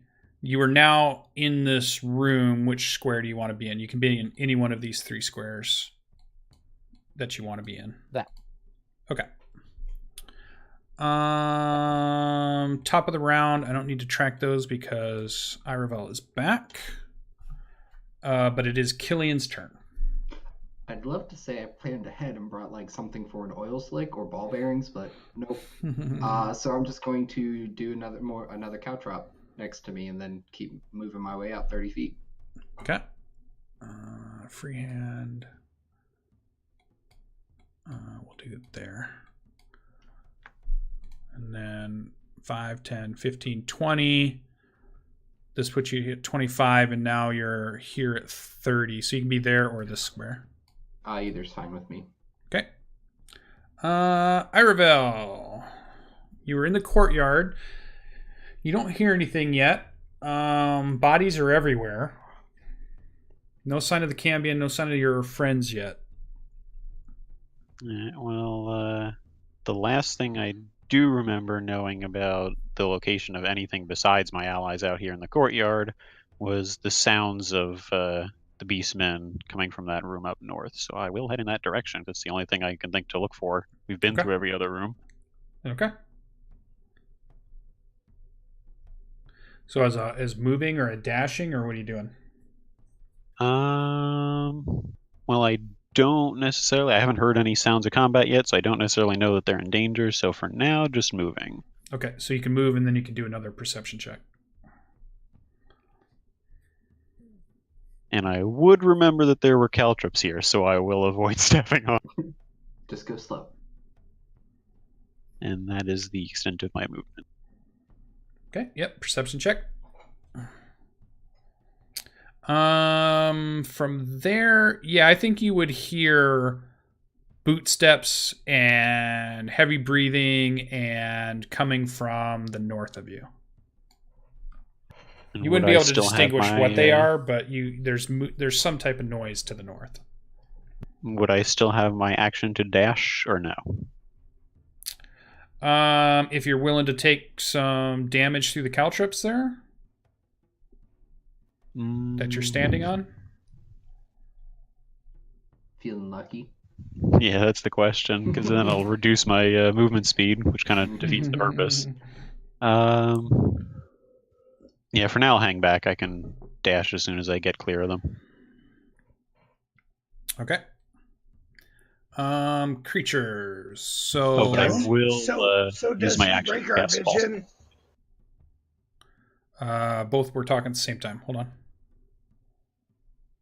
I was just going to say I'll use my action, though, to cast false life on myself at first level. Oh, okay. Yep. So go ahead and cast that.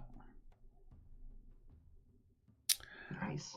All right. What was your question, Albrix? Sasha? So he does not come into our field of vision yet? Nowhere close. Nope. All right. So the lead guy gets to the first set of caltrops. DC 15 dex save. Yeah. Let's see what happens here. Normal, not advantage.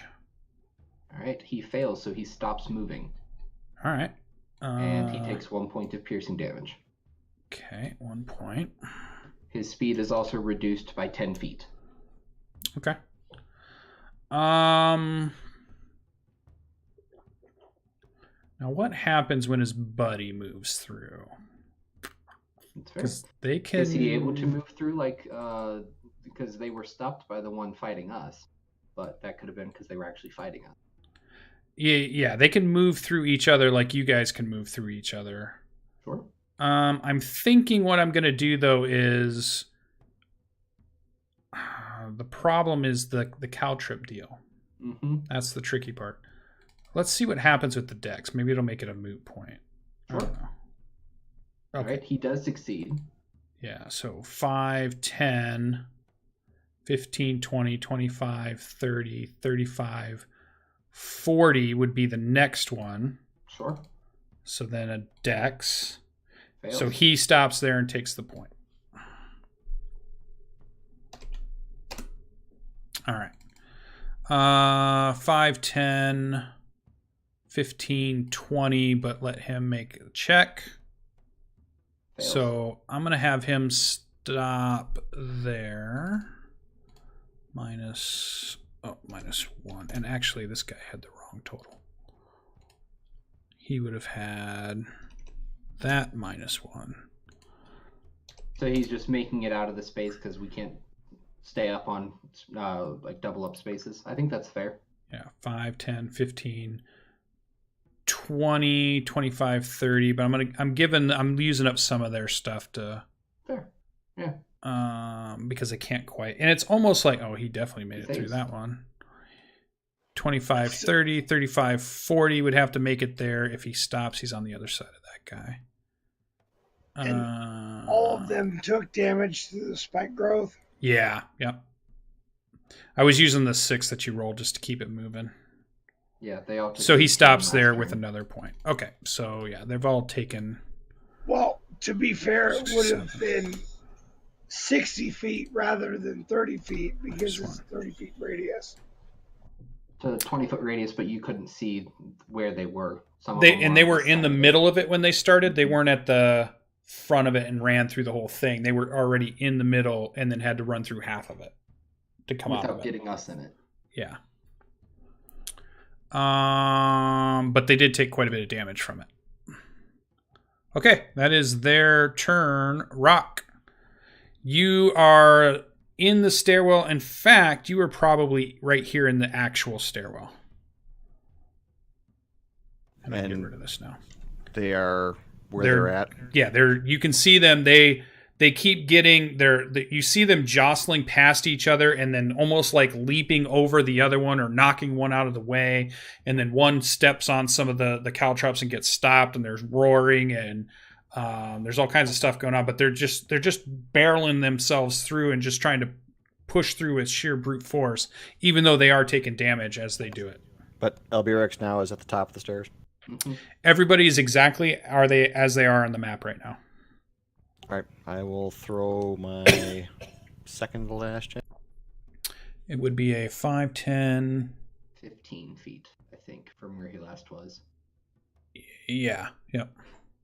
Oh, miss. Broken. Shattered. Never received, never found again. And then move out. Okay. Albrix is up.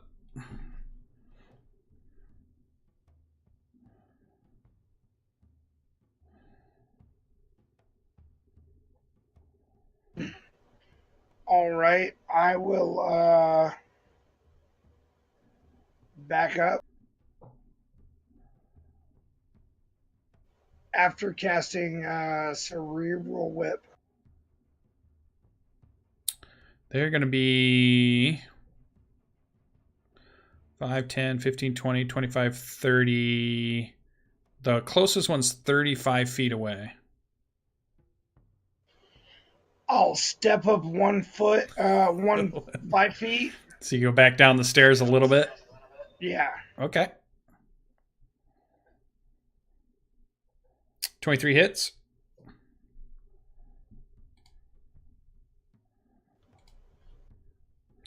You're going to pull him forward? Yep. Closer to you? You pull him 10 more feet up. 5, 10. That's 10 more feet. You went down, so that he is 5, 10. Yeah, he's about 10 feet from you now. And I will move to the back side of our group. Okay. Ooh. Eingar, you're up. Think of it as being like this guy's probably there-ish. He's actually probably another 5 feet back, but but he got pulled to. Maybe I can put him right like this, and you can still sort of see him. And you're muted if you're talking. I am going to take a shot at him with crossbow. Okay, crossbow. He's hurt for sure. 21, another hit. Yeah. Nice. And he's damaged, right? Yep. Yeah. And he is colossal. Nice. 17 points of damage. Nicely done. And the map is real now, so whatever square you go to is real stuff now. okay. I'd like to use my bonus action to cast Ensnaring Strike on him. Cool. What's that do?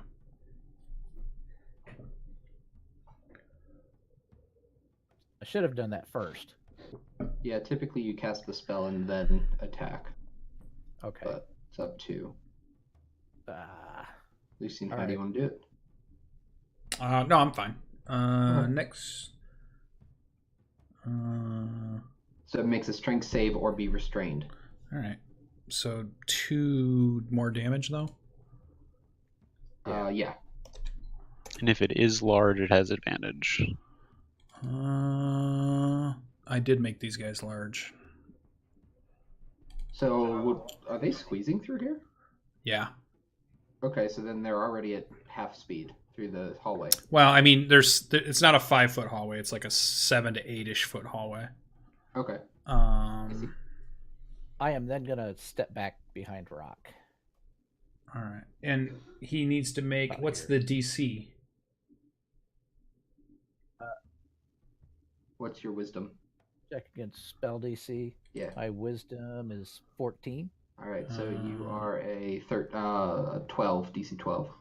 All he has is a strength score, so that's all I can roll. It's 15. All right. So it doesn't affect him then? Correct. He's not Okay. restrained. All right. But he takes the damage. Yes. Got it. Perfect. All As right. he just breaks out of the vines that are wrapping around him. Killian, yeah, we see him break through him. So Killian's up. You can hear him coming up the stairwell. Nobody has any line of sight on anybody at the moment. You can hear him rushing up the stairwell. All right. So I think I'm just going to have to do my best and put another thing of caltrops down at the top of the stairs. Okay. Yeah.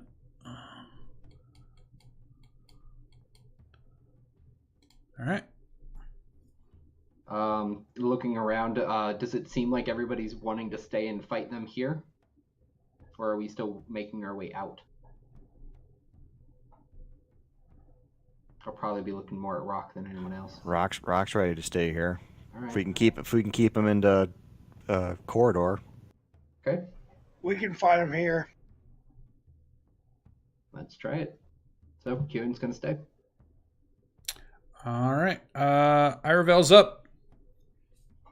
Okay, I assume by now I have definitely heard sounds of combat going on towards the north. So I will make my way up there. Okay.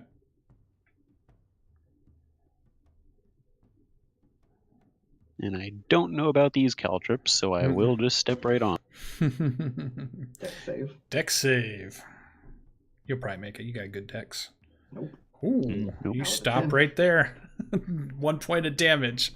Until you receive healing. And you move, and you lose 10 feet of movement. Yes.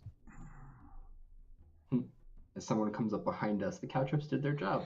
And Yeah. Anything else? Can I see anybody from?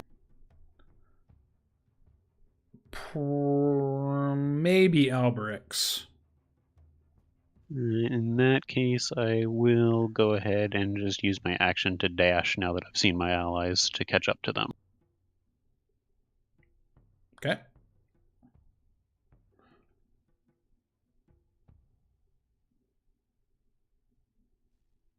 I have no idea, like, where people have been positioned in terms of the beast folk and all. So all of us are actually up here now. So wherever you want to go. These folk are just down the stairs. Let's move this out, though, so we don't have that. I don't know what all this is.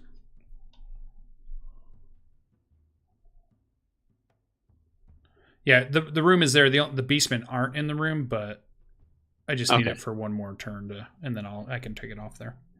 All right, so I'll move back where I was just then. And that'll be my turn.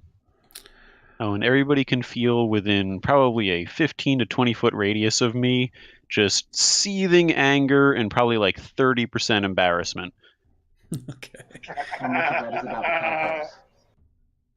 Probably none of it's about the caltrops. Okay. So Are you at least complaining about 5, your feet so I can heal you and make it so you can move? 15. You'd probably see me hopping a little bit. All right, that's good enough. So 15, yep, makes that. Yes. And we'll move here. The other ones are rushing up behind, so let's do the ones in the front here. So this guy can now move 5, 10, 15, 20, 25, 30, It's just up. 35, 40. Stands right on top of them. Only has 30 feet, by the way. I don't think any of them have taken speed damage. Right. Yeah, so that's well, he'll still move to it. Yes. Yeah. And he stops. 13, and that's Takes another point of damage. yeah. Let's do that. -1. Here we go. All right. So this one is 5.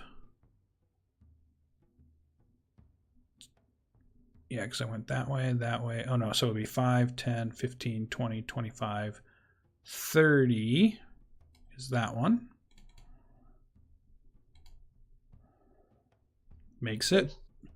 And then goes another... I'm going to move Iravel for 1 second.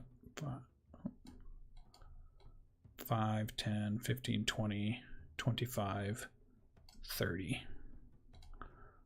And then this one, 5, 10, 15, 20, 25. Almost there. And he stops right there. So he stops. All right, 1 point. But then he can dash, right? I mean, that's what Iravel just did. True. So then 5, 10, 15, 20, 25. Can't get to that guy's square, so I'm going to put him up here. 30. Question. All right. Do the caltrops stack? Does that one only have 20 feet of movement now? No, because I don't think he would ever get to 0 movement. Okay. Then I think there are rules about like same effects not being able to stack. If there is something else that reduces its movement speed, yes, but two different caltrops I don't think would. That's fair. All right, so only one of these guys gets to attack of all of them. That was 1, 2, 3, 4. The first one, I think. And we're still 2 more behind them, but we'll get to them in a second. The only one that gets to attack is the one at the top there. Holy fuck, dude. You said there's 2 more behind them? Yeah. Rock saw 6 when he was fighting. We are so bad. So reckless, so everybody will have advantage when they attack back. If it's going after Rock, it's at normal. Okay, so normal. So here's the first one. 18. Hit. 22 slashing damage. I go to 0, but I stay there. Oof, okay. Oh, because of the orc. Wait. He's at 1. Yeah, you're doing the orc thing, right? We are fucked. Well, I mean, you go at 1, but then the next one has advantage. Yep. So now you're at 0. All right. We'll do that. The other guys dashed to try to catch up. Didn't make it. Rock. Ooh, death save, Rock. Another beastman. Well, it wasn't a 1, so that's positive, but that is a 1 fail. Go ahead and mark that down. Alberix is up. You see Rock get hammered by a great axe from one of these big, and these guys are the size of minotaurs. I mean, they are big. Big, beefy, muscly, 8-foot kind of guys. All right. I am going to move up to this and hit him with Thunderwave. Okay. Actually, I am going to cast Fog Cloud. Oh, okay. Thunderwave is going to bring way more of them. Come on. How many are there, Lucian? At least 6. I mean, you know we're level 4, right? I mean, are we confused? Do you remember what Danimal told you about being dragged down and how many he saw? So I will cast Fog Cloud, Mm-hmm. and then with my I can't cast 2 spells, so that's where I'm gonna back up. Okay, and so it's a 20-foot radius sphere of fog, but where are you putting it?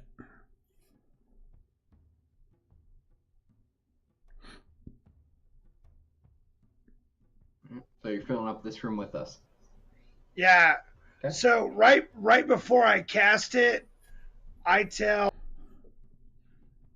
Killian to grab Rock and pull him out, and then I cast it on the face of this Beastman.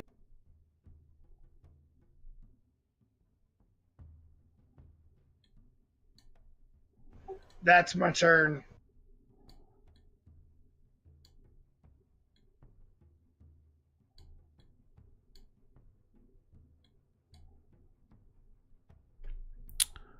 think it would be about that big. It's a 20-foot radius. So it's as big as a fireball. So half of it fills up this chamber, and then the rest of it... Actually, let me do it goes this to way. others. I know how I can do it. Let's just make this a 5 foot. Yep. And we'll make this an aura of 20. That would be 20-foot radius. Yeah. And fog cloud goes around corners, too. Yeah. And we'll move it to the back. Okay. We can't see the aura on our screens. You have to give us the permissions to see them. Okay. It goes to here. Okay. Everything in the room but this square. Iravel's Got it. out of it. This is the first square out of it. Okay. Okay. Then it is Eingar's turn. Oh. Albert's left. Oh, Eingar, you're muted. I'm going to make my way out of the room Okay. since it's foggy in there now. Mhm. It is foggy. It was a dark and foggy night. Anything else? Nope, that's it. All right. Top of the round. Killian's up. All right. So, got a question for you. Not sure how likely it's going to work. Ideally, I would like to be able to both drag partially Rock as well as give him a bit of healing so that he can get up and stand himself. Is there a chance I can do that? Or is it one or the other? Yeah, dragging the big orc out. How much? I mean, that's an action, dragging somebody. Okay, it's not an object interaction. No, because he's much bigger than a Okay, handheld object. What's your strength? 16.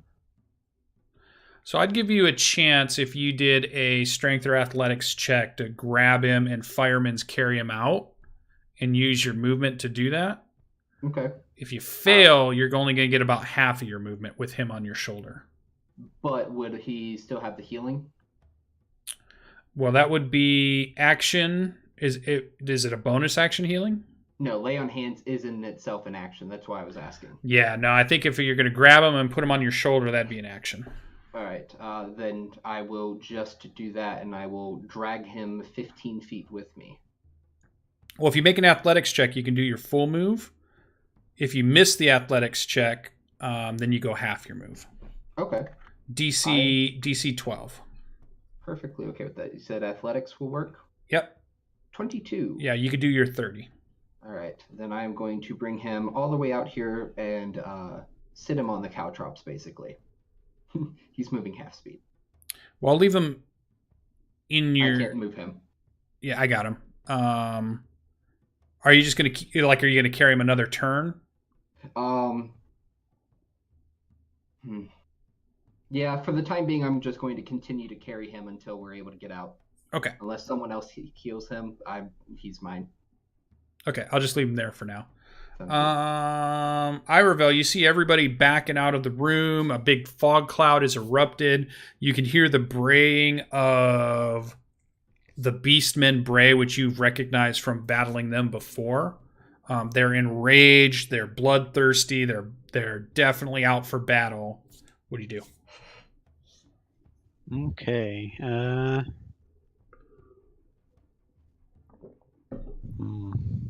It's a tough question. For now, I think I am going to go ahead and just activate my Blade Song again, because that went down a while ago now, and just stand guard in case anything comes through. I'm going to protect my... Okay.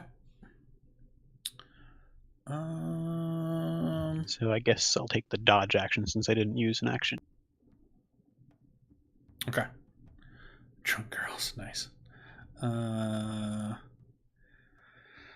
Let's give you guys a chance. Let's let the dice roll for you here. We're gonna say I'm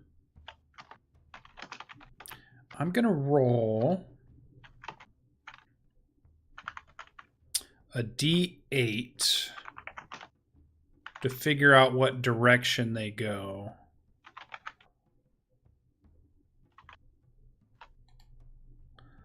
So north 1, 2, 3, 4, 5. This one gets a little lost.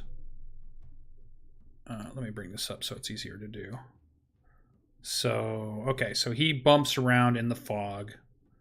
D8 for the next one. 1, 2, 3, 4. Bumps around in the fog. The other ones, they're in that, so they're just going to make it up to here. They will try to push their way through. These guys are out of the way, and I'm going to do a dex. Well, yeah, I guess it would be a dex. They wouldn't be able to see him anyways. They didn't before. Not advantage, normal. So let's do this. So 12. And the other one who wanders by him, 15. So one gets through. The other one stops. So I'm just going to leave those guys there. Let me do a D8. 1, 2, 3, 4. Okay, so they've kind of not found their way out of the fog, but that's not going to last very long. Rock's turn. Death save, please. 1 fail, 1 success. Albrix's turn. All right. So is this a representation of what's going on? Is there someone in front of us? You can't tell. You have a giant fog cloud you put up. Sweet. I'm going to use my bonus action to heal my orcish friend.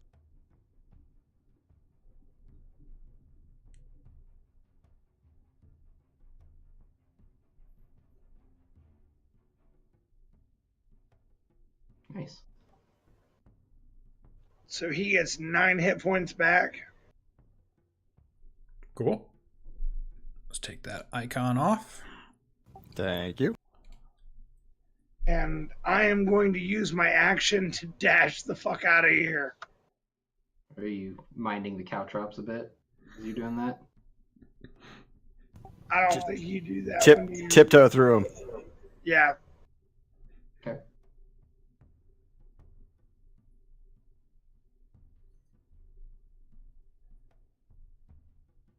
So that's my turn. All right, where do you end up?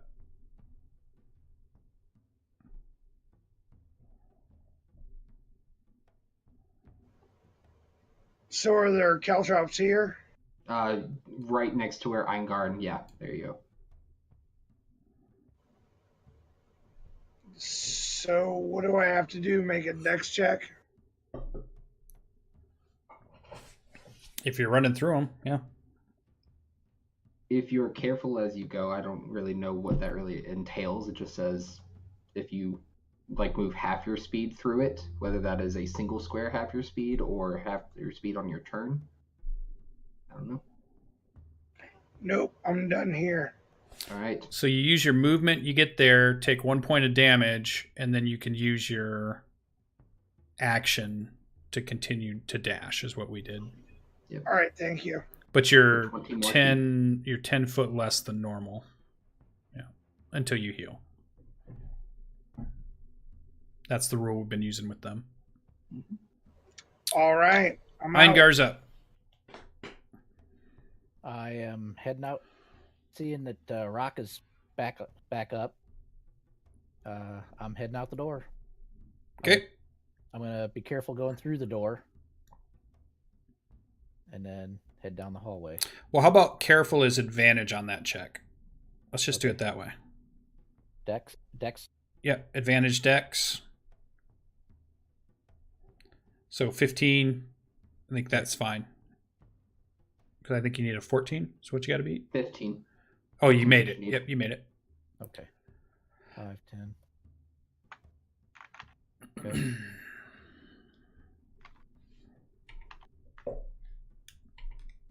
So that's your first movement. If you dash, you get an additional 25. And do I see anybody in the room looking up and stuff? You don't see anything yet. Killian's up. All right. I'm not putting Rock down yet. But I'm going to. Rock's seeing exhausted. That, Iravel was hurt. I will reach my hand out to him and cast Lay on Hands on him for a point of healing. And then I'm just going to move slowly out with Rock.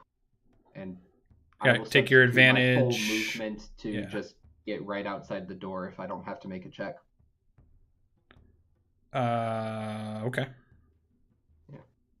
Caltrops say that if you don't move up, a creature moving through the area at half speed doesn't need to make a saving throw.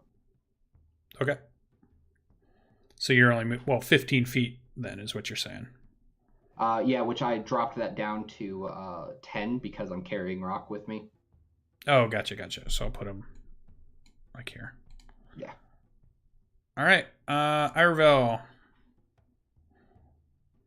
Okay, is there anything in the room large enough to just kind of provide some kind of, not like a blockade, but anything that I can push to kind of block the door a little bit? Everything in this room had been smashed to smithereens. There's no furniture left in any of these last two rooms. You see scraps of stuff that used to be in here, but nothing's big at all.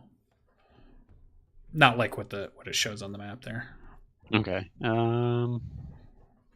In that case, I am going to...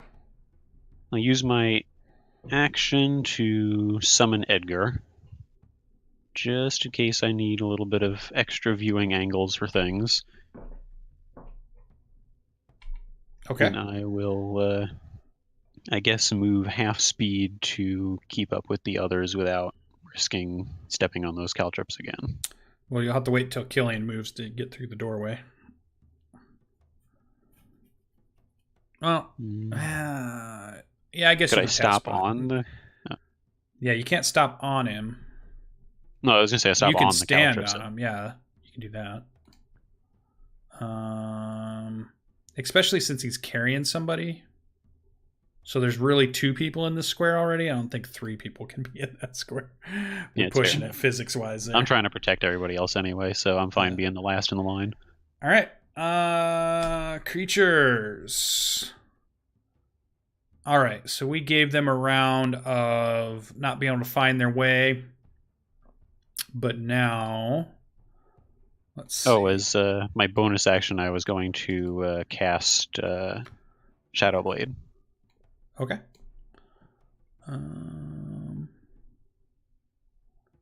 Let's see here. Yeah, they're going to come out. So 1, 2, 3, 4, 5. Where's my dice?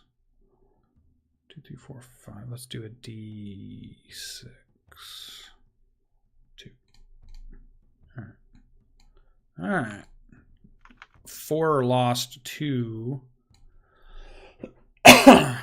One's there, and one's there. This guy has, the less health. All right, those are the ones that took the caltrops. Those are the ones that took this 12. There we go.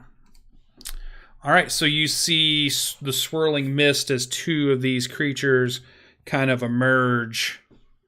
They see you as they continue moving towards you. So he moves here. This one used to dash to get out of the fog, so he can't attack. This one can attack as he wandered around in the room. All right, so let's see what happens here. Although he's not charging, so he's not going to use that attack. He's just going to use the Great Axe attack recklessly. Here we go. First one. 20. Miss. All right. First one misses and crashes into the floor. Second one, 16, misses. Crashes into the floor. Rocks up.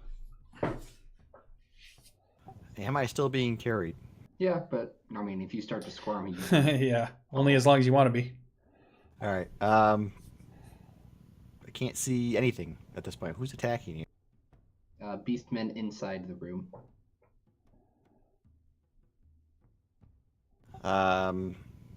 doesn't matter where I move. I don't think I can attack. Unless you want to go through the caltrops again. No. Yeah.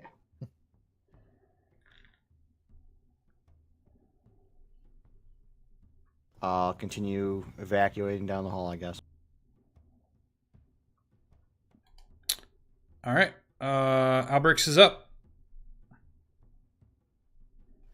Solidly disappointed. I will retreat. Okay. I want to do that. There we go. Eingar's up. Okay. All right.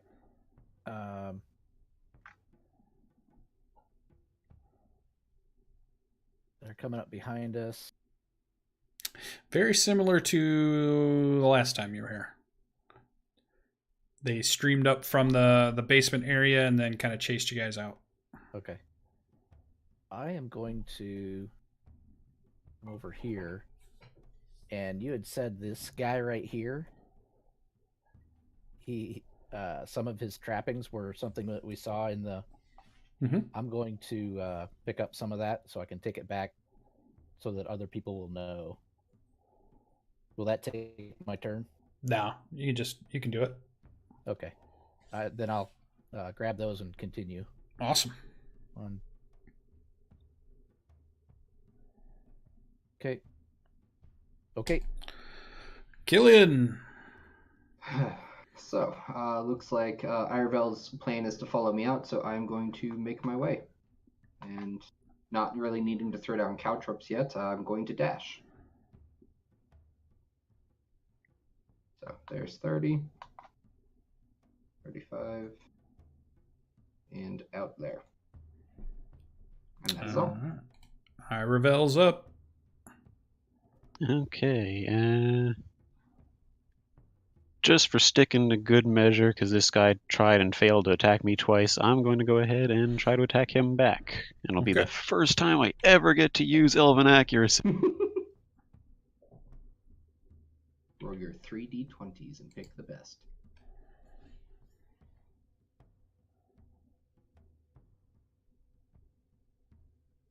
That's miserable 26. damage. Nice. I see how you work that.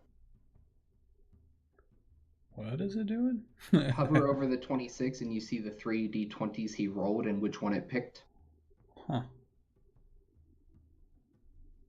And then because I had to have the damage stick with it, otherwise the whole macro wouldn't work. It's just I had to say one would be the crit and one would be the regular damage, otherwise it wouldn't work. Yeah. It's the Elven Accuracy feat, which is if you have advantage, you instead roll 3d20 and pick the best instead of 2. Elven Accuracy. What's that come from? Xanathar's. Xanathar's, yeah. Oh. All right. So what's the damage? Just the 7. 7. This is miserable damage. Okay, minus 7. Okay. And yeah, you know what? I'll risk the attack of opportunity and back out. I'm feeling good about my AC, and I've got my react. Yeah, so he gets 1 attack.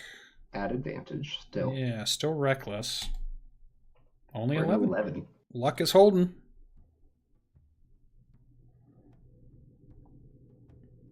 And I'll stop there. All right. So here's where it's going to be decided. So I'm going to make this roll. If he misses the dex save, we're just going to say you guys run and we're done.